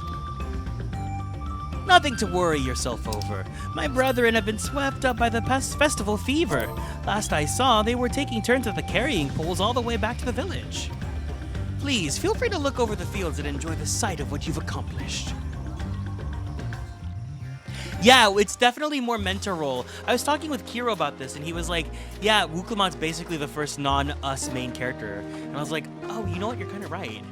Instead of us, like, instead of the story being about us, it's about someone else and we're part of it. I'm fine with that. At least for this standalone X-Pack. It's a really good... This is still look a bit sickly. To me, this is really just the summer vacation DLC. I'll take it. I imagine even the harvest magic has its limits. If the Hanu continue their festival tradition year after year, though, the entire field should eventually recover. Where does that leave us with the feet, then? You've got nothing to fear on that account. Our situation could never have resolved itself. The revival of even a single reed would have served to demonstrate your commitment to the task. That you recognize the nature of the float and found a near-perfect solution in Ihihana proves your dedication.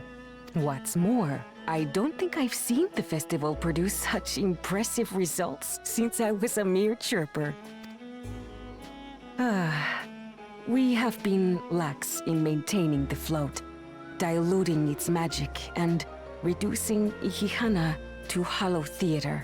But today's events remind us of the power in tradition.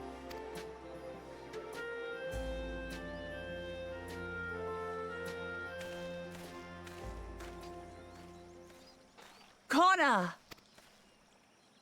I was delayed by an unpleasant encounter, but it seems I arrived at a good time.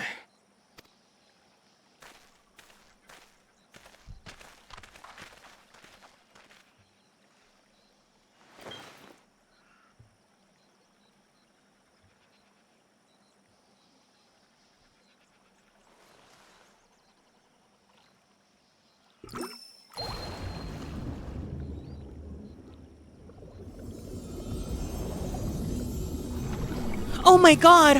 Charlian Fertilizer!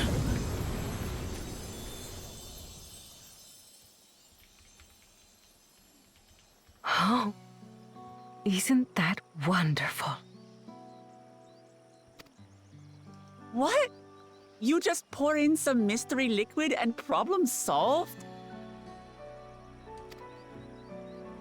Stagnant ether was to blame for the reed's poor condition.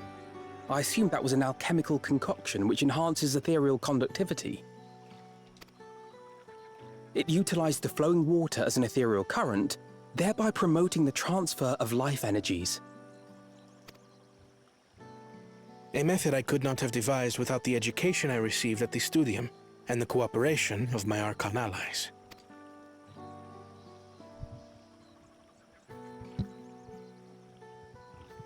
Archon allies?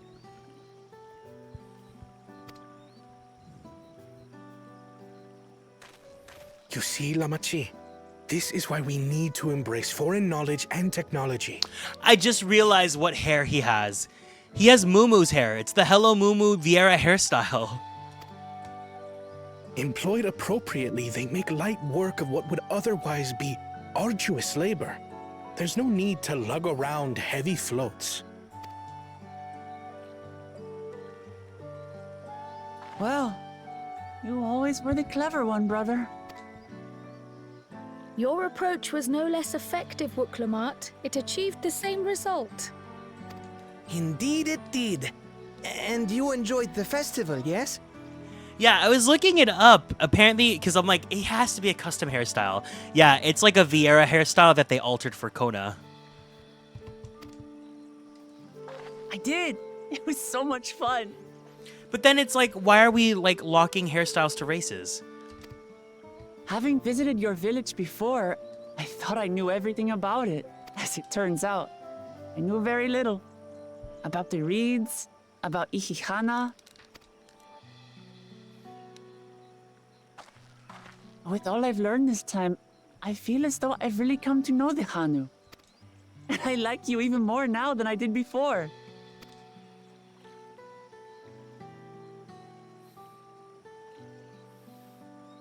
The feeling is mutual. And it's not just you who had a lot to learn either. I'll never look at our float the same way again. The two of you have exceeded expectations. Come forth and claim your stones.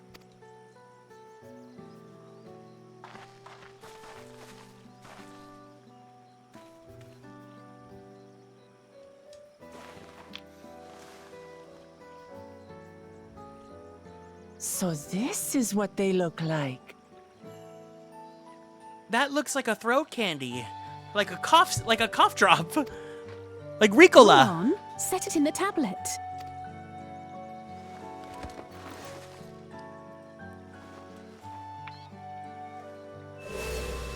My Ricola! A perfect fit. That leaves 6 more. Another Fukami. And on to the next.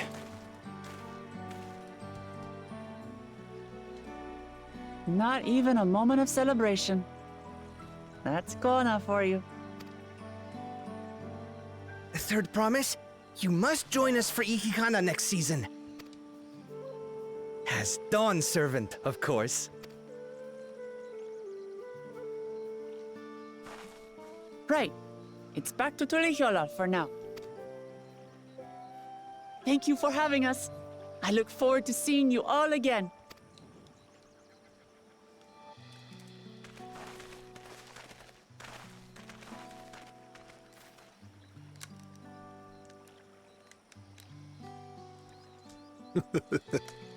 These are interesting times indeed.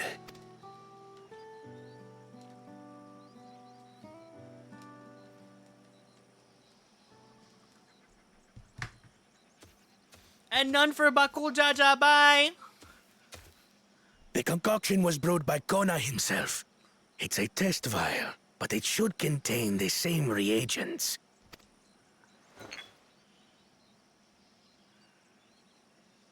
Good work. We'll use whatever we must to win. For win we must.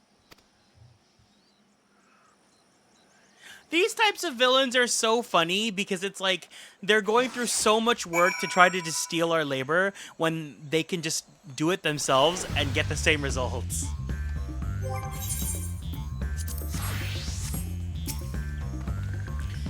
My journey has just started and I'm already met with so many wonderful people. Ukevu, for one, he's a bit eccentric, but everyone could stand to be as respectful of other cultures as he is. And Linu Hanu, it warmed my heart to see him honor his departed friend through Ihihana and to help others do the same. I can't help but feel excited thinking who else I might meet over the course of the contest. Come on, let's head back to Shibaliabtie.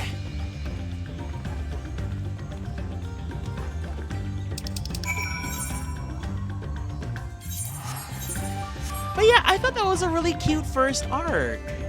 It's a good way to introduce what we're going with here, and I really like Dawntrail. I'm a Dawntrail defender.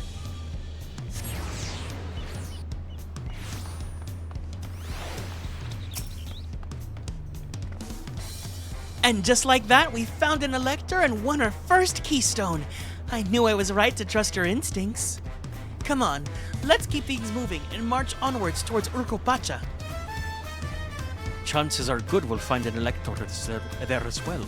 Before we do anything, however, we should see what your opportunistic fellow friend has to say.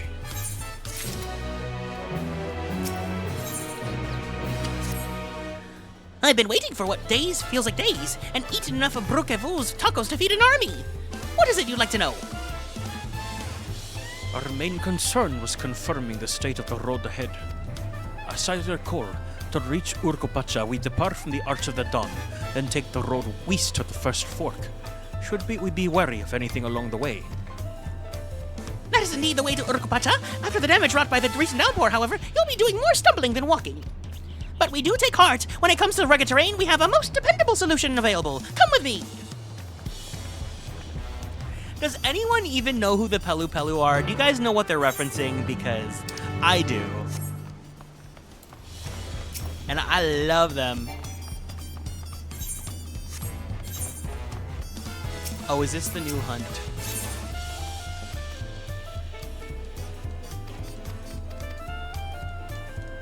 Might as well add the Dawntrail hunts to our list. We're getting new unlock quests already? What's Sights of the West? Oh yeah, let's do that for the sightseeing too.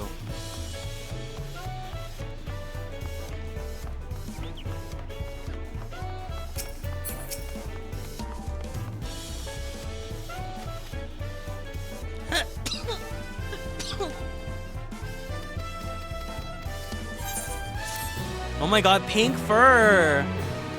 It just has... Designed by a gay person. Dawn Hunt's now accessible. Yay!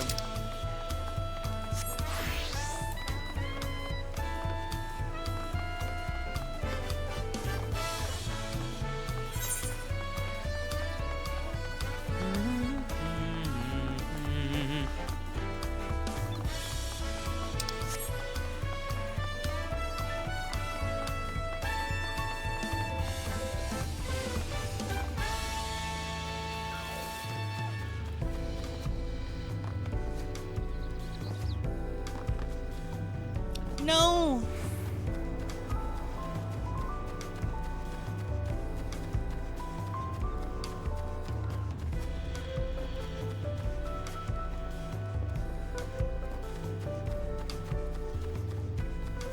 Hello?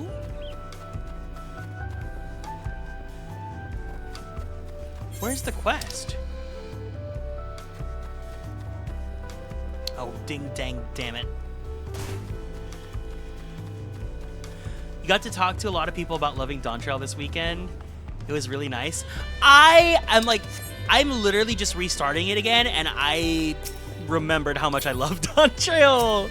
It's so cute. It's such a classic JRPG experience. I love it. That being said, I've made it very clear that I like the first half of Dawntrail more than the second half.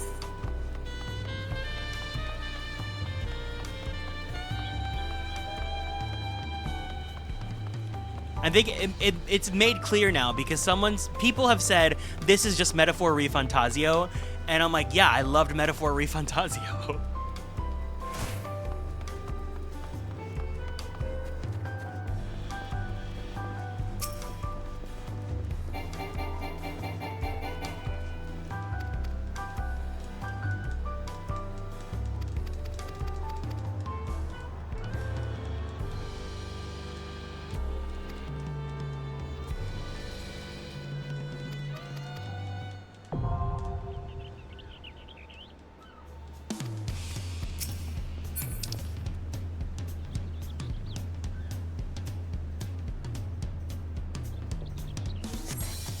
Ooh, give me a second. I think I'm getting a call from my sister. I'll be really fast.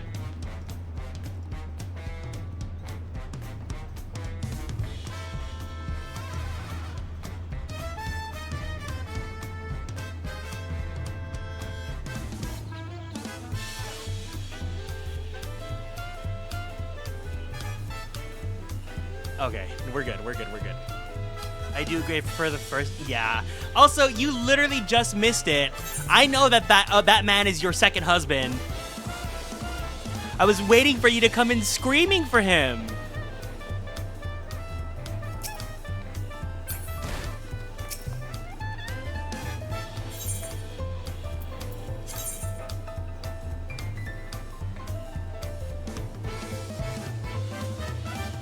I'm feeling so motivated, though. I think I'm going to do the Pelu Pelu section so that we can get to the first dungeon together.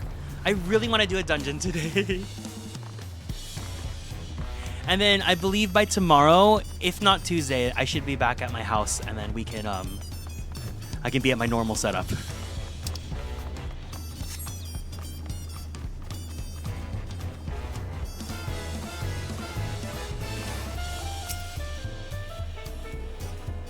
There's definitely another NPC I saw and thought, oh, SP's wild about him. Exactly, exactly.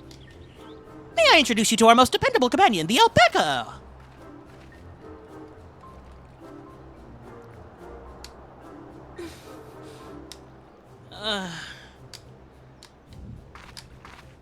These animals can traverse Urkopacha's steep mountain trails as if they were gentle fields, and while carrying heavy loads, our merchants will be lost without them.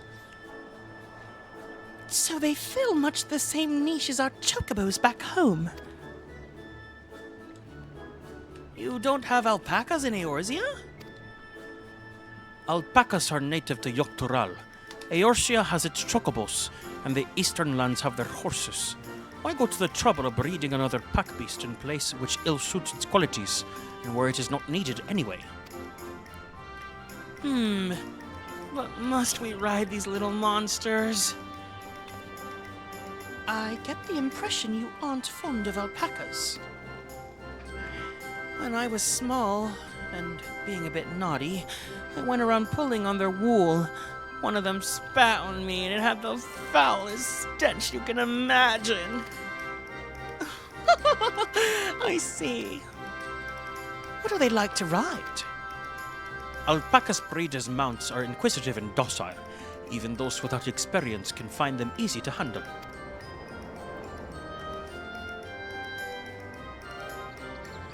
Really doing this then? So, was my information useful to you?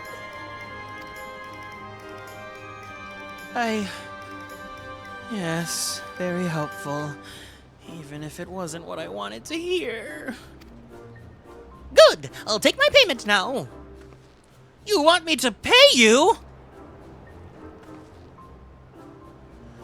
I guess I should have expected as much from a Pelu merchant. Let me see what I have on me. The Pelu Pelu value the act of spreading joy through trade. As you should know, they take pride in making deals that benefit both parties.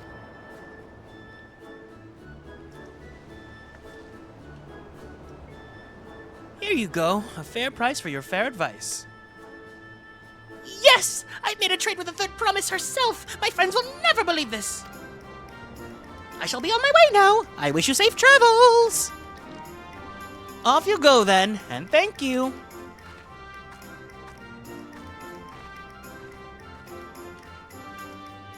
I better not get spit on again. You brought that on yourself. Remain calm and gentle, and so will they.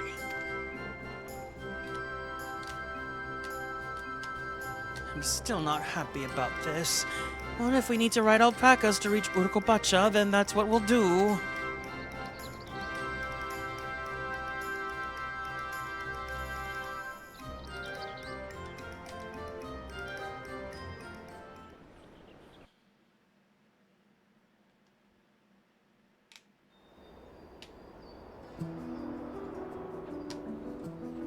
Yeah, we just finished. Turali poets of yore sang of a mountain that would stand tall, even should all other lands sink beneath the sea. Indomitable and eternal, it arises from Urkopacha, the 100 peaks of time. Girl, have you not been listening? I've been saying for the past 2 hours, where's especially, this is your man. Only the legendary Valikarmanda could hope to disturb the summit's serene majesty. Yet, with that flying calamity imprisoned by the Dawn Serpent, what great feat remains for those who would claim the throne?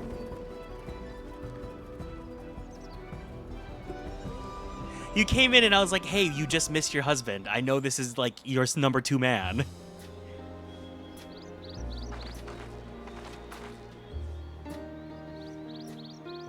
So this is Urkopacha. I've never actually been here before.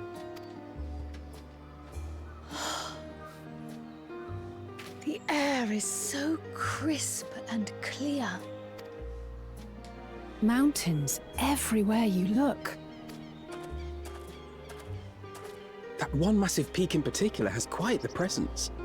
It puts me in mind of Som Al. That is Workor Sormor, the tallest mountain in Yogg-Tural. Its sheer height makes it an imposing climb.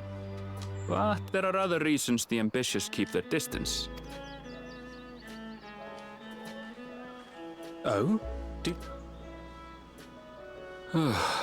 Where to begin? Excuse me, but you're Wuk Lamat, are you not? I hadn't thought to encounter one of the Dawn's Promise here, of all places.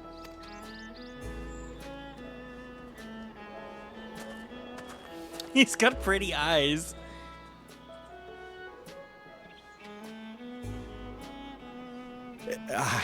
But I should introduce myself. I am Bol Nok, a weaver by trade. Well met, Bolnok. We're on our way to Watranpello. Truly, I've just come from there, as it happens. I'd asked the Pelu Pelu who sell me their wool to give me a tour of their alpaca ranch. The head rancher and I shared a bottle of mezcal while he explained the finer points of wool production. Mezcal, is that a local beverage? It's an Urgopacha specialty, a spirit made from distilled agave heart juice. Yes, and it must have done wonders for my mood, for I tripled my usual order of alpaca wool. They did offer me a discount, though, so it wasn't a bad deal in the end. But listen to me, boring you with my tedious stories. I will leave you before you are lulled to sleep. Goodbye, and safe travels.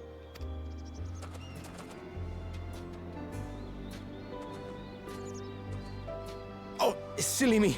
I almost forgot to say the thing I actually wanted to say. Peace for Tural. I agree with your vision, Third Promise. You have my support in your bid for the throne.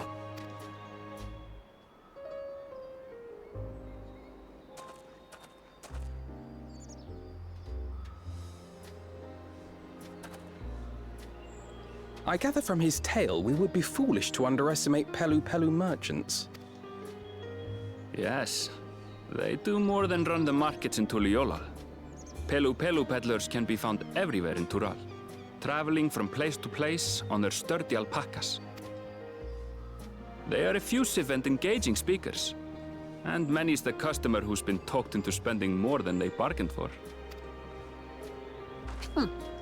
They won't find this customer so easily charmed.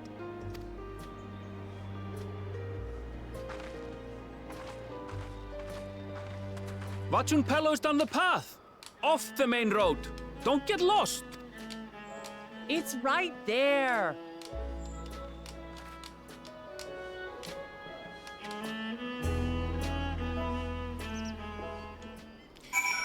Now, Urgopacha's not my favorite area in Dawntrail, but I do have fond memories in the sense that I remember when Dawntrail first came out, I was starting to get more involved with like the girly pop community, and I was still really shy in like talking in the streams, but this was while I was in this area, it was like the first time that Fawn ever raided me. And because of that, and like not only his raids, but other people from the extensive community, but like my life has changed so much ever since I started getting more involved. And it's just it's so crazy to come back here and think, wow, that all started so long ago. Kurimuzon, thank you so much for following and joining the Konstellations. Welcome in.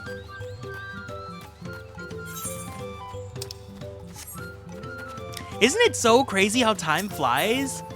I'm sure a few people have come from that time frame, so it's wild to think how long we've all been together now. And people like you have been even longer, Blue Moss.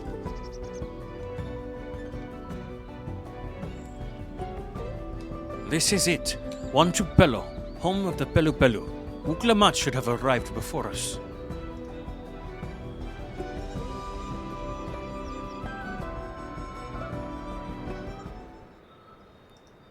That's not good.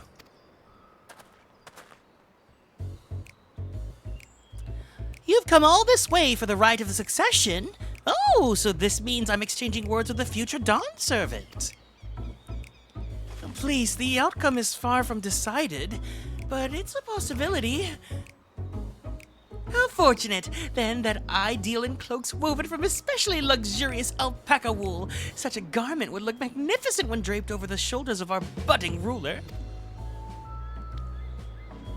And a nation's ruler should dress her best for her adoring people, yes? Finery for our finest lady, that's right. Come, third promise, my well-stocked shelves are but a few steps away.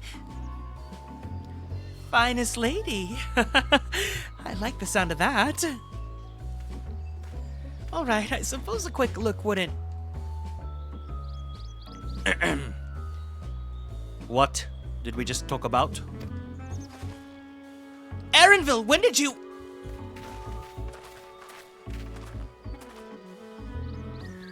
Ah, Shetona from far off Shaktural. Northern winters are bitterly cold affairs, I'm told. I cannot imagine how you survive them without a lovely warm cloak of quality alpaca wool. No, thank you. I'm not in need of new clothes at the moment, and neither is the third promise. Perhaps another time. Of course. My shop door is always open. Let's go shopping. Oh my god, you found me.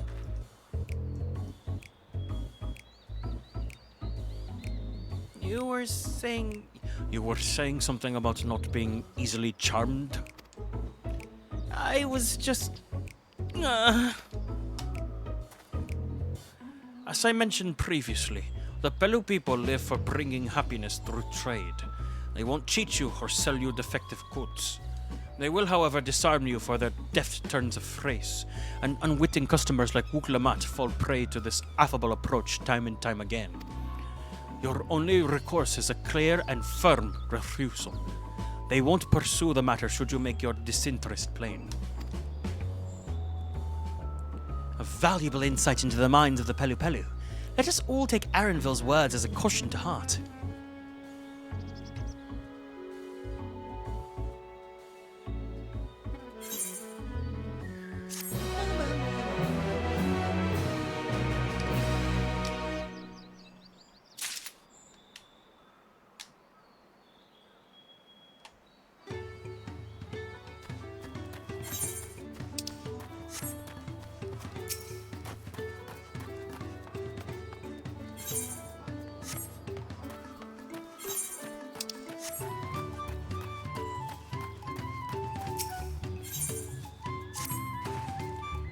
Not my finest moment, I'll admit.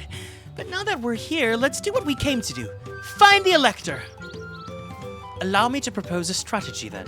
Trial, Alize, and I will speak with the merchants. Uklamat, you and Erenville might try approaching travelers and passerby.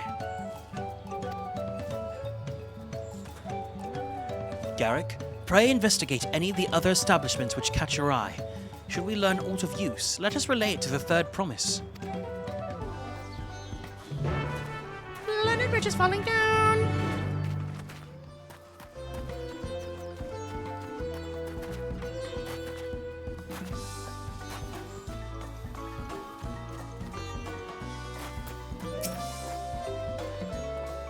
The Dawn Servant Selector? Ah, I thought you might make a new face in town. Here for the right of succession, I take it. Me, I don't care who sits at the throne so long as I keep Tural peaceful. People tend to not be in the mood to relax and sip our excellent mezcal once arrows and spears start flying, if you know what I mean. Speaking of which, would you like a cup? A joy shared is a joy doubled, I say. Oh, right, yes, you were talking about the Elector business. Being but freshly returned from my trading route, I heard that there is a contest afoot, but not much else. Our head ledger, Tobeli, could probably tell you more about it. Tobeli! That is a direct Final Fantasy X reference. It's funny how I was like, I don't like that they're bringing back Final Fantasy IV characters, and then I see Tobeli, and I'm like, yes, Tobeli! Electors? Oh yes, I've heard all about the right of succession. They're looking to put a new ruler on the throne, huh? Personally, I'm rooting for Saralja. If the first promise wins, he'll look to expand our sphere of influence. That means access to more resources and more customers. In the thousands column, potentially. So many new trading opportunities to spread happiness far and wide. Others have been coming around my way of thinking, so I've begun to craft goods inspired by the resilient sun. Would you care to purchase something? Please just answer my question. Very well.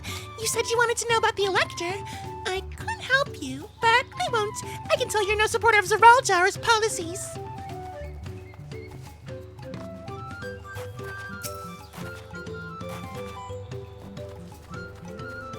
A pink Pelu Pelu! Pop or flop. Just kidding, that's Diva. Hello there, I'm Mablu. Did you have a question for me? Sorry, I don't know about any electors. You should take a moment to see our prized alpacas before you leave, though. Oh, and be sure to admire them from a respectable distance. Get too close and our nervous darlings may be tempted to spit on you. And that stuff, fart with reverb, stinks. It happened to a visiting fire not too long ago. Tobli, that's the head rancher, was so mad at me for not giving a proper warning. No one makes a mistake without Tobli noticing. He knows everything that happens on this ranch.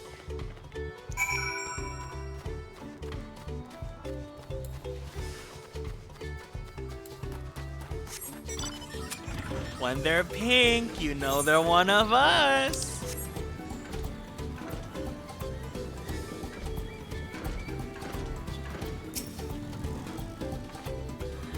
Really have to watch yourself around these silver-tongued peddlers.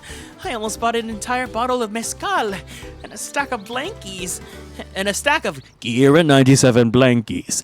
And then there was this enchanting ornament. Anyway, I did manage to learn that Tobli is the man to talk about the contest. Now, if only they'd share where this head ledger of theirs is to be found. Can I get a Kieran 97 blankies in chat? Really? He's also the head rancher? Well, the alpaca ranch is not far from here. I say we paid a visit before the others return. Wait, if he's a businesswoman... Urena Crisis? And the head rancher? So he's nannying all of the alpacas?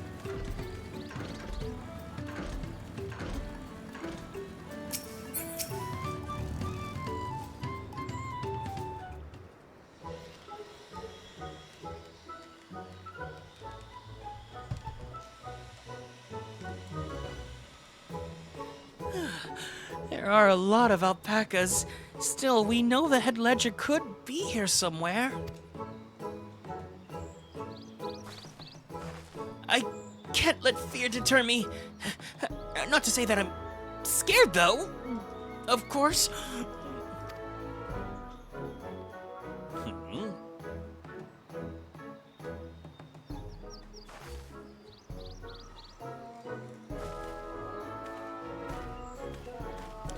Excuse me, is one of these workers Tobli? Tobli? Oh yes, he likes to mingle with the ranch hands and keep an eye on things. I can't tell you which one he is, though. You can't? Is that part of the contest? All I can say is that Tobli often mentions his favorite pungent subject. He also can't resist a profitable trade, though who among us could, am I right? Still, if you bring him a very good deal, he might let his identity slip. So it's like a game.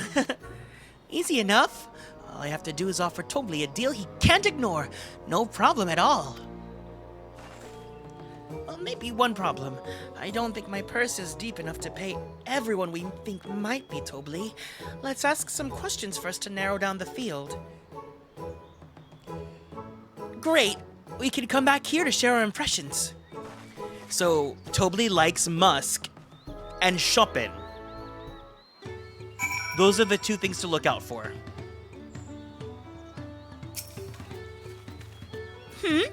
Well, obviously, I'm not Tobli. I mean, oops, I shouldn't have said that. You're meant to find out for yourself who Tobli is, or if an elector is even in the village at all. Good luck.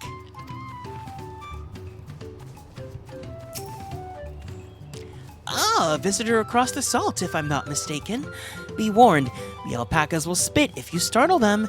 I suggest you keep your movements slow and deliberate.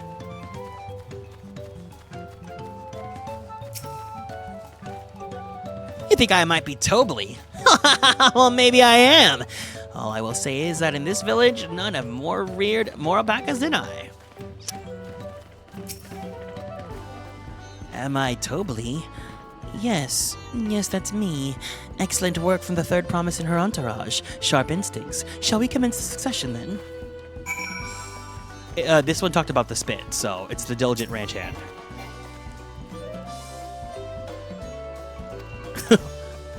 Hurry along! I've coats to brush and smelly spit to mop up. Musk.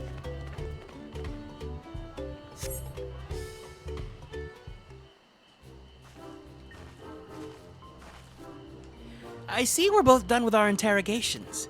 So who do you think it is? I have my suspicions, but let's hear your pick. The diligent ranch hand. Ah, the worker's so intent on stable chores. I had my eye on that one too.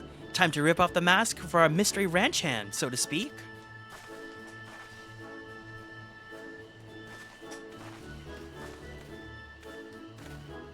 We know it's you, Tobly, and to prove it, I propose a deal.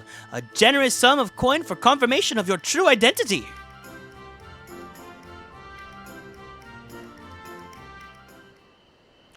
An offer I gladly accept. And you have correctly guessed I am indeed Tobly, head ledger of Huachupelo and head rancher of the family ranch. I am also one of Galul Jaja's chosen electors. Ha-ha! And a place featured in the Tuliola saga just as we thought. I was right to trust in your instincts, and I wager this won't be the last time.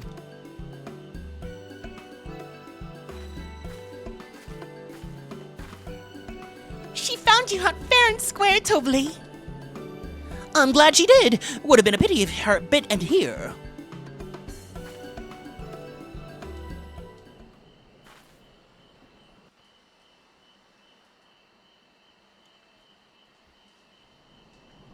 Deducing the Donservant's elector was the first step of the feat. Too simple a task for this aspiring ruler, eh? I might have spent all of her money. He really fooled me. They said he talks about his favorite smelly thing, and then it's spit. Right. Not hard at all.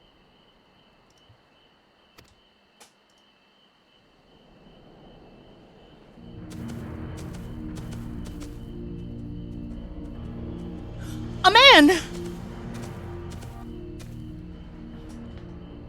Zoralja. You know what Zoralja's giving? I am told the head ledger, Tobly, is to be found here. Maybe it's because he's giving body tea, but Zoralja is kind of giving Garrus from Mass Effect. And I did think Garrus was kind of hot. You have to guess which one of us is Tobly. That's part of the test.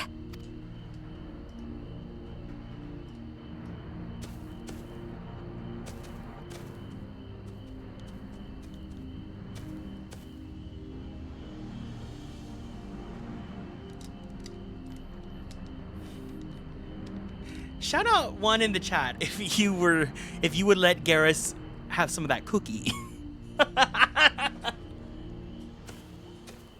You're Tobly. Without even asking a single question. Very impressive indeed. Okay, but that's not fair because we were literally talking to him. With that amusing prologue out of the way, we can proceed to the actual challenge. Per the Dawn Servant's instructions, I was free to devise any manner of feat. I considered a number of possibilities in the 10th column. But I think I have a good one.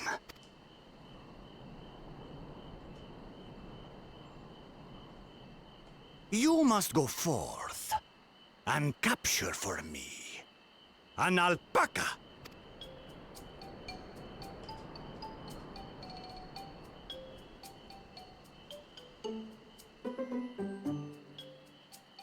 While I've not had the best experiences with alpacas. Aren't they generally docile creatures? That doesn't sound like much of a challenge. Oh no. Bring out the example!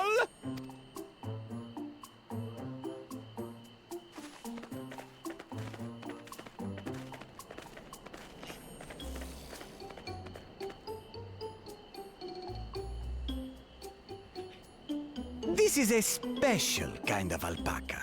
Would you please approach the animal, Third Promise?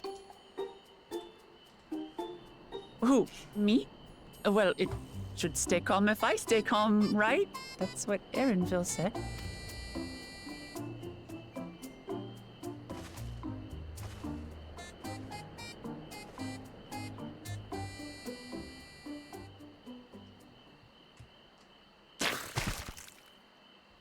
Ah!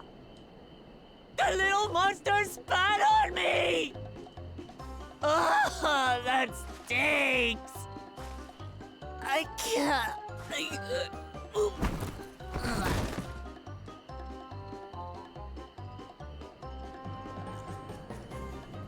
Alpacas are paradoxical creatures, being both extremely curious and extremely cowardly. Press your luck when they're frightened, and you'll get a face full of spit, as you've all just witnessed. Has an awful stench, their expectoration.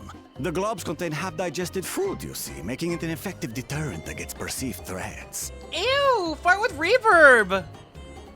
Wild valley breed like this one are especially timid and can therefore be quick to lash out. They're also especially hardy. Indeed. We take the rugged wild alpacas and breed them with our gentle domesticated stock. This produces the strong but beatable pack animals prized by our traveling merchants.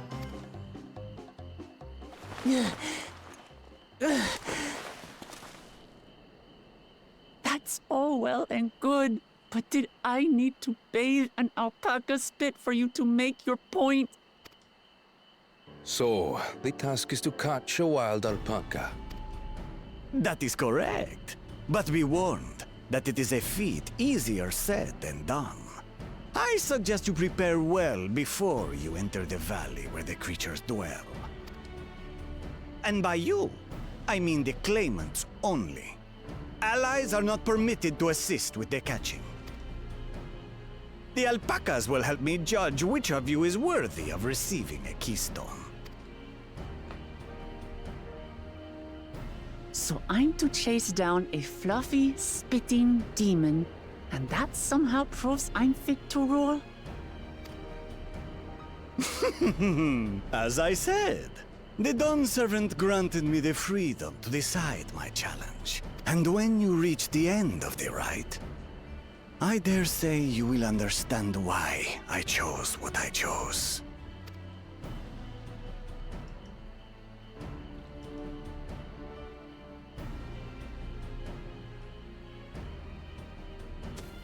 Very well. This won't take long. Wait! Didn't I warn you this was easier said than done? There are preparations to be made, factors to consider. A beast is a beast. All yield to strength.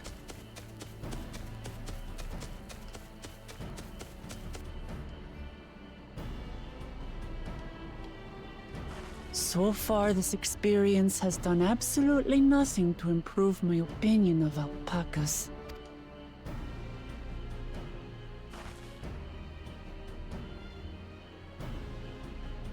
But that doesn't mean I can't do this. Revolting spit aside, they're just another animal.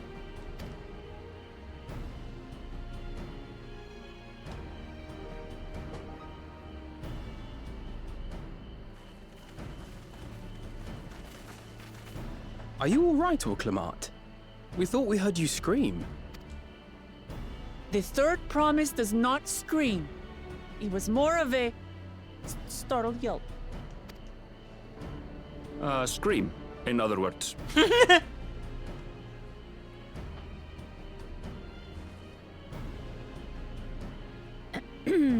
Did you find the Elector? Oh, we certainly did.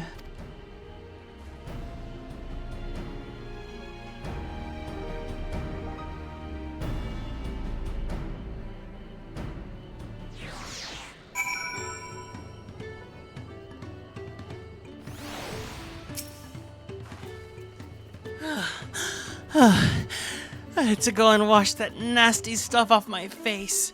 I think I got all of it. But would you mind taking a sniff for me just to make sure? The stench has ruined my sense of smell. Hey, I saw that look!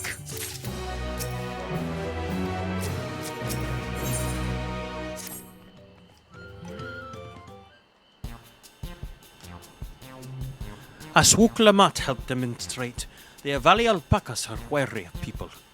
Getting close enough to catch one will not be an easy task. You might have warned me about that earlier. I have enough trouble with tame alpacas. How do you expect me to wrangle a wild one? With a proper saddle, we'll infuse the leather with a relaxing scent that soothes a spitting beast. Wonderful! Give me one of those then! Have you perhaps forgotten that we are a clan of merchants? If you want a taming saddle, then you'll need to find a settler and make them an offer. They don't come cheap, of course. Crafting a saddle will cost you the equivalent of 10 pel in the thousands. Column.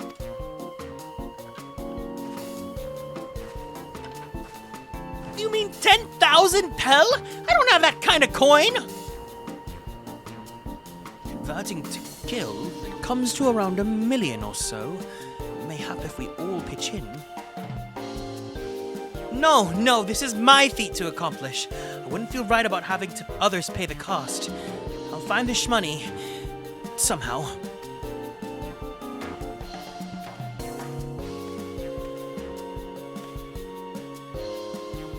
In that case...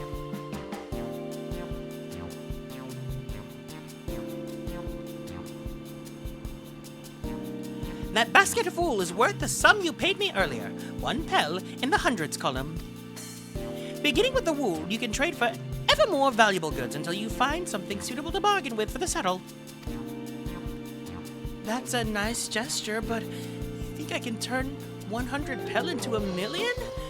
That's 10,000 times more!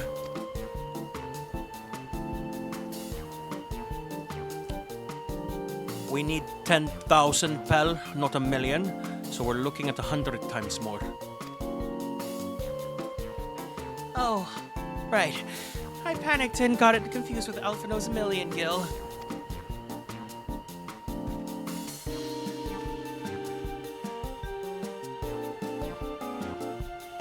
I'm not so sure about this trading idea.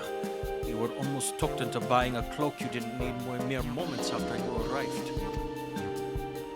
But I just... I hate it when you're right. Then let me help you with your deal-making. Oh, hello again.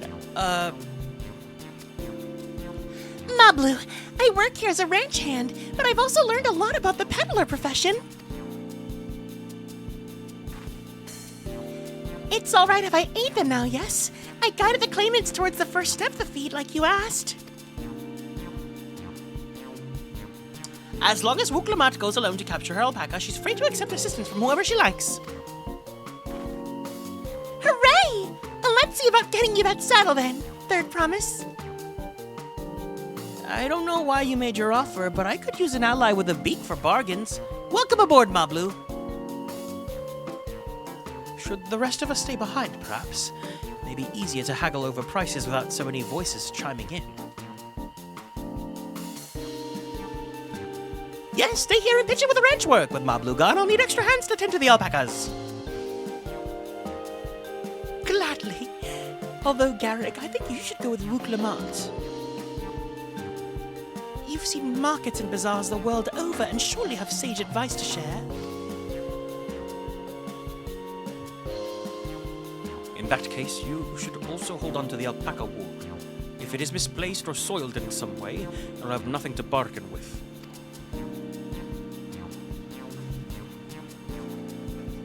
As if I'd do such a thing. But I'll leave the wool with Garrick anyway. The better to keep my hands free.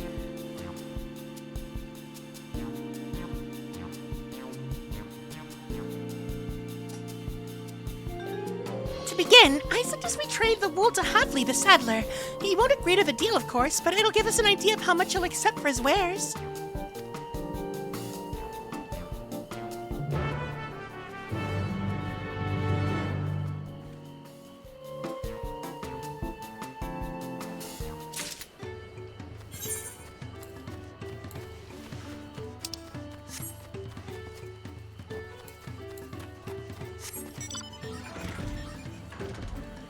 Oh, I can't fly.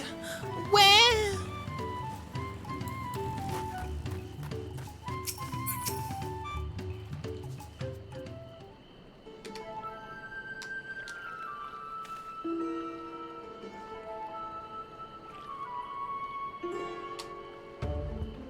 Something I can do for you?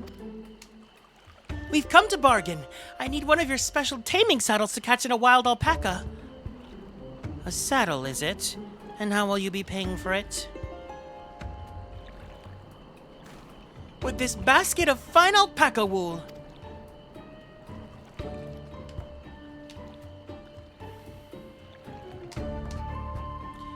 What use does a saddle maker have for wool? Besides, this would barely cover the cost of a single strap buckle. Offer me something I actually want.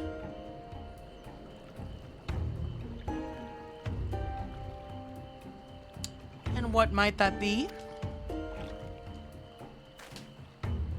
Mescal. I like to nurse a cup at day's end while I inspect my finished work. Bring me a jug of quality stuff and you've got yourself a deal.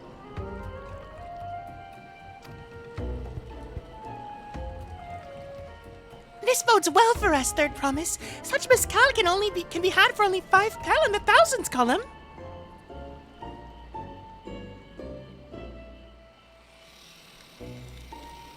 Hold on. Did you say Third Promise? Then my offer has changed. The saddle is going to cost you a jug of premium mezcal, aged 3 years at least. 3 years? That stuff is valued at 10,000 pel or more. Why have you doubled the price? Because I must support the man of ambition who will see to my business prosper. Soralja will go to war and his cavalry will need saddles. Lots of saddles. It's nothing personal, Third Promise, but I won't sell you my craft for anything less than my asking price.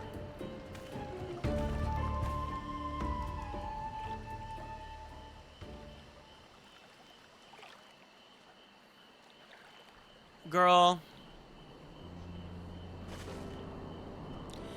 I can't say that I blame him. I'm known for champion peace, and peace is unlikely to bring him more customers.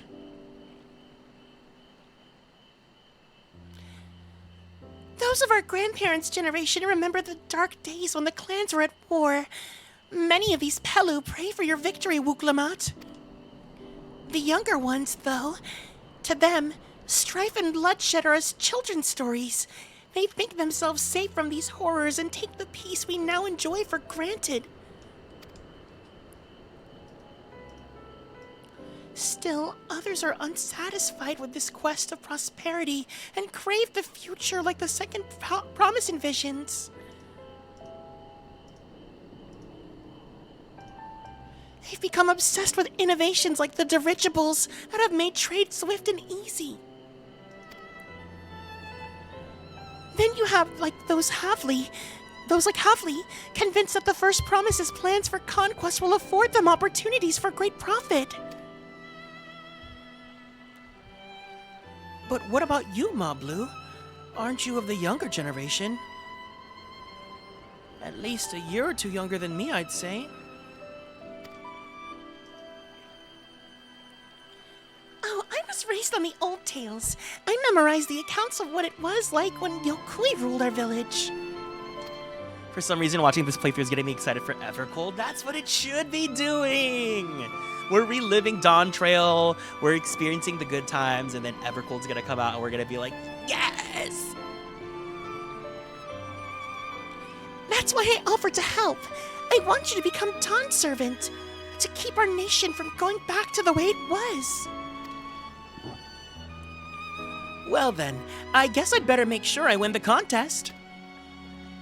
But the type of mezcal the saddlemaker wants is so very expensive. Weren't we expecting to need 10,000 pel from the outset? Nothing's changed, we just need to get on with it.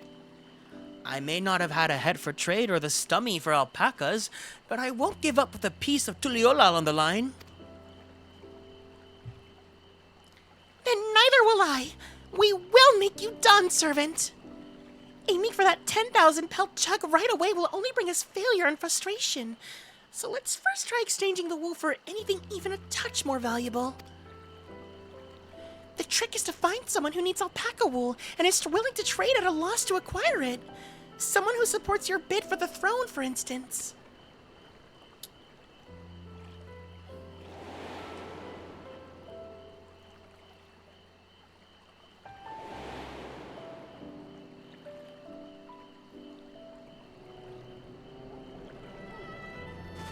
Of course, the Weaver!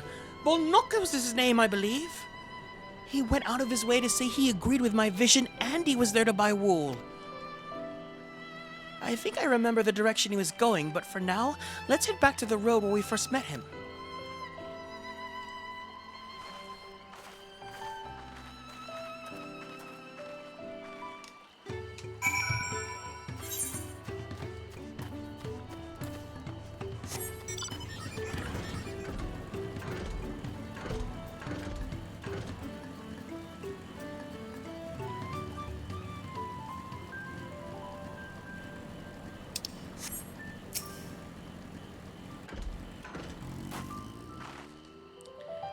This is the spot. After Bolnok talked to us, he walked off to the south. Then he was probably going to Ikulvozen. Most visitors to Wanchipelo end up staying there. Let's go and check, shall we?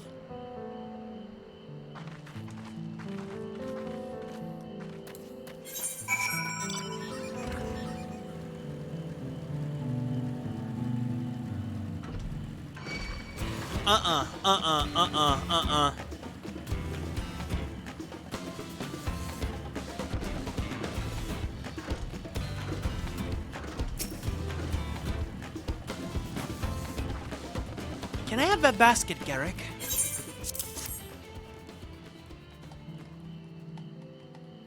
Thanks! Now let's see if we can turn a profit.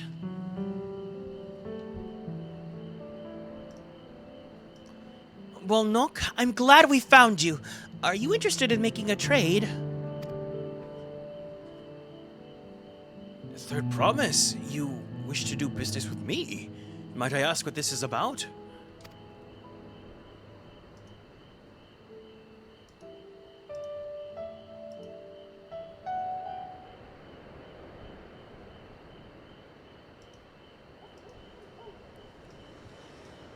I see. So the goal is to turn that basket of wool into a jug of 3-year-old premium mezcal. Then allow me to invest in your efforts.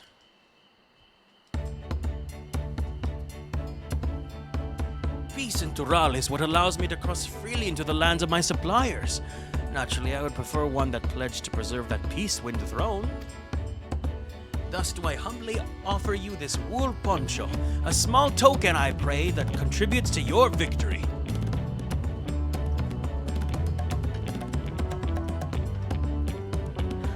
Oh, that's fine craftsmanship. A garment like that would easily fetch 5 pel in the hundreds column. That's very generous, Bolnok. Thank you. I promise I won't let you down. I have every faith in you, third promise. May fortune bless your future dealings.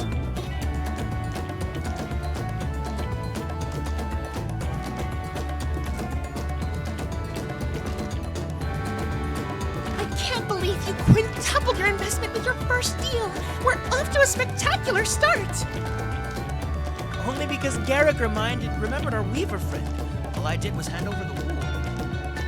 That's not true! The connections you build with people are vital! This is one of the most fundamental prospects of trading! One which you've instinctively mastered! Think so? I know so! Now let's take our 500 pel poncho and trade it for something even more valuable.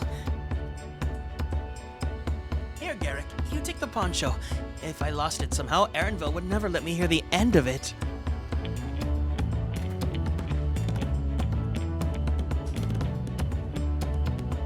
All set. Our next deal's waiting to be found.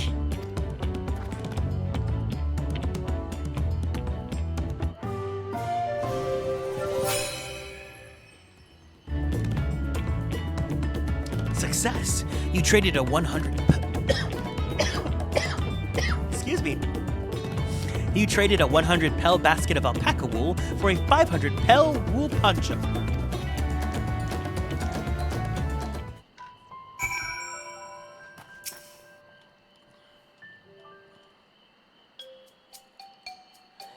Leveraging connections is a sound strategy, but we should also consider supply and demand. An individual in urgent need of a good poncho will offer more than a merchant simply looking to stock his shelves. That makes sense, but how do we know if someone needs a poncho? They have a fabulous sense of style.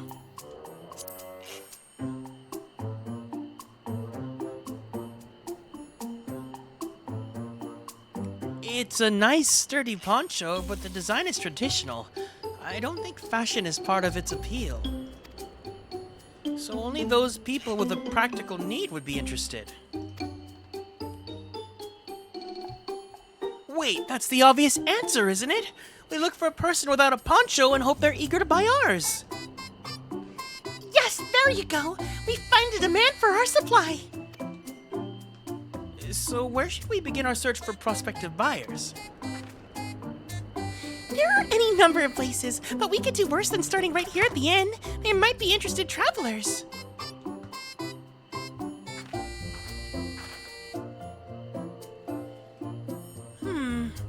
Who here needs a poncho? A lot of Mamulja hardly wear anything to begin with.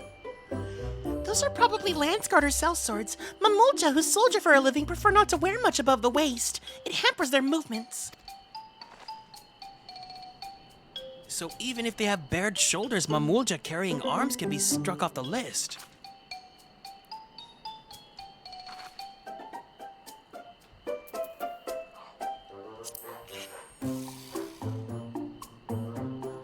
Let's see, no coat or cloak, but also no weapon.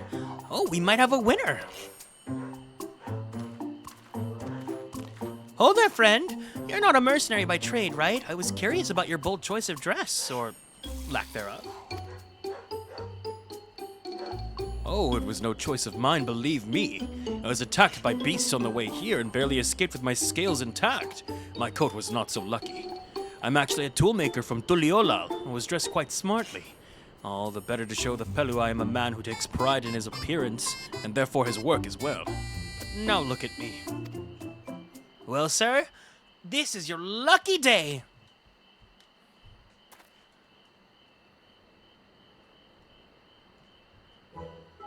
What a splendid poncho. This would be a perfect replacement for the coat I lost. We'd be willing to part with it if you'd like to make a trade for one of your fine tools, perhaps. What about this hatchet? I crafted it myself and will vouch for its quality.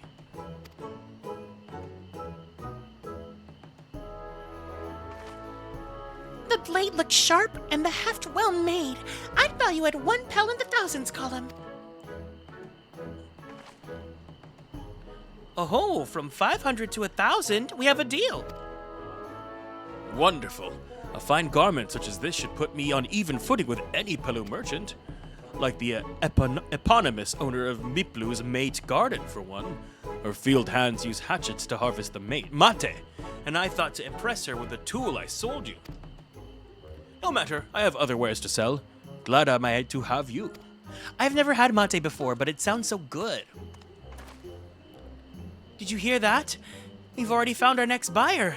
To Miplu's mate garden, here we go. Yes, but it's a fair distance on foot. We should take alpacas.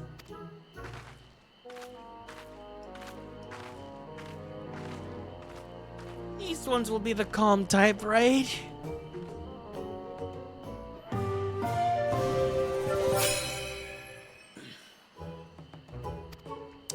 I remember not liking this section of the game because it was just all this talking and like all this merchant trading that wasn't really too relevant, but it's like, yeah, you get the relevancy of how they want, like, not war, etc., etc.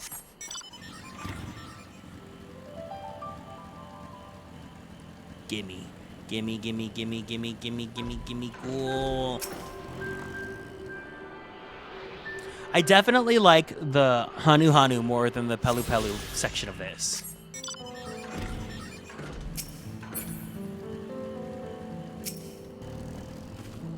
Well done recognizing that toolmaker is a potential customer. If you have a mind to change professions, you'd make an excellent merchant.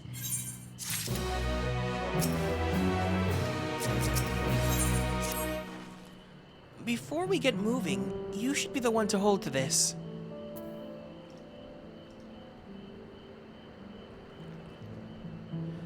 With that, I suppose we should hop on the alpacas Moblu has so kindly provided.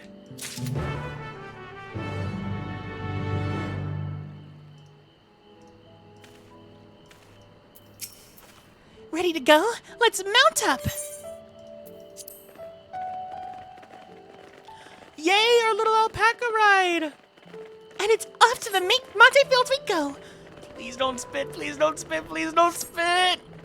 You'll be fine! These ones are accustomed to people. I still don't trust them. You have a knack for riding no matter what you say. Without our alpaca friends, we Pelu would never have become traveling merchants. Can you imagine walking all the way across Tural?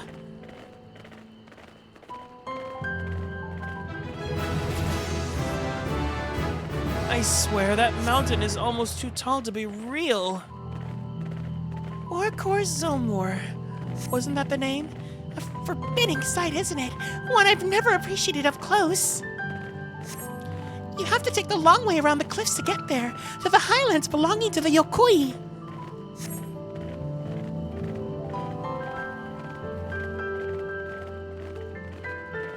So, Mablu, you said you were learning about the peddler profession. You don't care for ranch work? No, I love it. I love working with alpacas. But becoming a peddler's always become a dream of mine. It's just, I'm not sure I have a talent for it. If I can help you by the taming saddle, though, then it'd be proof that I can't do this after all. In that case, you'd best get ready to be a merchant. Look, we're almost there.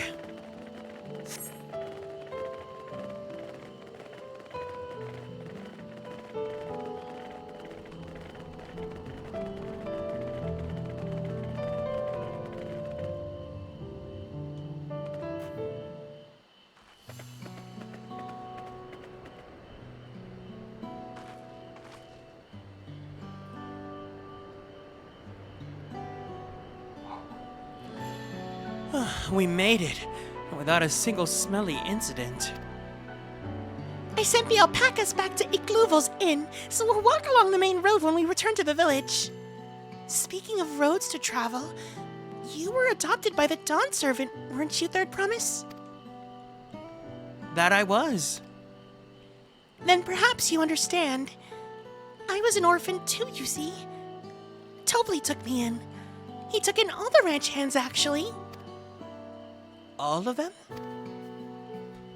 Yes, and everyone works hard at their chores, grateful for the opportunity to repay the head ledger's generosity.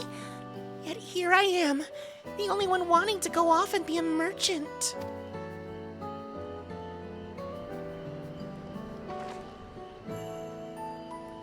I'm sorry. I don't know why I'm telling you this.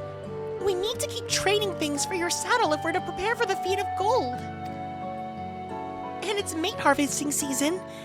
Or mate harvesting season. Mate harvesting? We can't have too many quality hatchets. Add that to Wuklamat's way with people, and we should have no trouble making a favorable deal. That's Meat Blue herself over there. Pass the hatchet on to the Third Promise, and let's get to bargaining.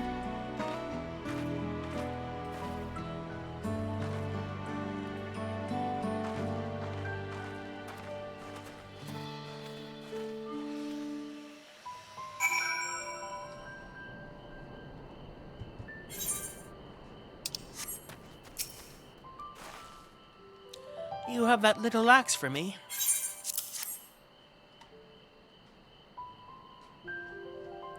Thanks! Now to see what we can get for it.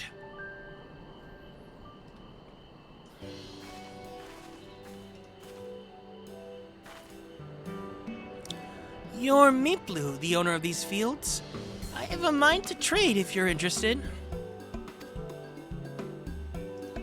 Well, well, a third promise.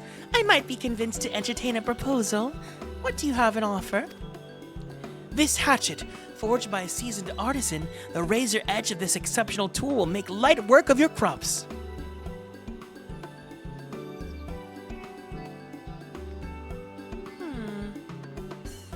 The quality is acceptable, I suppose. I offer you a large sack of mate leaves in exchange.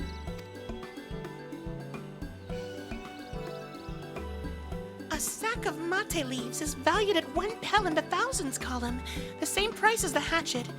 This deal would bring us no closer to the mezcal. If I may, Mistress Miplu, it's harvesting season, is it not? Does not the demand for hatchets afford them a higher value? It is indeed the season, which is why I procured an ample batch of tools well in advance. We've missed the window for demand. In that case, we'll have to fall back on connections. Think of it this way. A generous deal here will put you in the third's promise's good graces. Surely that's worthy of consideration. I do not wish to give offense, but I must tell you that I stand with the second promise.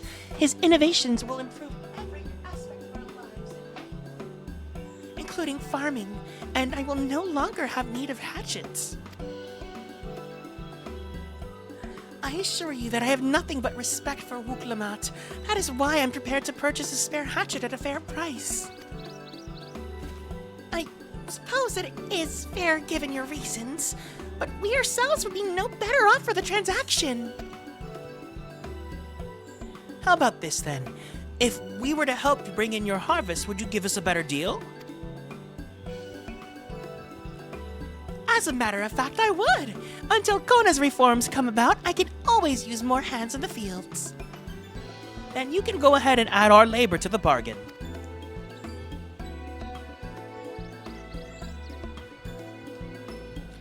Added value to tip the scales.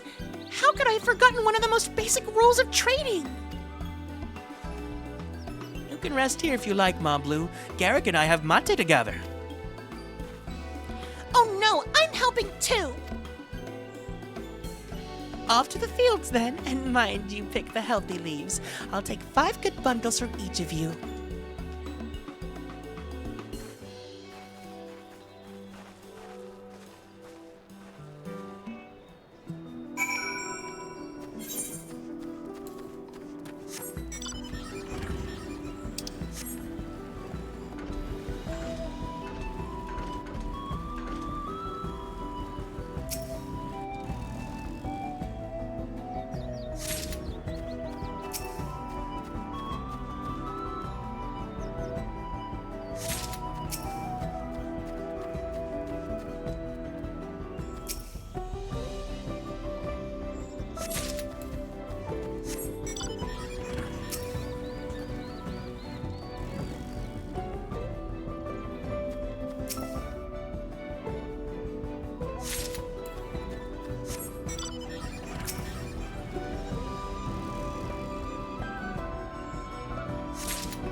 Where's my axe? Oh, did I sell my old axe, Lamau? Oh no, it's because I have, I see.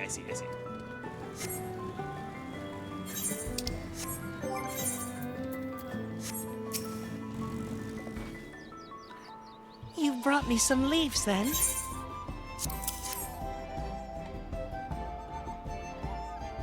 An acceptable harvest. We'll see how your companions fared before I make any decisions, though.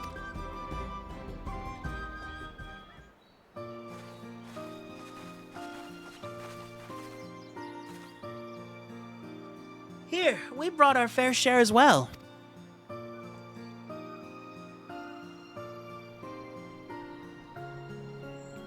Thank you, Third Promise. This is more than enough to hold up your end of the bargain. Now it's time to honor mine, after adding the value of your labor to this price of this hatchet. I am prepared to offer you a full sack of our highest grade mate leaves. Premium mate! Bought at the shop, one sack of those leaves would cost no more than less than 5 pel in the thousands column. We can bid farewell to this hatchet.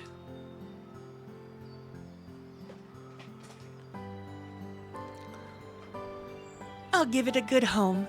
Talk of the contest aside, I'm glad we could have come to a mutually agreeable trade. As am I. All the best with the rest of your harvest.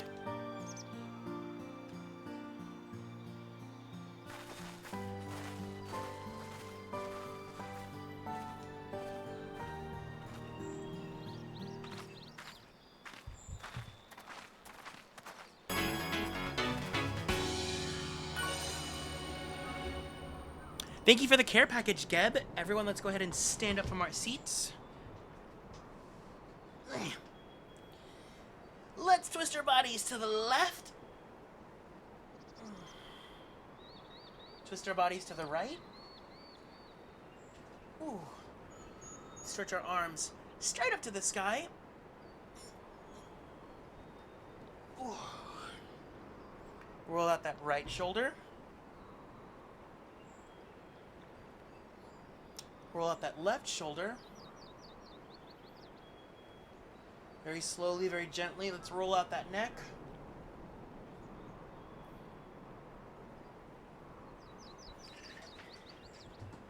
Take a deep breath in. Take a deep breath out. Let's go ahead and drink some water. Ooh, thank you for taking care of me. Ma Blue, what's wrong? It's as I was saying before. Even after everything Tobley's done for me, I'm planning to abandon it all and become a merchant.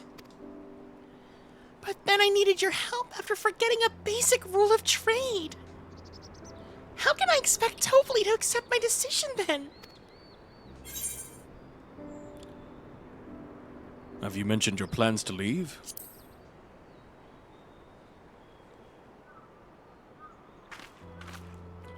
Not exactly.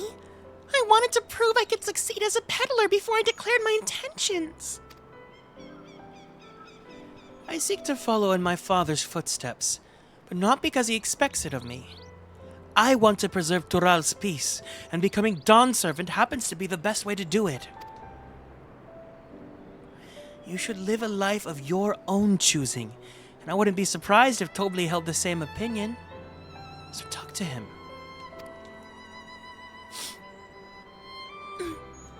You're right. It's better to find out for sure than worry over what he might say. Thank you for the advice.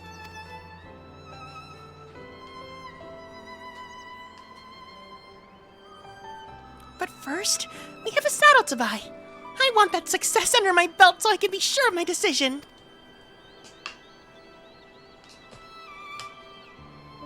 What's next then? We try to trade our tea leaves for something halfway to 10,000 pel? No, I think we're close now. I say we go straight for the premium mezcal. Bargain our way into double the value, eh? You think you can do it? Trust me, I will make this trade work. I admire you, Third Promise. That you're holding your own against such strong competition for the throne is inspiring.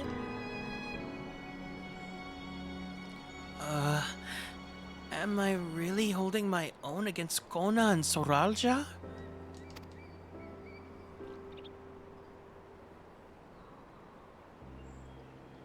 I mean, of course I am. I am Wook Lamat of the Dawn's Promise, after all.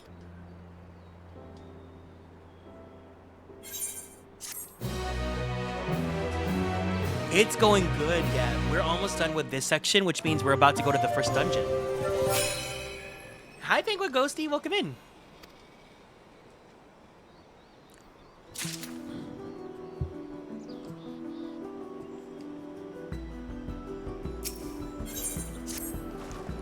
Before we go, let me give you the mate leaves.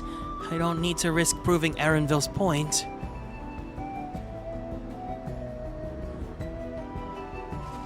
Ready then? Our next stop is the Mezcal Distillery.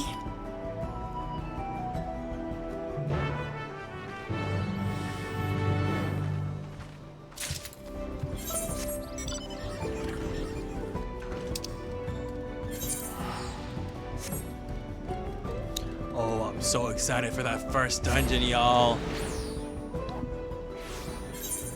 I don't remember anything about the dungeon itself, or at least in the moment. That's a lie, I do know the dungeon. But I'm just so excited to be in Dawntrail and to be out of the prologue. I will say I'm handling this a lot better than I did Endwalker. Endwalker, I was complaining the entire time. I was like, let me be over it, let me be over it. We'll want to speak with a man by the name of Gobly. Even among his fellow distillers, he's regarded as a master of the craft. He knows the value of his product, so if we're to convince him to trade for twice what the leaves are worth, we're gonna need targeted information. That means asking around and taking in the gossip. If you could talk to the people here in the distillery, Garrick, then perhaps Wooklamat could do the same at the village entrance. Meanwhile, I'll head south to the north side and see what I can learn.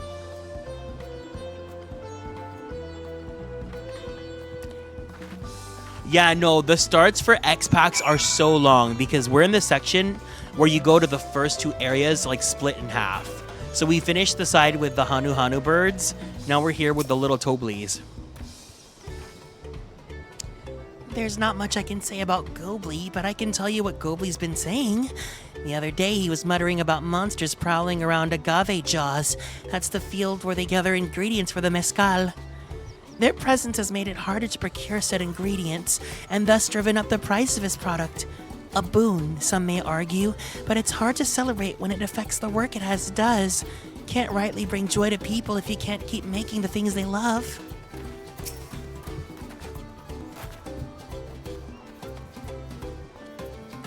Gobly might be a deft hand at distilling, but he's got no sense when it comes to appearances. Rumor has it he's been invited to the palace for business negotiations. If he presents himself to the court wearing his usual rumpled attire, though, he'll be laughed out of Sunperch.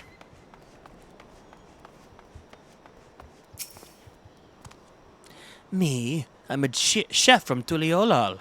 I often come here to buy Gobly's mezcal. The finest in Tural, according to my customers. He always brings out a jug during our dealings, but I can't handle the stuff too well myself. I take small sips, not wanting to be impolite, you understand, but still end up so addled as to agree whether the price he quotes me.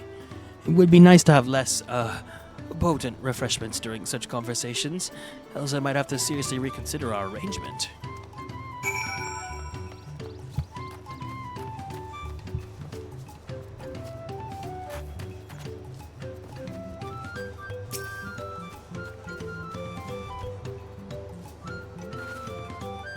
So, what did you find out?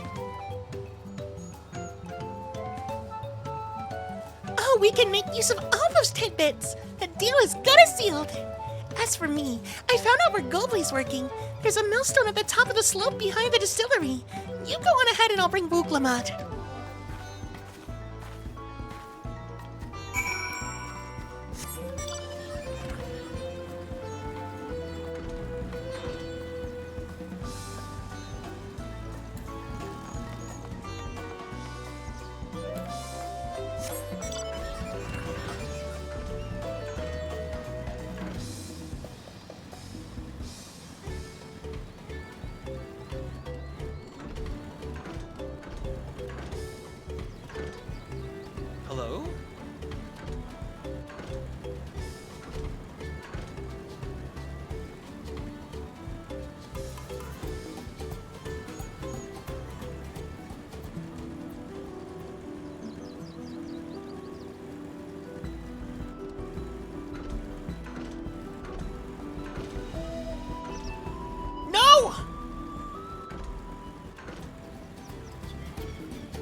You business with me, sir?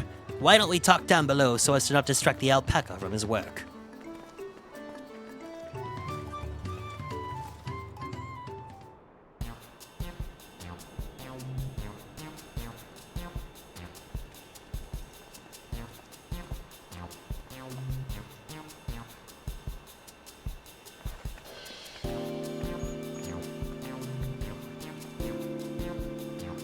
Now, what's this about? Keep it brief, if you would. I'm a busy man.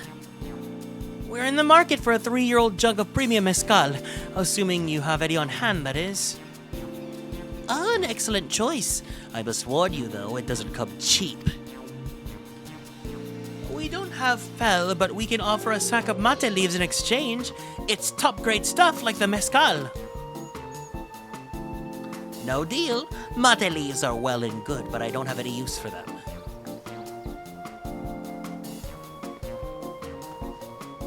No deal, just like that! Still, I'd hate to send you away empty-handed. Why don't we sit and chat a while over a cup of mezcal?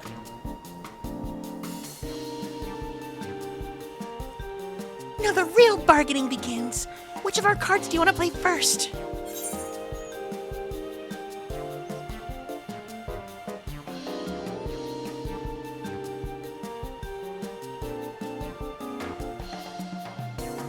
Does this one matter?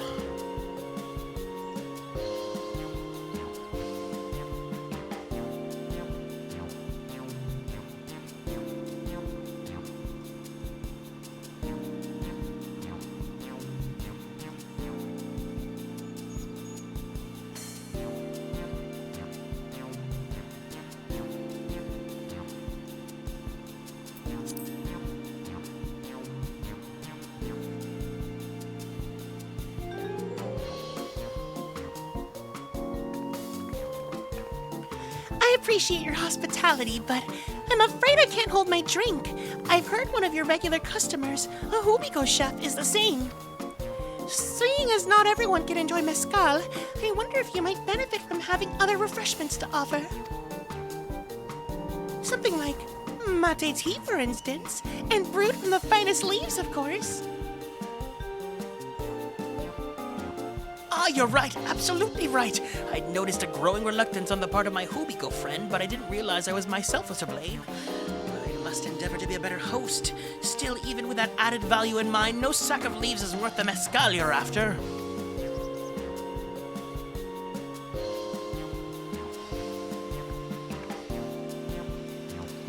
Should we offer to call the monsters causing them trouble?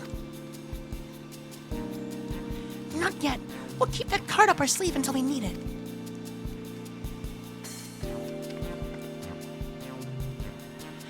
As I expect you're aware, the rite of succession is currently taking place. That's why the third promise has graced us with her presence.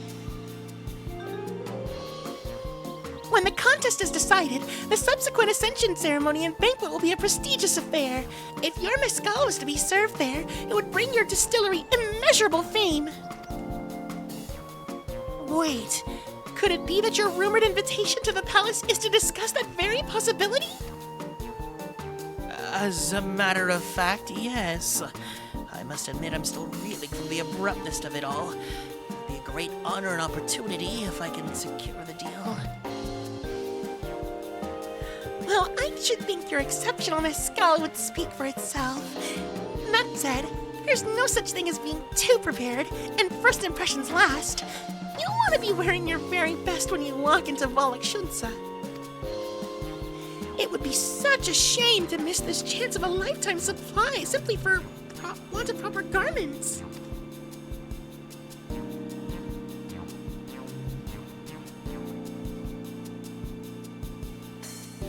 That it would. Are you saying you have garments to offer? Something ideal for court? We have no garments on hand, I'm afraid, but we can provide you with the next best thing. An introduction to a weaver. His name is Volnok, and his works are highly regarded in Tuliolao.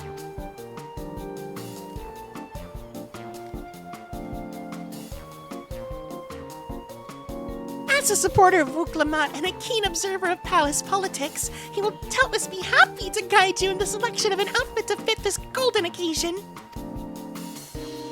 That is certainly a tempting proposal, and one of which I should like to take full advantage, but the scales still aren't quite balancing.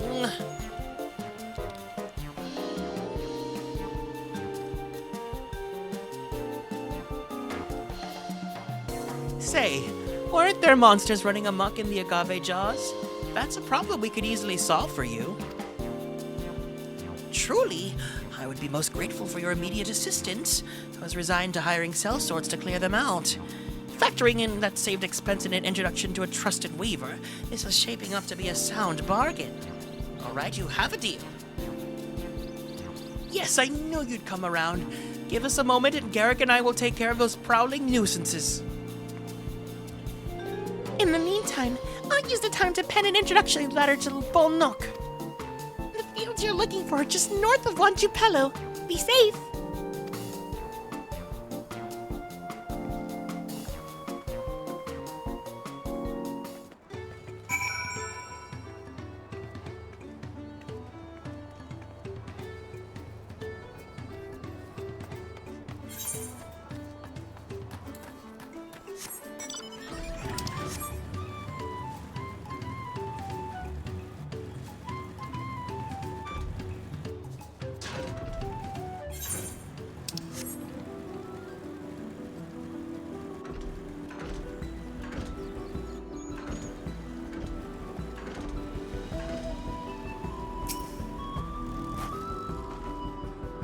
That should be agave jaws just over there.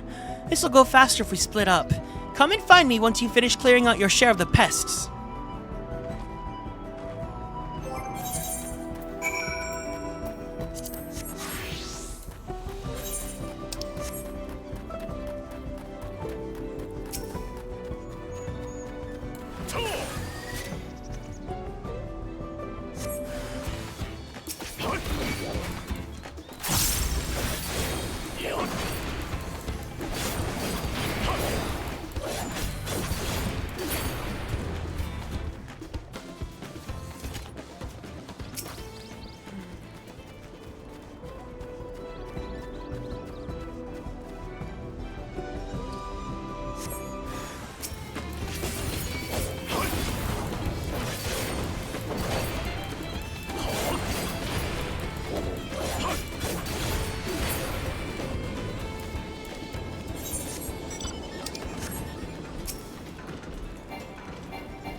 Compared to the creatures I hunted with Baba, this was no challenge at all.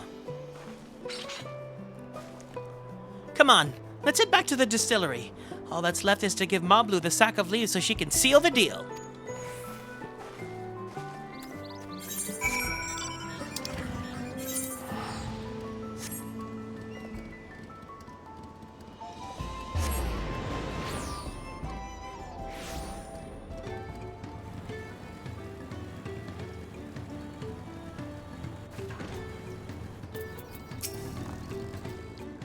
Those monsters were no trouble for you, it seems. Now if I could just have the sack of leaves.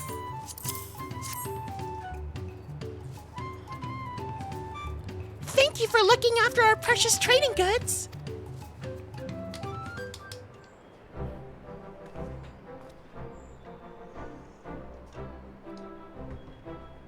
Your monster problem has been resolved, Master Gobley. Here's the mate leaves and a written introduction to Bolnok as agreed.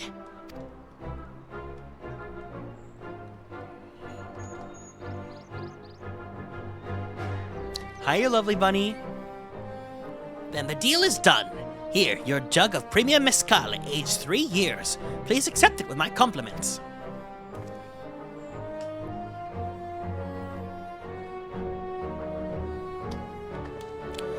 Yes, we finally have the mezcal! Great work, especially you, Mablu.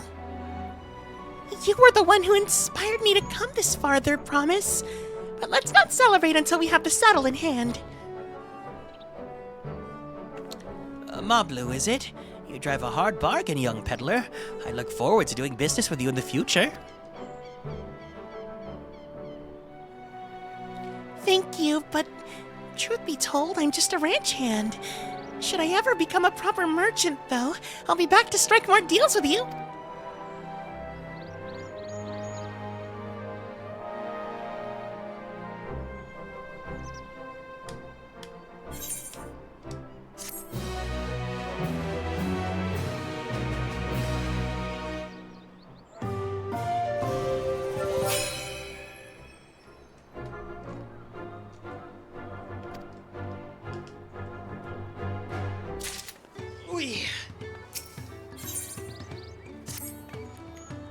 Even at the palace, I don't think I've held a 10,000 pelt jug of anything before. My hands won't stop shaking. Here, you better hold on to it until we get to the saddle maker.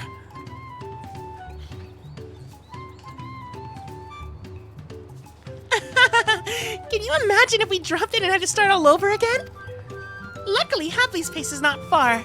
We just need to head across the plaza. Imagine they gave you like a status effect that's like, don't run or you'll trip, and then you have to do everything again.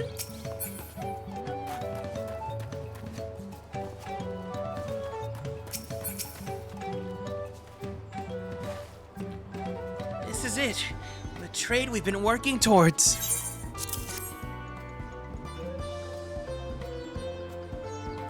Phew. Still in one piece. Right. Time to make our deal.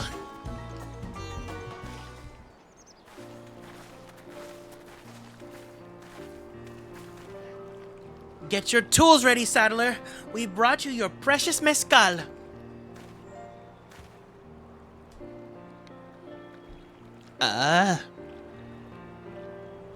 Wait, you actually got your hands on a jug? But you had nothing.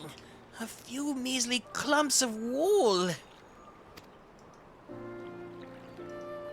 What we had was an aspiring trader with a gift for negotiation.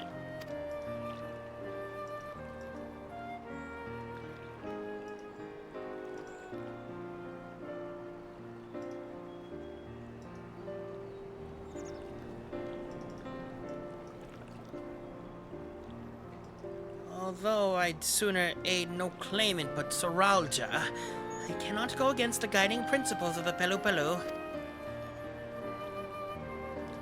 This trade is a fair one. I will craft your saddle, Third Promise. Great! Stay here and wait if you like. I have all the requisite materials, so this won't take long.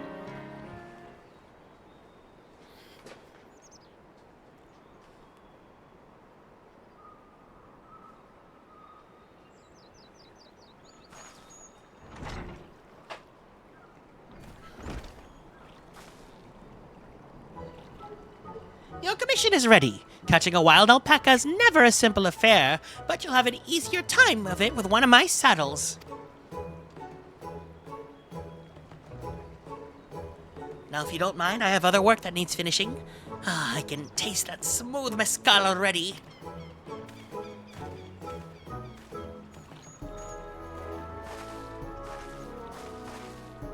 We did it! The saddle's ours! And to think we started off with only 100-pelt basket of alpaca wool. Mablu, you're going to become an incredible merchant. Thank you. It makes me so glad to hear you say that, Third Promise. We got what we came for, so let's return to the ranch. The others will be waiting.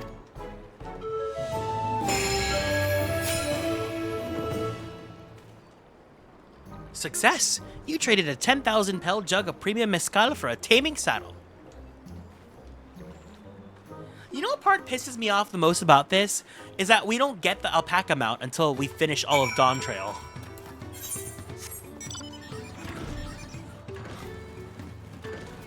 At least if that's what I remember right. And I'm pretty sure like we don't get the alpaca until we actually finish the final Dawntrail main quest.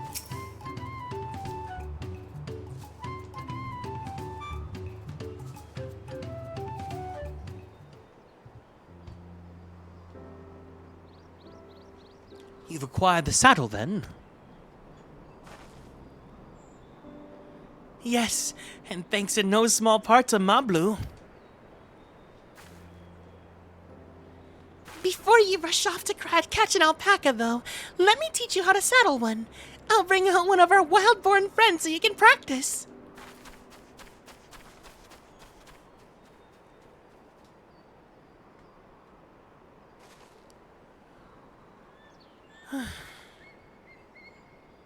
I know.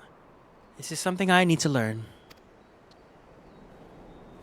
I love how you can tell they did not care about this section as much as the other section because no cutscenes have been voiced so far.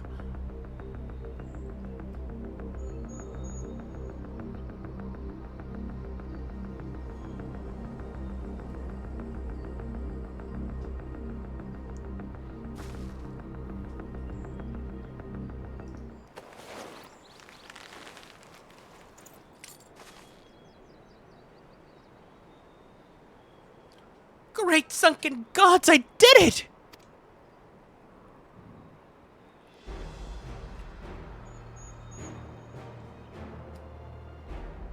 He hardly seemed bothered, much less inclined to spit, as if he was completely accepting of Wooklamat's touch.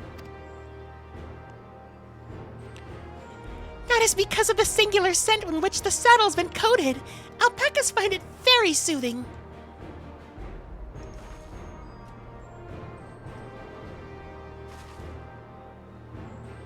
Yeah, Argos do, yeah. You know, I've never taken a good long look at one of you before, but you're actually kind of cute. You're only noticing that now?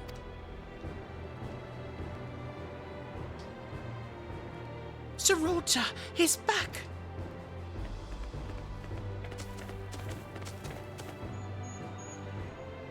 Having done exactly what he set out to do. That alpaca he's brought. Is it just me, or is it glowing? I've heard tales of such a beast. They say the golden alpaca lives a solitary existence deep in the valley, where it shuns the company of both man and its own kind.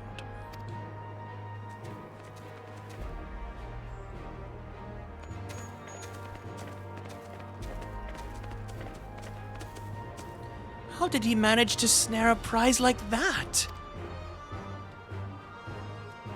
A beast knows its betters. Faced with overwhelming strength, it will yield rather than risk death. An apt illustration of how greatly the power of the first promise exceeds yours, Wooklamat. Strength alone won't win him our father's throne. I'll be the one to find the Golden City, and then Tural can remain at peace. An everlasting desire for peace can only be forged in the fires of war. To unite as one, the people must be taught. They must suffer the horror and the hopelessness firsthand. Exhaustion from prolonged conflict, the wages of war's merciless nature. These are what moved the clans to join the founding of Tuliyollal all those years ago. Consider the younger generation of this village. Since birth have they basked in unbroken harmony, and behold, they regard war not as tragedy, but opportunity. Thus does the resilient son seek to provide education. He offers much-needed lessons in the realities of conquest and a renewed appreciation for peacetime. 'Tis true that war's misery breeds a longing for peace. But I've seen with mine own eyes what becomes of an empire forged through the violence you propose, the rebellions it spawned, and the ruins it left behind.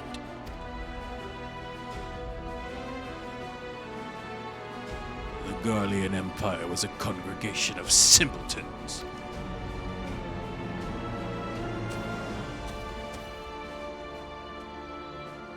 The oppressed fought back against their oppressors, as well as they should. Men are not beasts. Only a fool would seek to rule over all with the threat of force alone. This is why Gulul Jaja did not elevate the Mamulja, why he treated all clans with equal respect. However, the first promise has his gaze fixed upon the more distant horizons. He would unite not only Tuliolal, but the star in its entirety. What? Why? I need not explain myself to you.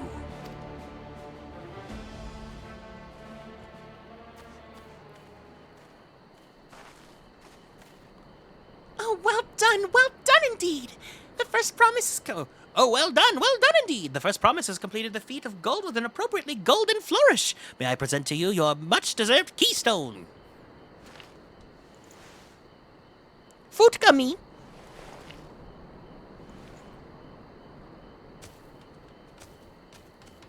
Like, they're just so comically, like, bad. He's always been like that. Never sharing his innermost thoughts with me or even with Kona.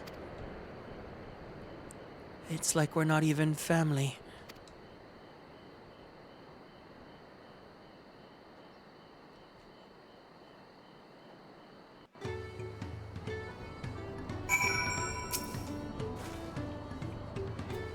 I'll ponder Soralja and his mysteries later.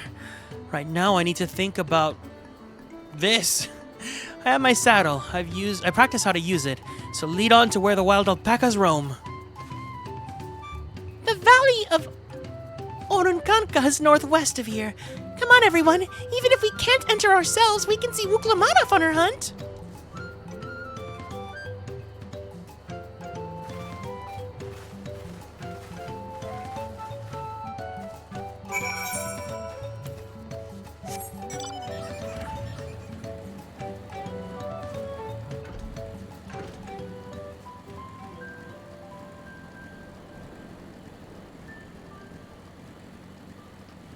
Yeah, I'll switch over to Crystal once we finish this quest line.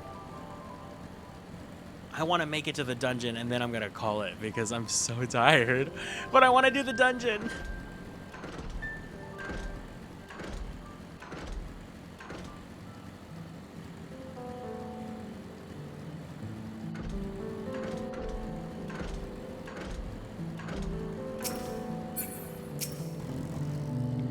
I can do this. I know I can.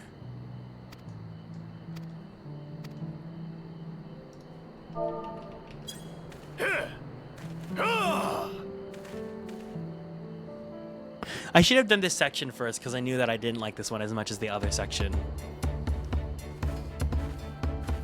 Good luck there, Promise! Thanks. I'll need it. Truth be told, still not sure about alpacas. I'd rather not go near one if I can help it. But if I'm to rule this nation, then I'll need to learn how to live with them. Tural is their home too. Right. I'm off.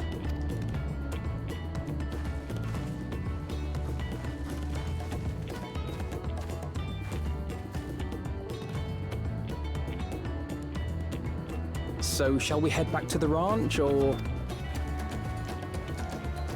I'm staying here. As will I. Wuklamart is alone in this. The least we can do is stand watch and await her return.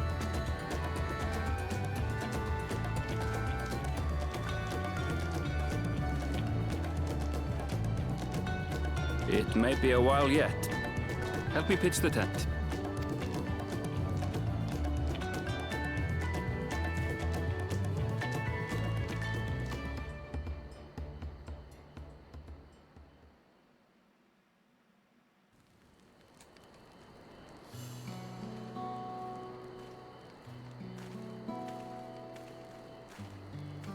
trust a gleaner to come prepared for anything.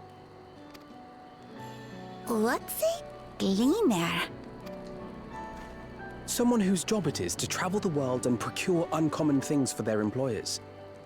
Erenville specializes in finding animals, I believe.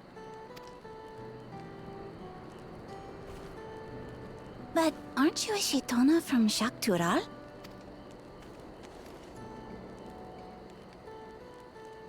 When I was much younger, the thought of leaving Tural never even occurred to me. But then, some years ago, my mentor tasked me with a difficult hunt. Something I could never find, she said, so long as I clung to the familiar. She suggested that I leave home, leave Tural, and join the Gleaners of Sharlayan. As one of their number, I could experience the world, immerse myself in myriad cultures and customs, see the many faces of nature. And once I had learned what is truly important, I would find that which I seek. My younger self took those words to heart, and off I went to become a gleaner. Her words alone moved you to leave behind everything you'd ever known? You must have great respect for your mentor. As it happens, gleaner work was much to my liking, and I all but forgot why I had pursued it in the first place. Yet, events conspired to put me back on the trail I'd abandoned. Wait, are you saying you were tasked with finding the City of Gold? I was. And though my hunt is now entangled with the right of succession, I mean to see it through. Well then, I understand completely. We all have our reasons for seeking the Golden City. Which is all the more reason for us to work together. Just so.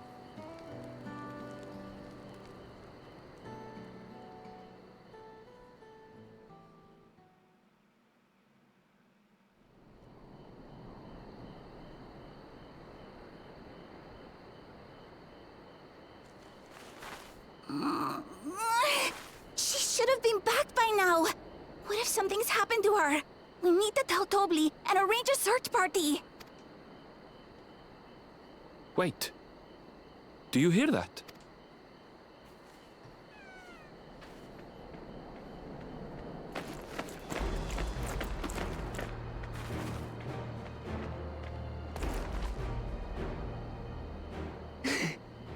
They did it. Me too. That's how I'm feeling right now, Wuk-Lamat.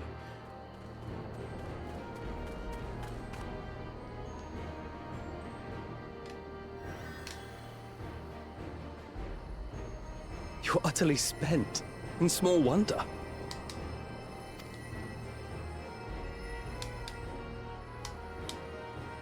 Well done, Third Promise. The ranch isn't going anywhere. Take a rest in the tent.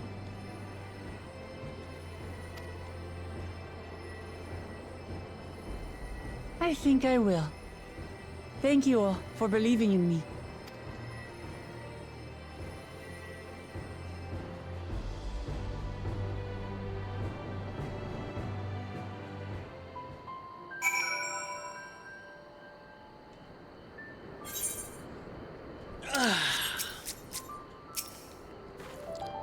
I'm so relieved the Third Promise came back to us so safely.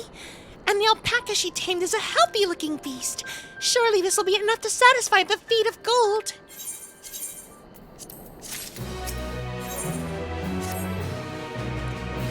Wuk-Lamat still seems a bit unsteady on her feet. Hardly surprising after she spent the night chasing alpacas.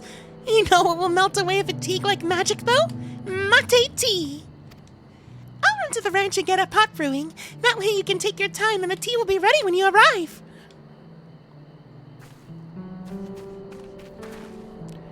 As Mablu so wisely suggested, we shall set a slower pace for our exhausted Third Promise. Girl, I'm gonna teleport straight to where I gotta go.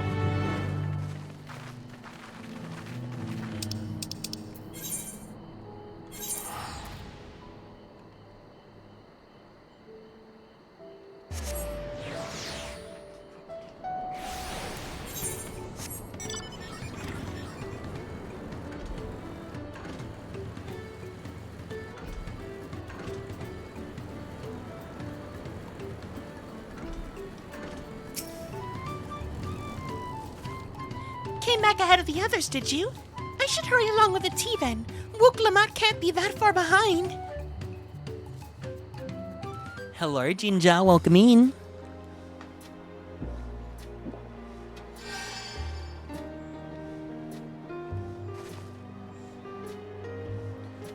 Oh, that tea is really magical. I feel better already. I see you've become more comfortable around our fuzzy friends. Watching this one taught me a lot about alpacas. What grasses and fruits they eat, what sounds they react to, their adorable little quirks. I guess I've grown quite fond of them.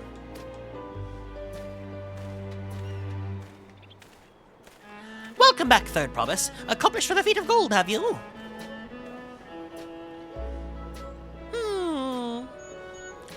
Yes, this is no mistaking a valley alpaca.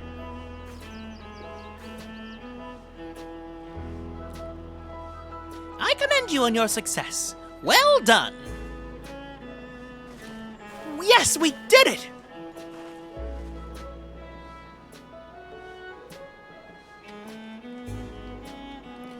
Although I couldn't find a shiny one like Zoralja did.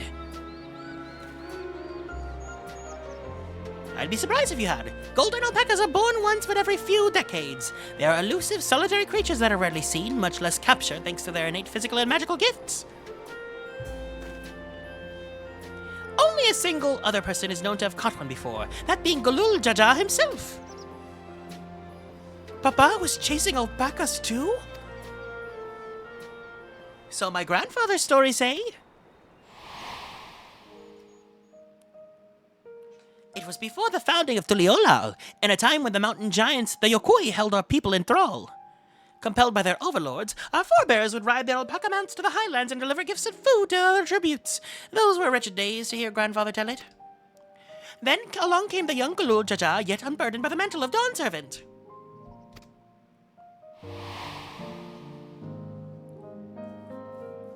Our people were amazed by this imposing two-headed figure equal to the Yokoi in stature and puzzled by his entourage of mismatched companions. Some trembled in fear, believing a new conqueror had come. Yet Galul Jaja showed no inclinations. He sat and spoke with us, sipping from the cups of lamaty'i we offered him, and grew somber when we learned of its plight.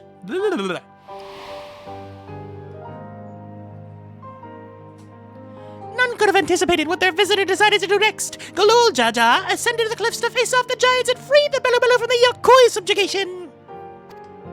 He then turned an appraising eye upon our riders and proposed we take to the road to peddle our beverages. This suggestion seemed obvious for one who traveled as he did, intent on fostering amity between the clans.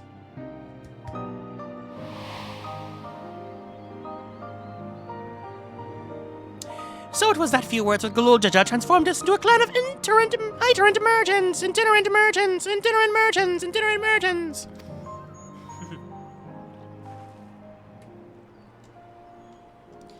I've never heard the Bon Papa forged with the Pelu spoken of that way before. This saga is not so detailed.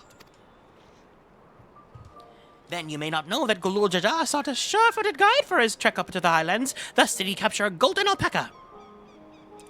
So both my brother and my father caught the rarest of creatures, while an ordinary one was the best that I could manage.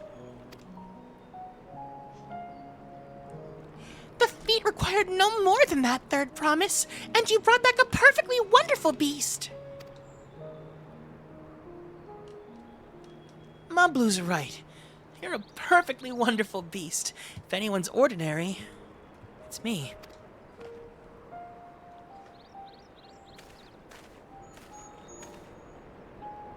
Not only did you accomplish the feat of gold, but you also made many trades and brought joy to many people in the true Belu fashion. I sorely doubt your sibling could ever have achieved the same result.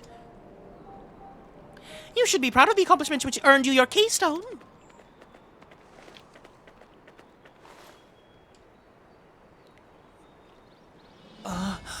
A food gummy.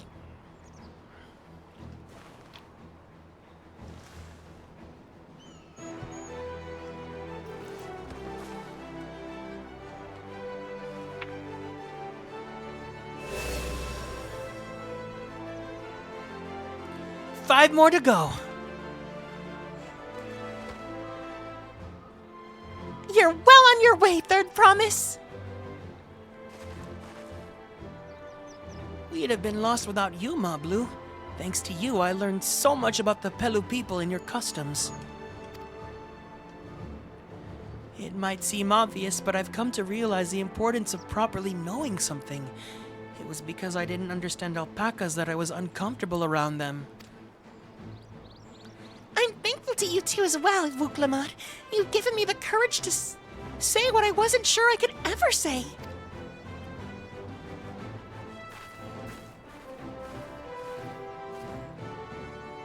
Tobli, I want to leave the ranch and become a merchant. I appreciate everything you've done for me, and I've loved every moment caring for the alpacas. But this is something I need to do. I need to walk my own path and make my own trades.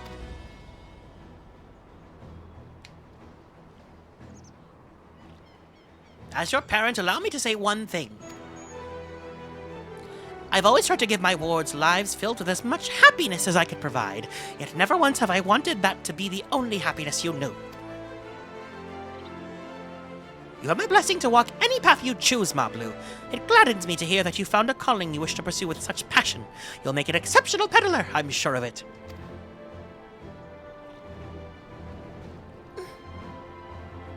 Thank you, Tobli. What did I tell you, Ma Blue?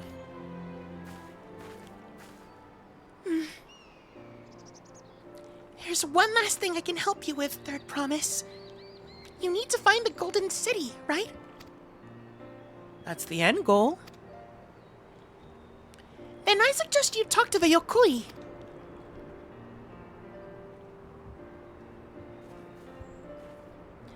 They once ruled over the far most of more than just Urkopacha and Pelu Pelu. 1,000 years ago, they were the overlords of Yoktoral and all its peoples. During that era, the Pelu Pelu were commanded to search for a city of gold. They scoured every corner of the continent, but never found any trace of that fabled place. But if they didn't find anything, what could the Yokoi have to tell us? Oh, but if they didn't Lamau. I just want to be done. They may not have found it, but the fact that they thought to look for it at all made me curious. Perhaps there's value in delving into how the legend originated.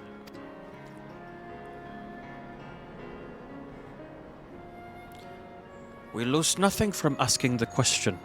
Besides, if we're determined to follow the path of the saga, we'll be visiting the giants eventually.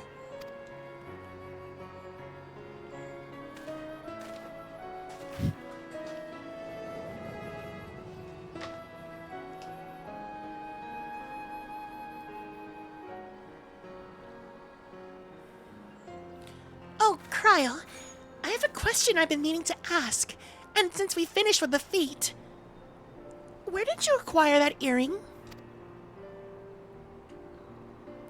My earring? Do you recognize it? Yes, pieces just like it first became fashionable in Yoktoral around 20 years ago.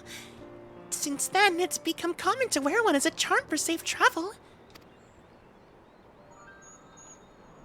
20 years ago, right about the time my grandfather made his journey. Yet the Dawn servant implied the earring was connected to the Golden City in some way. Surely there was more to its significance than simple fashion.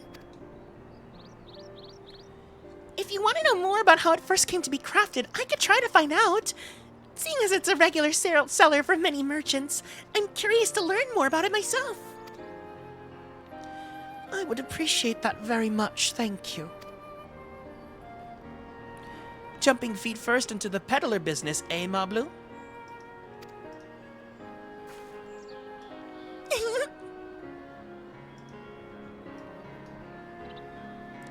Right then. That's 2 keystones down. I say we head back to Tuliolal and plan our next move.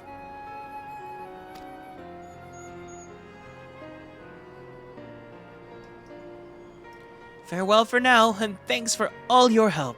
I will become Dawn's servant, so make sure you set aside your best mezcal for this occasion.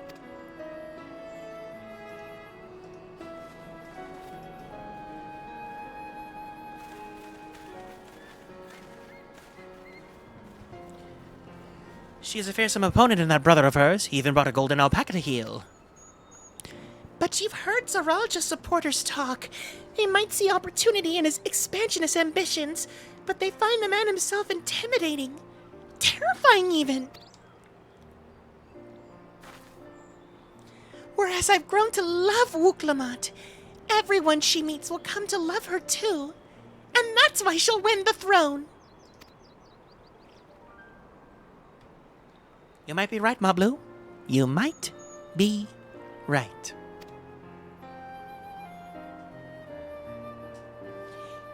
Is it me, or did this section feel so much longer than the Hanu Hanu? I think it's because I knew the trading was coming and I did not want to deal with the trading. It feels good to have the feet of gold safely under our belt, even if my victory pales before Soralja and his shiny golden alpaca.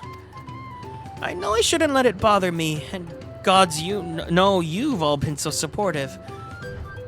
But I want to be strong, or wise like my brothers, to be a promise that people respect.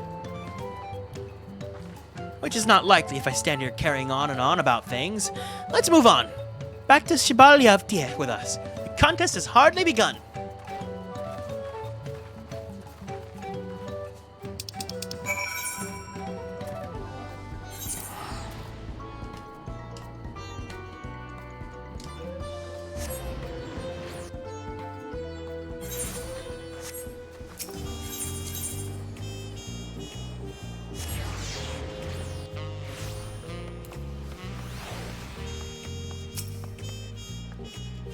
Look at us! The contest has barely begun and we've already got 2 keystones. Surely even my talented brothers aren't doing this well. We can only hope.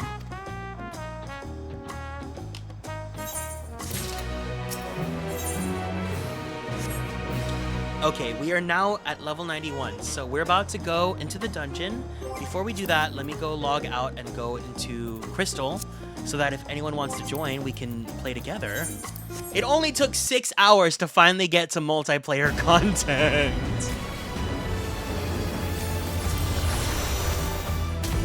We've got a 4-man dungeon coming up, so 3 slots are available if you guys want to join, or if you're still here. We'll go to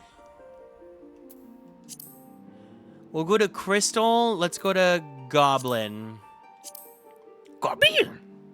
6 hours. Yeah, it was expected. This is the hardest part of streaming all of Dawntrail. Now that that's done, I can finally relax, because then now it's going to be dungeon trial. Like, it's going to be very, it's going to feel a lot more natural seamlessly. This is always the hardest part, because it's like, we need to milk in the hours.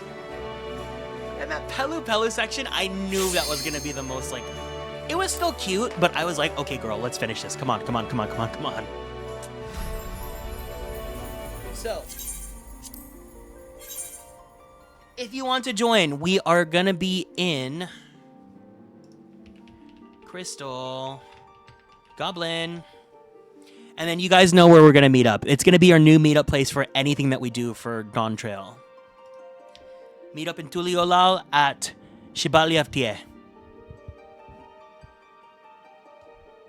I'm gonna go take a BRB break so I can start cooking the food for the dogs, so that I can feed them after I finish the stream. So I'll see you guys in just a bit, okay? BRB.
Are we back? Are we back yet, guys? I don't know because I don't have the ad manager on my OBS here. So just if you put a 1 if you guys can see and hear me in stream. We're back? Okay, cool. 1. Oh my god, we're finally gonna get some multiplayer content. Yay! Okay, let me go do the quest stuff. It's actually going to be a bit because I have a quest and then I have the second quest that unlocks the actual content. But I'll have you guys in a bit. I think Raisna said that she couldn't get it into Goblin. If you can make it into any of the crystal data centers, let me know and then I'll add you to the party.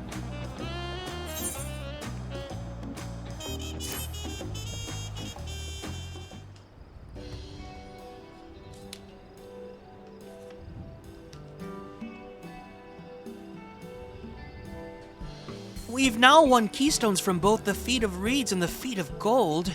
Surely that means our approach to the contest was the right one. So it would seem. By continuing to retrace Golul Jaja's journey as presented in the saga, we should find the remaining electors in turn.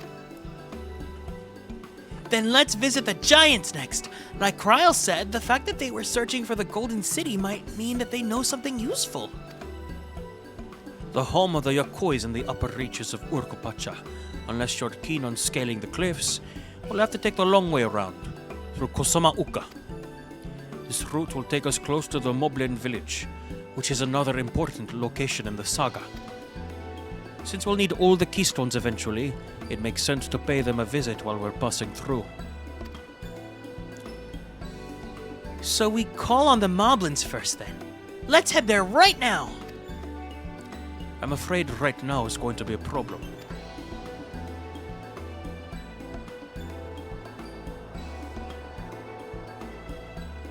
The flight of the wee wingless. The great stairs leading to the Moblin settlement have collapsed in the storm. This storm ruined everything! What are we to do then?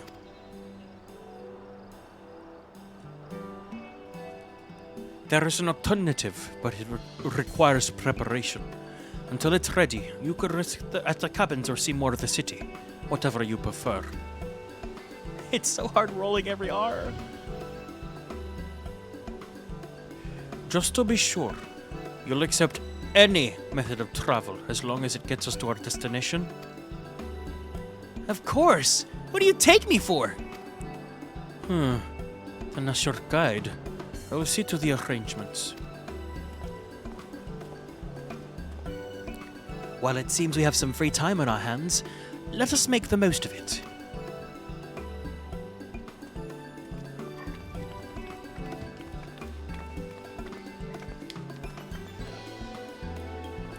I need to get my axe repaired. I nicked the blade pretty badly when I took a swing at Bakul Jaja. That reminds me, I never got to introducing you to Rople, did I? He's the man in charge of Weki Meki, and a good person to know. Want to come along? Let's go then!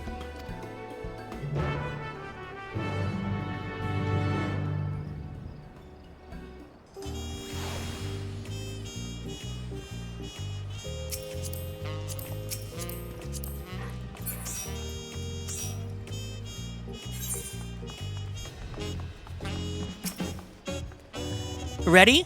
The markets of Weki Meki are to the east on the other side of the Bayside Bevy.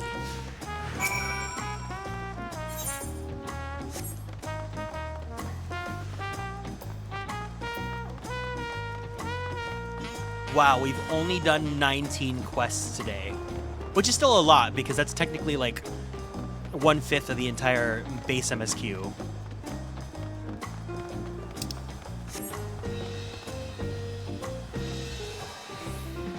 Hi, Lear. Did all the dungeon spots fill? Did anyone play with me last time?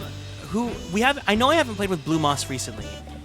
If anyone played with me within the past like stream or two, can someone tap out so that we can let people that I have not played with recently come in?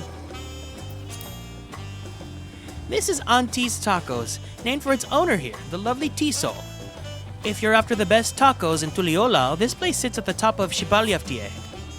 Thank you! That's third promise. But you only ever eat Old Brooks Evu's food. Come and buy mine for a change. Sorry, Tiso. It has been a while, hasn't it? I swear I'll stop for a bite once the contest is over.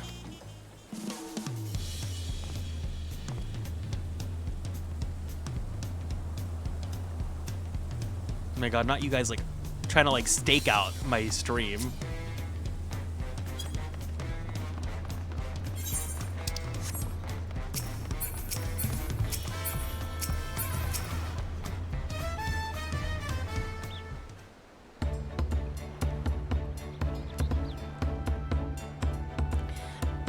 My, the third promise. How might I assist you this fine morning? Well met, Robley. I need to buff a nasty kick out of my nick out of my axe blade.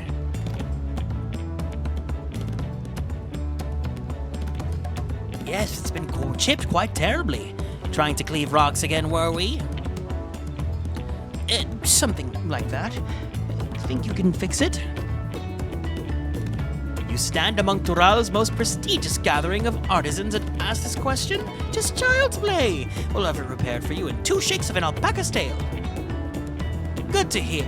I leave it in your capable hands. Who's your companion, if I may ask? This is Garrick, the great adventurer I recruited from across the salt. I brought him here to meet you, actually. Thought he might have reason to visit Weki Meki sooner or later. Then allow me to introduce myself. I'm Ropley, humble representative of this grand center of trade. A pleasure to meet you, Garrick.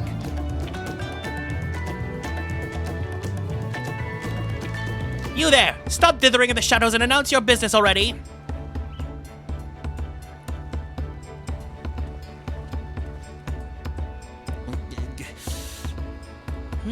I've seen that man somewhere.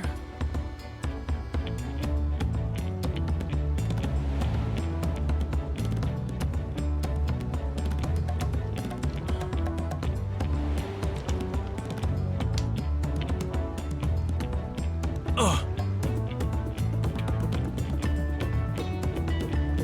A jewelry maker you met on the voyage over? Oh, I remember. I spoke with him too. Fontaine? Yes, that was his name. You've been loitering like a flighty admirer who can't pluck up the courage to confess his feelings. Out with it then. Why are you here? That is to say...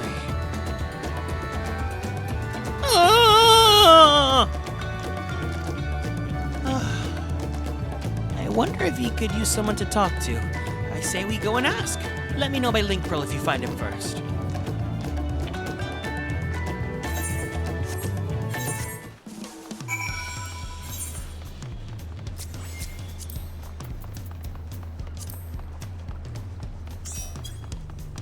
Not everyone coming in because it's nighttime, so you guys are not working.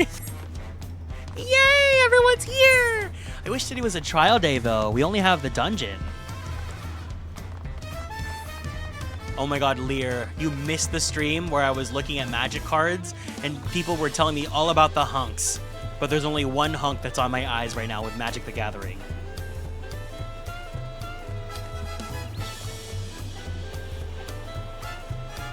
There's a gathering of people.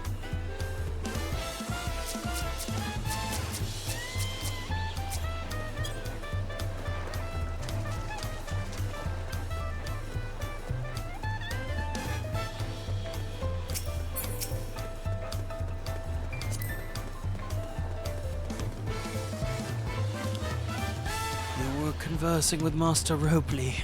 But wait, we've met before, haven't we? On the ship.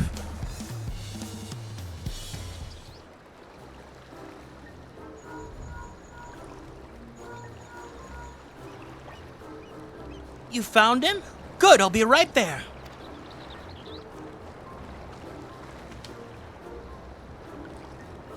No, it's Oko from Magic. Why did you run off like that? Did you have business with Ropley or not?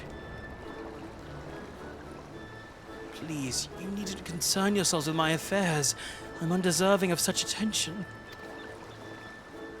What are you going on about? Oh, I beg of you, do not ask me to explain, do not! Sorry, but the more you're telling me not to, the more curious I become. Besides, you look like you need a friend. You are too kind. So be it. I suppose I can share with you a morsel of my misery. Girl, I don't care about your backstory. I want to go to the... Before I came to Tuliolal, I worked as a goldsmith at the most prestigious jewelry maker in all of Uldar, his time's aesthetics. Oh, it started off well enough, but as the days passed, everything began to go wrong. Compared to the masterpieces of my talented colleagues, my products were flops. I lost all confidence. Crippling doubt had possessed me, and any veneer of bravado I tried to put forth soon cracked beneath its ratricious weight. Thus did I take ship, hoping to find a fresh beginning on new shores. Yet as you witness, I lacked the courage to even approach a potential employer. You stand before a man wallowing in the wreckage of his ill-spent existence. Alright then. You offered a morsel and then served us the full course. You must have really wanted someone to hear your story. If you like, I could try to give you a few words of advice. Then, You have experience with my predicament of feeling terribly inadequate compared to your undeniably superior peers? Well, when you put it that way,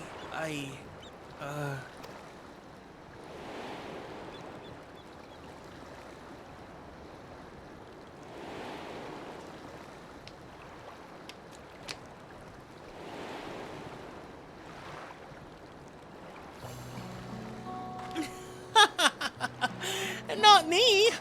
I'm Wook Lamat, third promise of Tuliolal.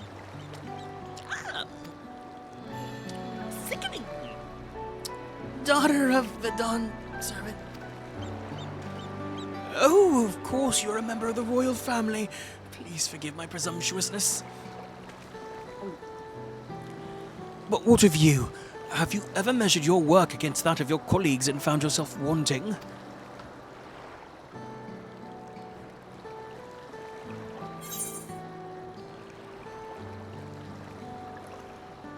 You can't measure your worth by the success of others. it's the truth, but you know, sometimes I do compare myself to others, which sucks, but you know what? At the end of the day, you cannot always compare your value versus others. How can I not? Should my work not meet the same exacting standards, no new commissions will be forthcoming. What then was the point of my becoming a goldsmith? Bro, why are we doing this? Looking back, 'twas my father who inspired me to take up the trade. His exquisite creations brought radiant smiles to the faces of his clients, and I admired him deeply for it. But in the course of striving to be as good a rate of a goldsmith as him, I lost sight of my original motivation. All I ever wanted was to spread joy through my craft as he did. Perhaps I will give this one last try. Thank you both for reminding me of what is truly important.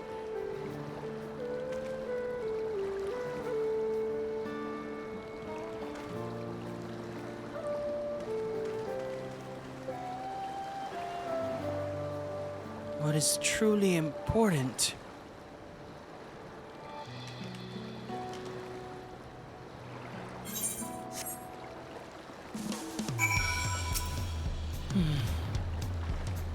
Oh, sorry, Garrick. I didn't mean to ignore you. But yes, I'm glad to see that what's his name is giving himself another chance.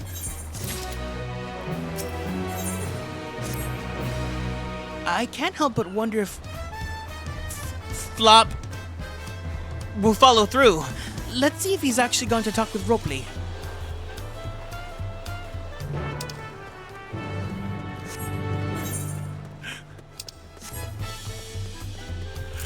Girl.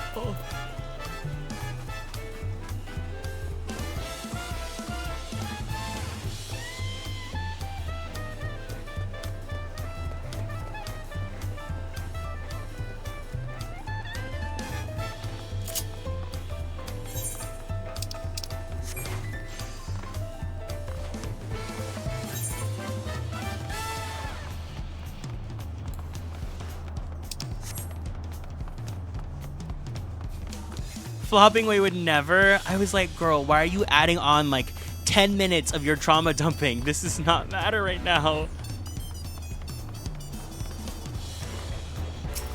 I get it. You want to introduce the crafting area of Tuliolal to me. It was kind of you to come, but you needed to worry. I found my courage.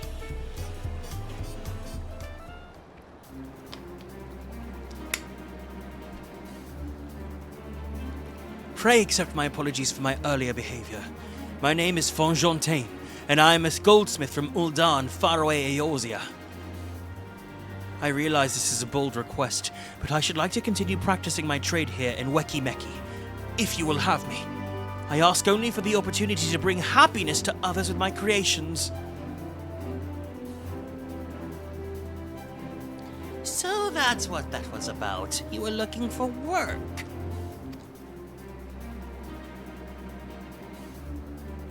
Consider yourself hired. Weki-Meki's always in need of skilled craftsmen and women and non-binary folk. I'll handle the necessary paperwork. Can you start tomorrow? Yes, yes, of course! I must thank you both again for your sage and timely advice. I don't know that I was all that helpful. But you were.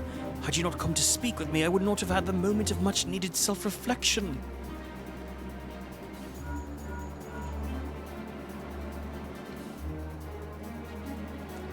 The arrangements have been made. Come and meet me at the entrance of the High Tide Harbor.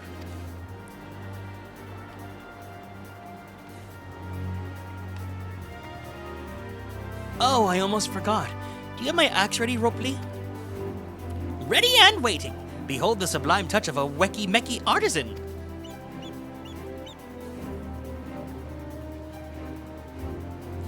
Oh, it's as sharp and deadly as the first day I held it. Thank you.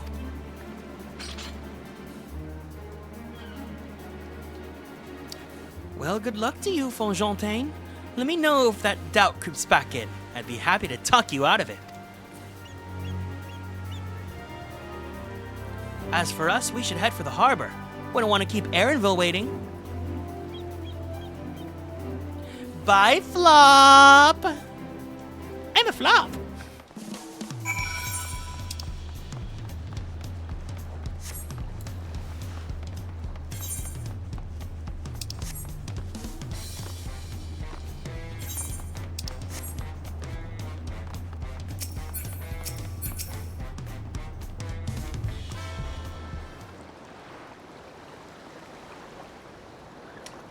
Alright, especially, are you coming? We're in Goblin right now.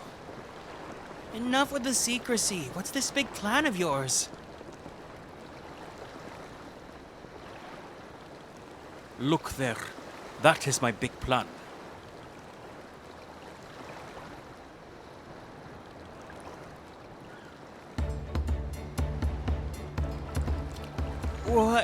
What is that?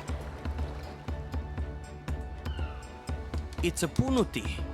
She'll be pulling our boat upriver.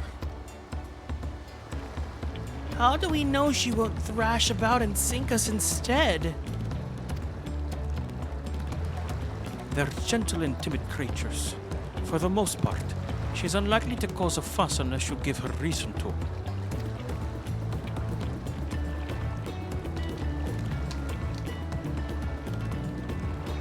First alpacas and now punutis. We're relying a lot on animals for this journey. We should be thankful we have an animal expert as our guide, then.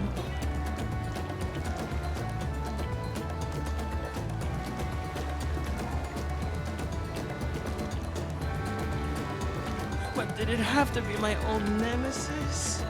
Another boat. Well, I took you for someone who was up for the challenge. Was I wrong?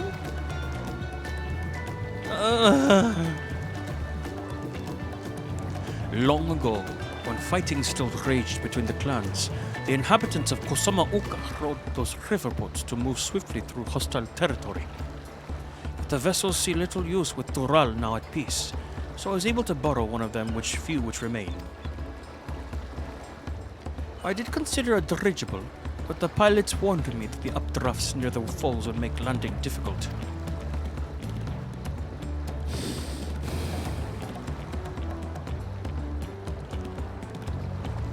You said borrowed one, yet there appear to be several in the water. Kona!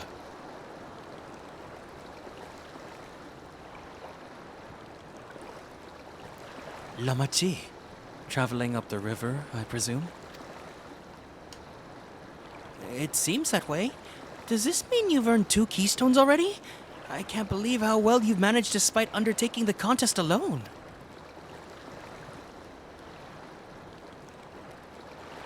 I was never alone. I've had my own entourage with me since the beginning. My friends, it's been, well, not that long. Vogue crash. Thancred Orionger! What are you doing here? Escorting a promise, the same as you. I'd heard as much of the incomparable Archons during my time in the studium, As soon as the contest was confirmed, I thought who better to recruit to my cause. I contacted the Skullark, who arranged an introduction to these two gentlemen. And their second promise... Wait, no, you're not. The second promise has specific requirements. They who would be his assistants must both proven on survival skills and the mastery of the arcane art, and also be really gay. Last at Thancred did I receive the summons. My own studies concentrated on technology, which our people could readily use, such as inventions born of magitech or clever engineering. Where magic was concerned, I covered only the foundation. Knowing you two, I expect you had other reasons for accepting the job. A few? The nation of Tuliolal spans an entire continent. Depending on who wins the throne, the world may be plunged into instability once more. Also, they had no way to write us into the plot because they still wanted us to be here, but also they didn't want us to be too relevant. Ever have we striven to preserve peace? Where's our place, if not here and now? We did our due diligence, of course, and made sure of who we were working with before agreeing to this endeavor. He's even more opaque than Urianger at times, but is surprisingly... That's quite enough of that. We must be on our way. Wait, I have one question before you leave. Kona and Wuk-Lamat are vying for the throne. As Kona's entourage, does that mean you're resolved to defeat all of his opponents? Including us? We're sworn to do all in our power to win this contest for Kona, even if it means becoming temporary villains against our own comrades. We intend to hold nothing back and expect you to do the same. And we won't disappoint you.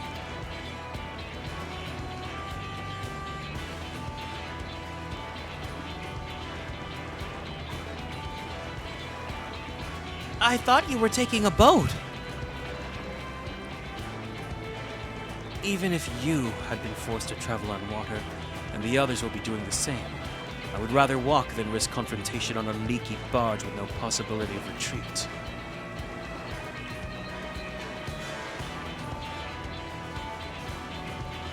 It's true that I can't stand boats. But I trust the route Erenvel's chosen for us.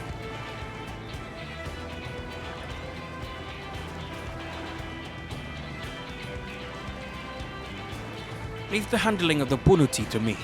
Should other wildlife attack us, however, I may have difficulty keeping her under control. Do your best to draw them away, as far from the front of the boat as possible.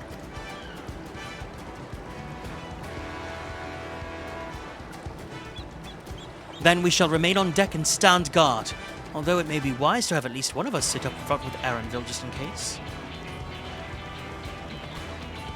I'd like to stay on the deck. I'm eager to put my pictomancy to the proof. Glock. And I'll take any chance to show you that I can hold my own on the battlefield. Then Kryl will stand on guard with Garrick.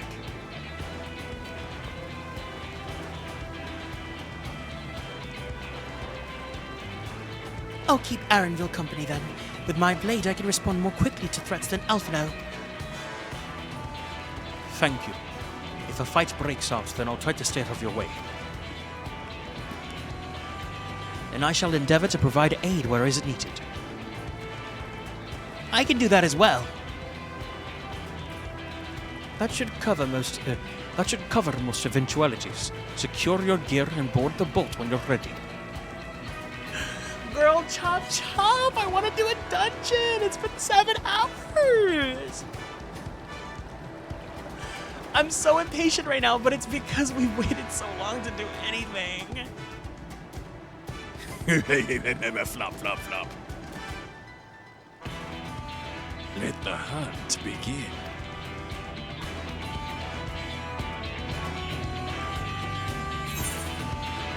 No.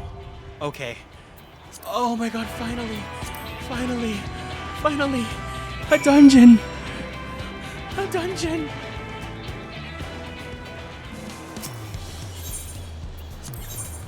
I just want to hear what they say. Specifically Kryl. Oh, never mind. Okay. Where's Lev? Alright, I'm sorry to the people that I was not able to bring on for today. I wish I could do more, but like this took so long.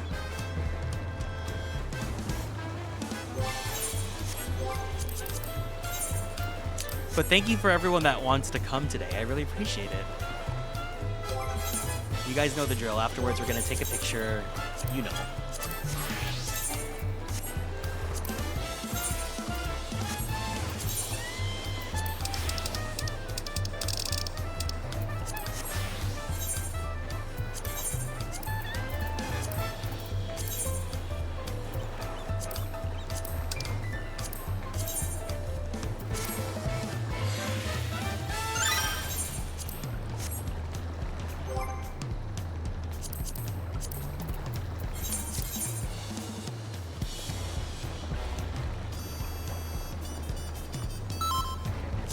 Alright, finally. A dungeon.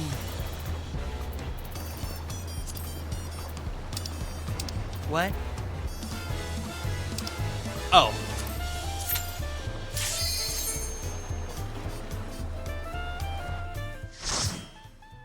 Oh my god.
Hi.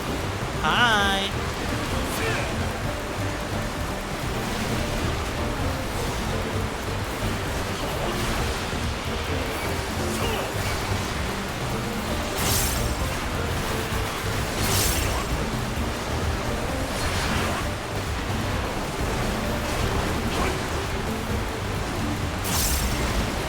Oh, I can finally chill. I was like, bro, I love reading.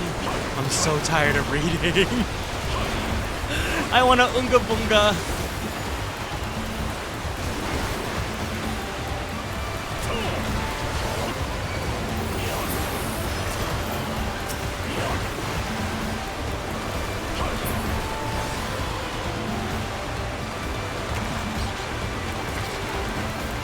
Oh my god, is that Feebas? Look at her.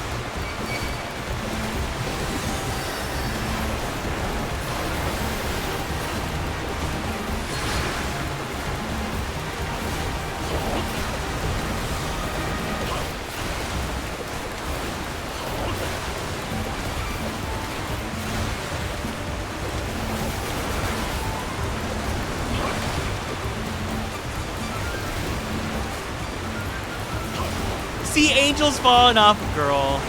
Only you would take the time mid-dungeon to throw shade at another GPL diva.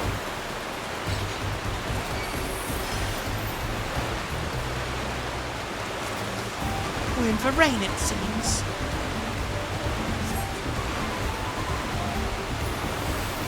That is Bakul Jaja ahead of us. Be ready for anything.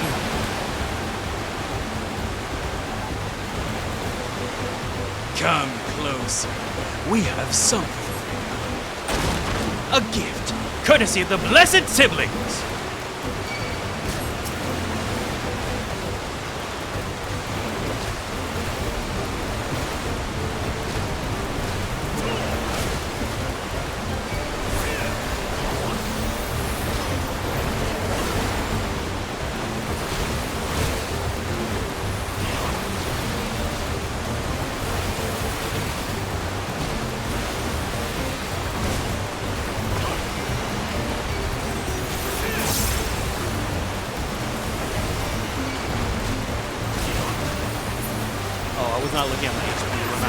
Sorry.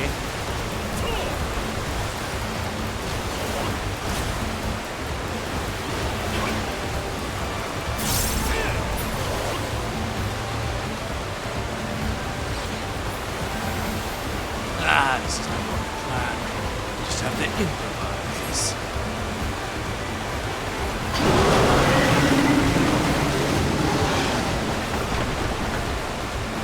See you upriver, if you can make it that far.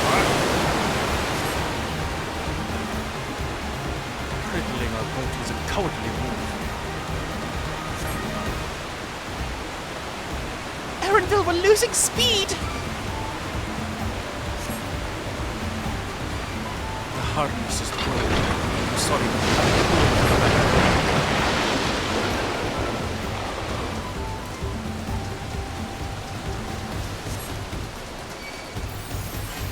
See if there's a route overland. We'll try to catch up to you later.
Punity Flop?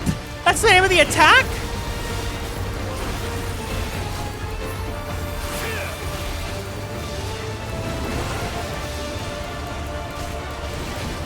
Hi, Ryugen.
I haven't played Warrior in so long.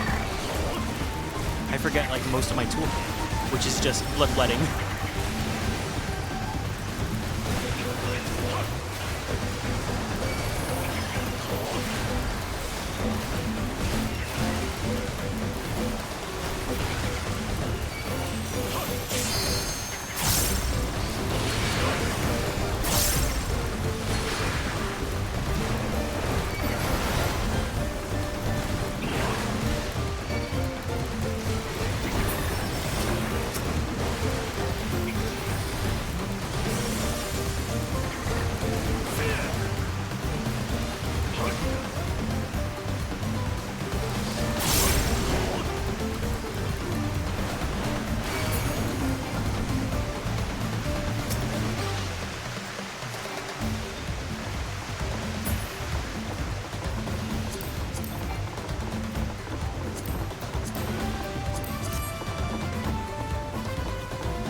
What strange happenstance. Hath some misfortune befallen thy vessel? Apologies, friends, it seems you'll be taking a long way around. I can't believe Thancred betrayed us like that.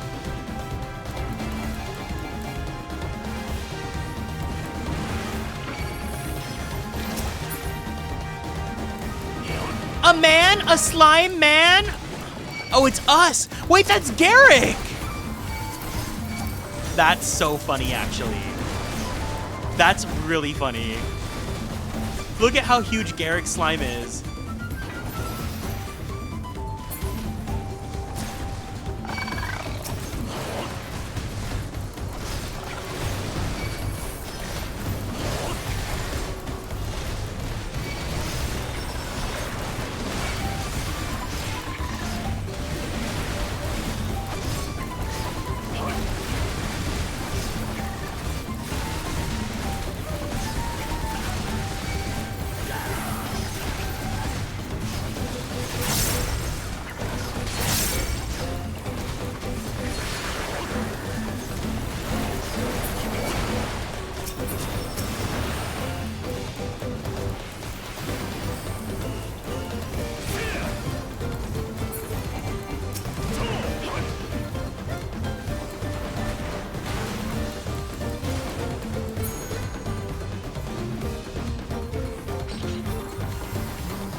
Oh my god, that's so cute!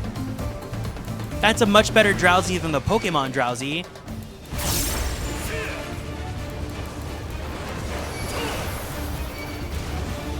Why is his teeth perfect though?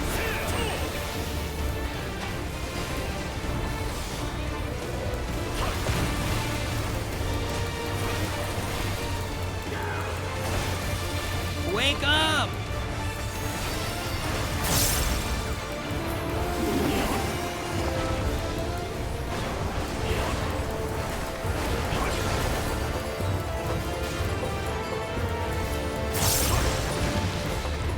Tentacles!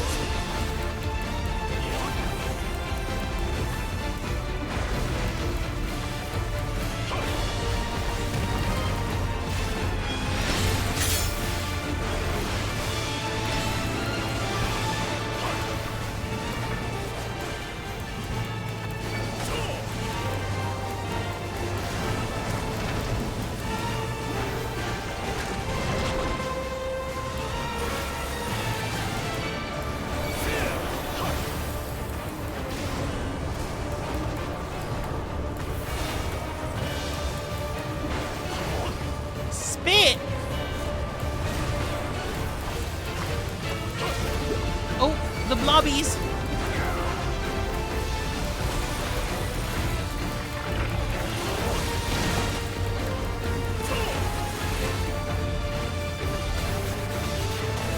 Come on, get over here, get over here, get over here.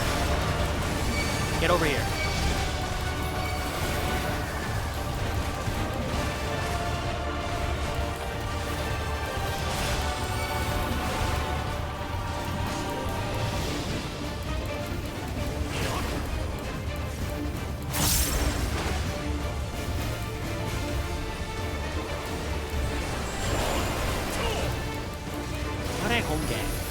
accidentally hit home game.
Oh my god, the boss literally killed my VTuber model for like a second.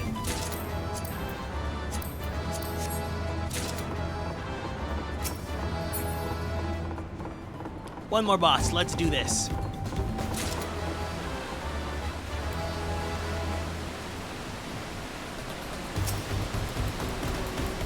He made my model sleepy. Oh, is that what you guys were saying? I was not a pick. I was like, why are you guys saying sleepy guy? I just looked over at my phone. I was like, why is my home screen on?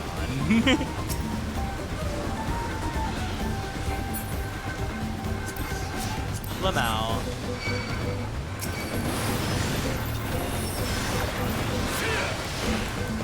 No, I was like, what? I was just so enthralled by the rush of finally being able to run a dungeon today. Today's been such a long day. I've had fun every second of the way, but like, oh my god. The lead up, especially Flop John Tane, I'm like, girl, I don't have time to deal with your problems right now.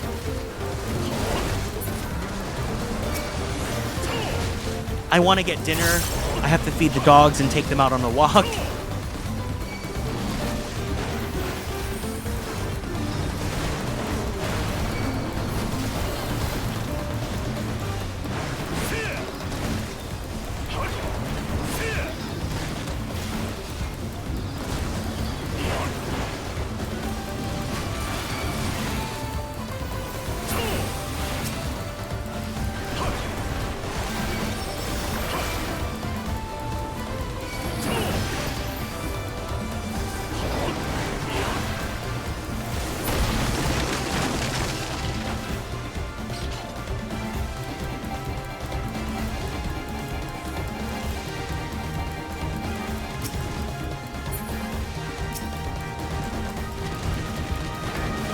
Now, was that Buzzwole from Pokemon?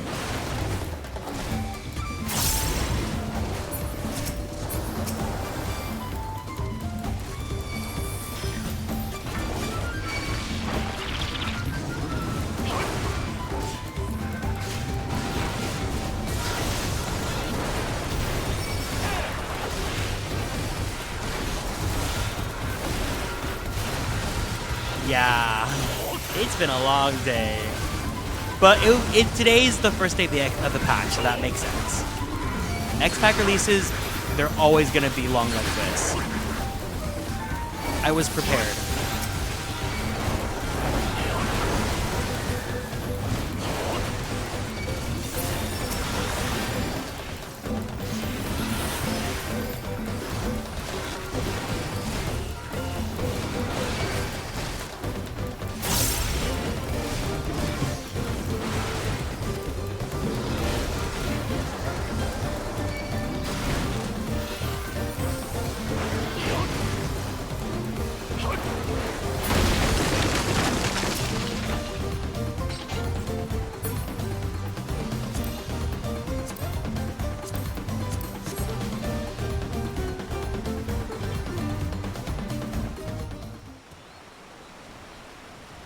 Oh my god, it's shiny Buzzwole.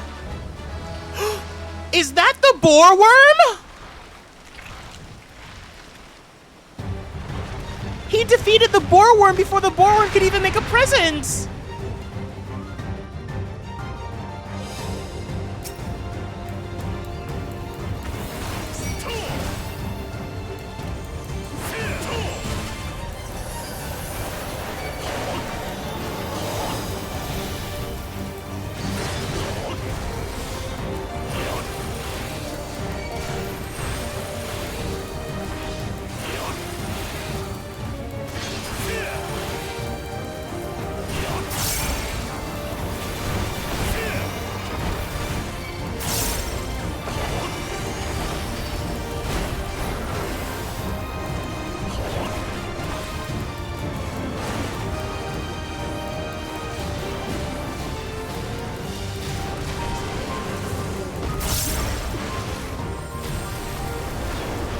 Oh, he's feeding on them!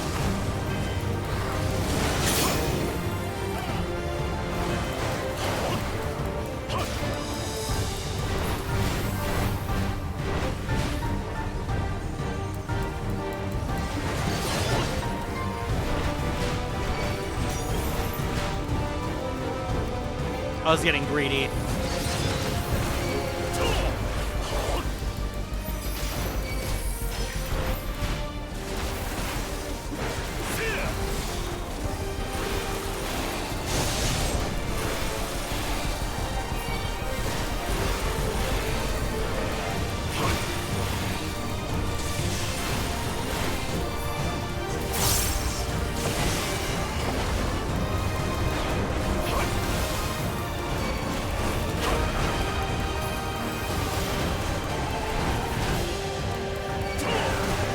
Worms?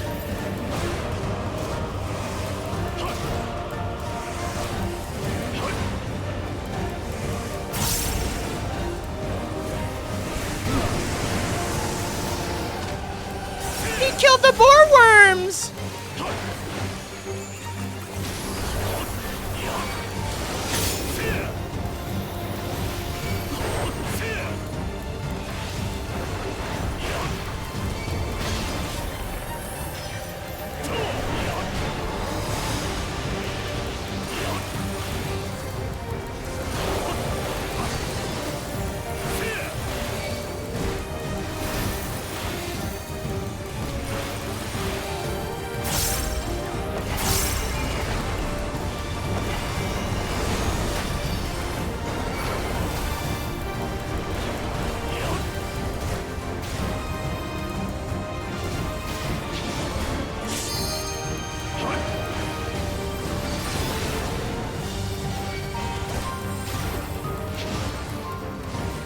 This boss fight's so funny. Like, they really made all the boss fights so much more difficult, starting Endwalker. Oh!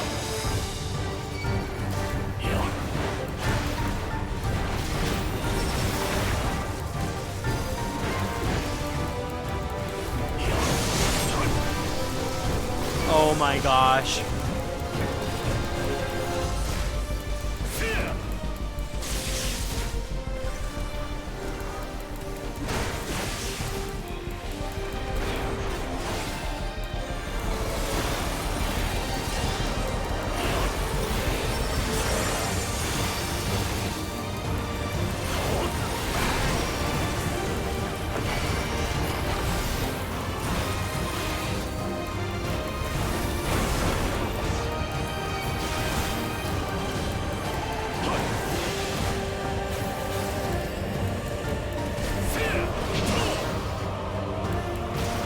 This boss fight's crazy! I don't remember it being this wild when I first did Dawntrail.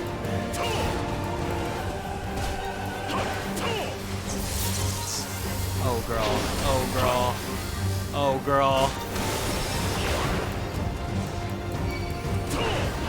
Y'all just live.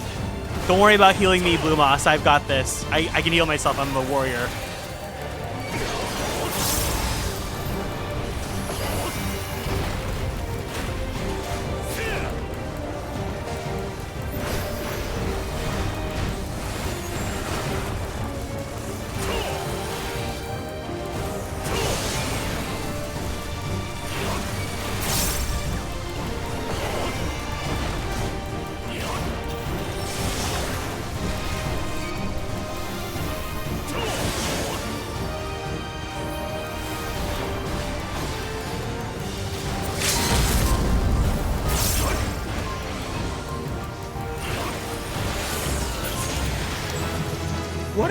Jordy dungeon.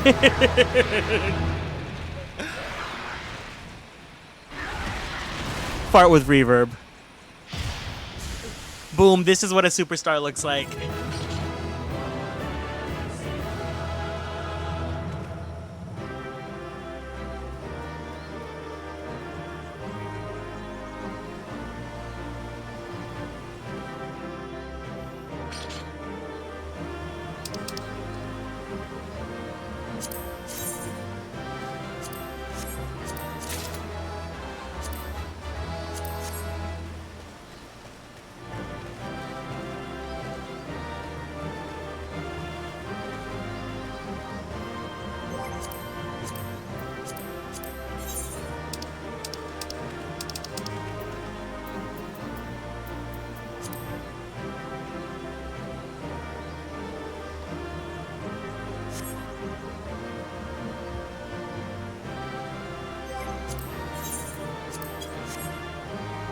All right.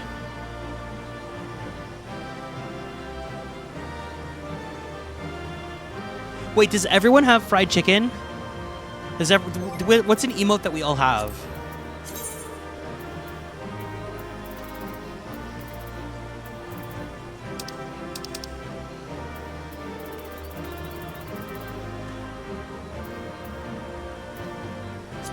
Do we all have chicken?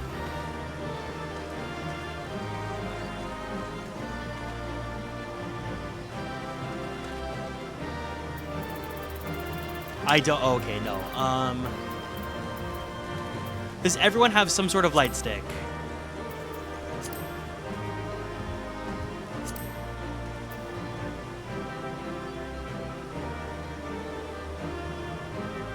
No.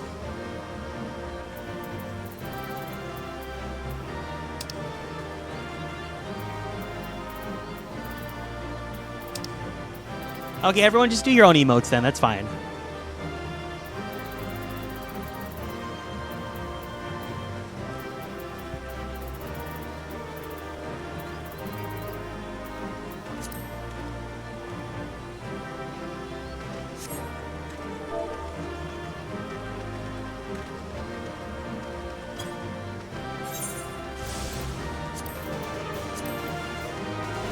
Jordy Espero, thank you so much for the raid. Welcome in, gamers. Hi, hey, everyone. It's nice to meet you all. My name is Kieran. I'm a magical boy idol VTuber, as well as a queer Filipino-American voice actor for animation, anime, and video games. Welcome in, gamers. Hello, hello. Hi, Gran. Hi, Espero. Hi, Espero. Hi, Jordy. Hi, Diamond. Hi, T. Carlos. How are you guys all doing?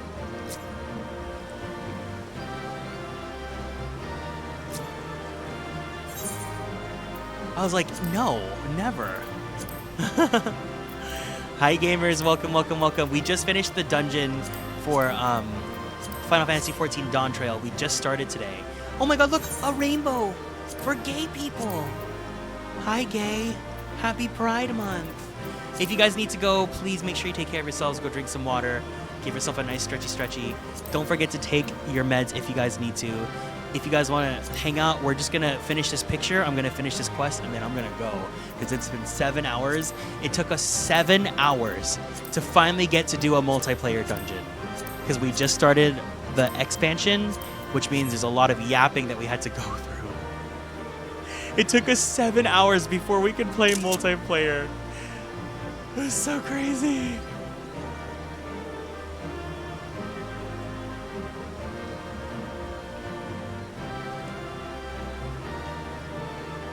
I'm so exhausted, girl. And I'm house sitting for my sister, so I gotta go feed her dogs and take care of them after this. So like, I'm sorry if I'm sounding like I'm speedrunning everything. Like, I have to go.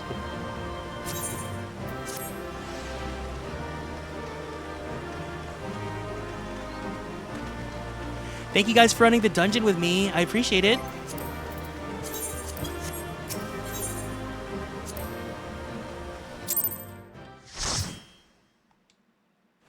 Bye, Jordy.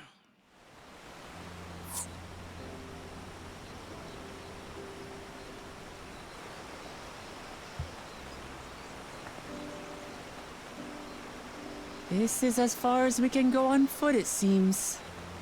We'll have to head back and see about fixing the boat.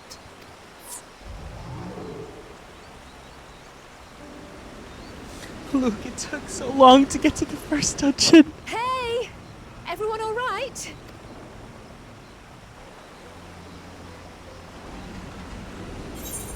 I feel like this is how my first stream of Dawntrail, when I first played it, was like too. I was like taking forever to get to the dungeon, and then I ended right after the dungeon without finishing the quest.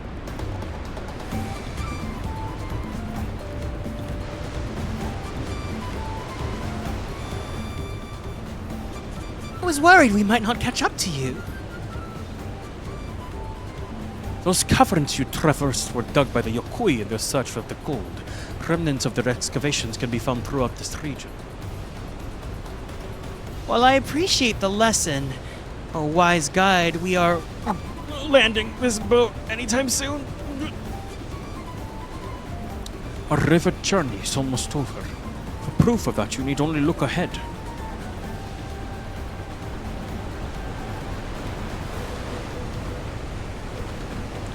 Welcome back, Loon. We just finished the first dungeon. The fools were impressive enough from a distance, but it's almost too much now.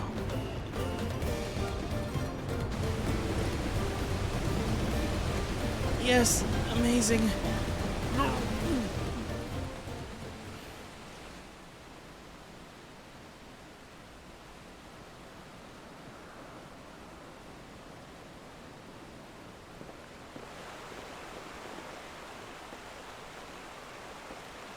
No, not boats. Fart with reverb. Are you? Oh, you're not all right.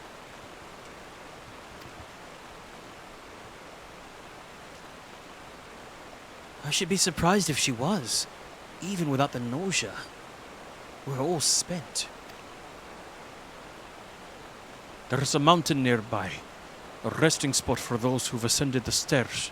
I suggest we make use of it. That would be a welcome respite. Have you the strength for a short walk, Wuklamant? We can rest along the way too. Oh, damn it all. A promise is meant to lead from the front, not mule and moan like a sick kitten.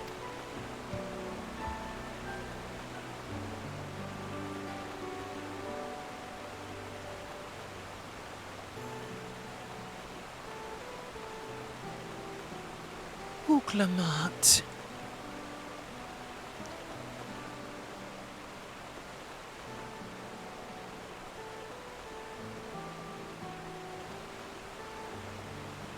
Ignore me.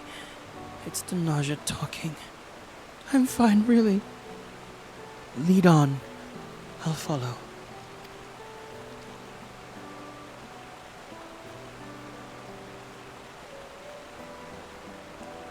Very well. But if I might say one thing. Just because you're a promise or claimant for the throne doesn't mean you can't be seen to struggle. You needn't bear this burden alone. So please don't hesitate to talk to us. We're always willing to lend an ear.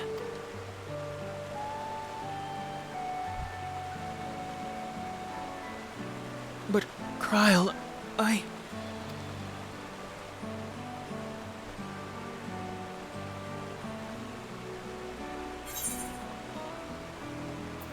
Leaning on others is a skill all leaders require.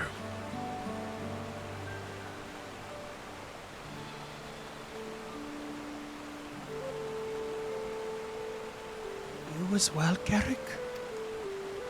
Why do I keep giving everyone British accents? I've always believed this is my problem alone. But perhaps you have the right of it.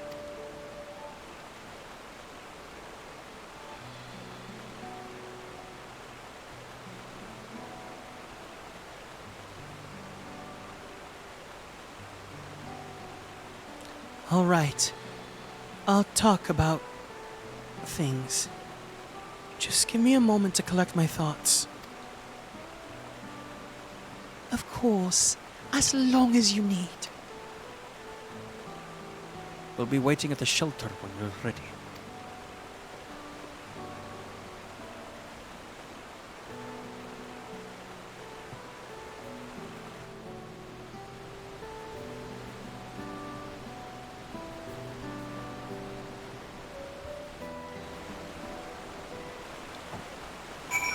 Okay, there's a lot of dialogue that's gonna come up, so I'm gonna go find the nearest aetheryte and I'm gonna call it here.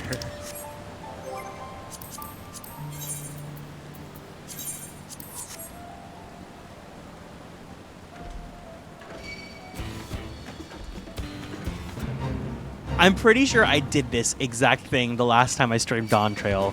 Someone fact checked me on that. But I think it's going to be really funny that I have 2 sets of Dawntrail VODs on YouTube.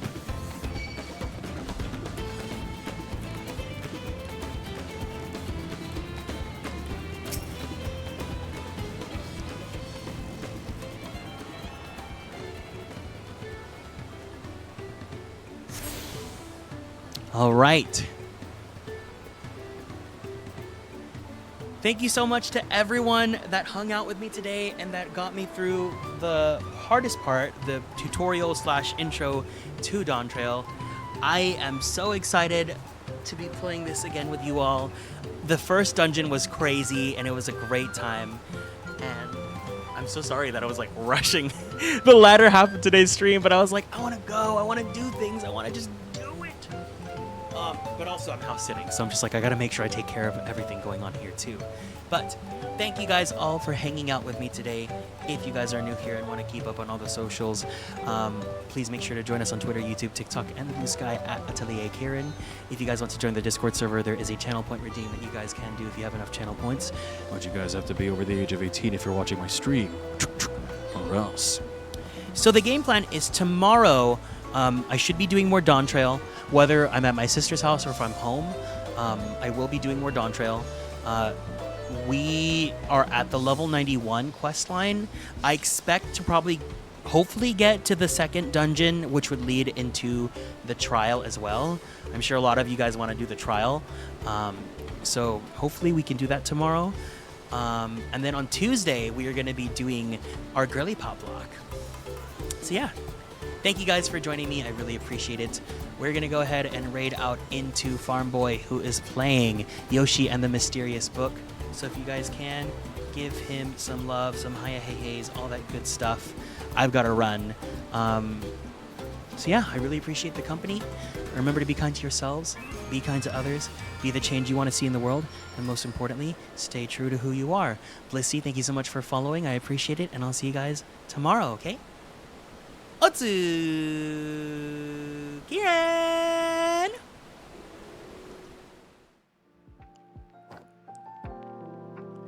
Bye bye! Bye bye bye bye bye bye bye bye bye bye bye bye bye bye!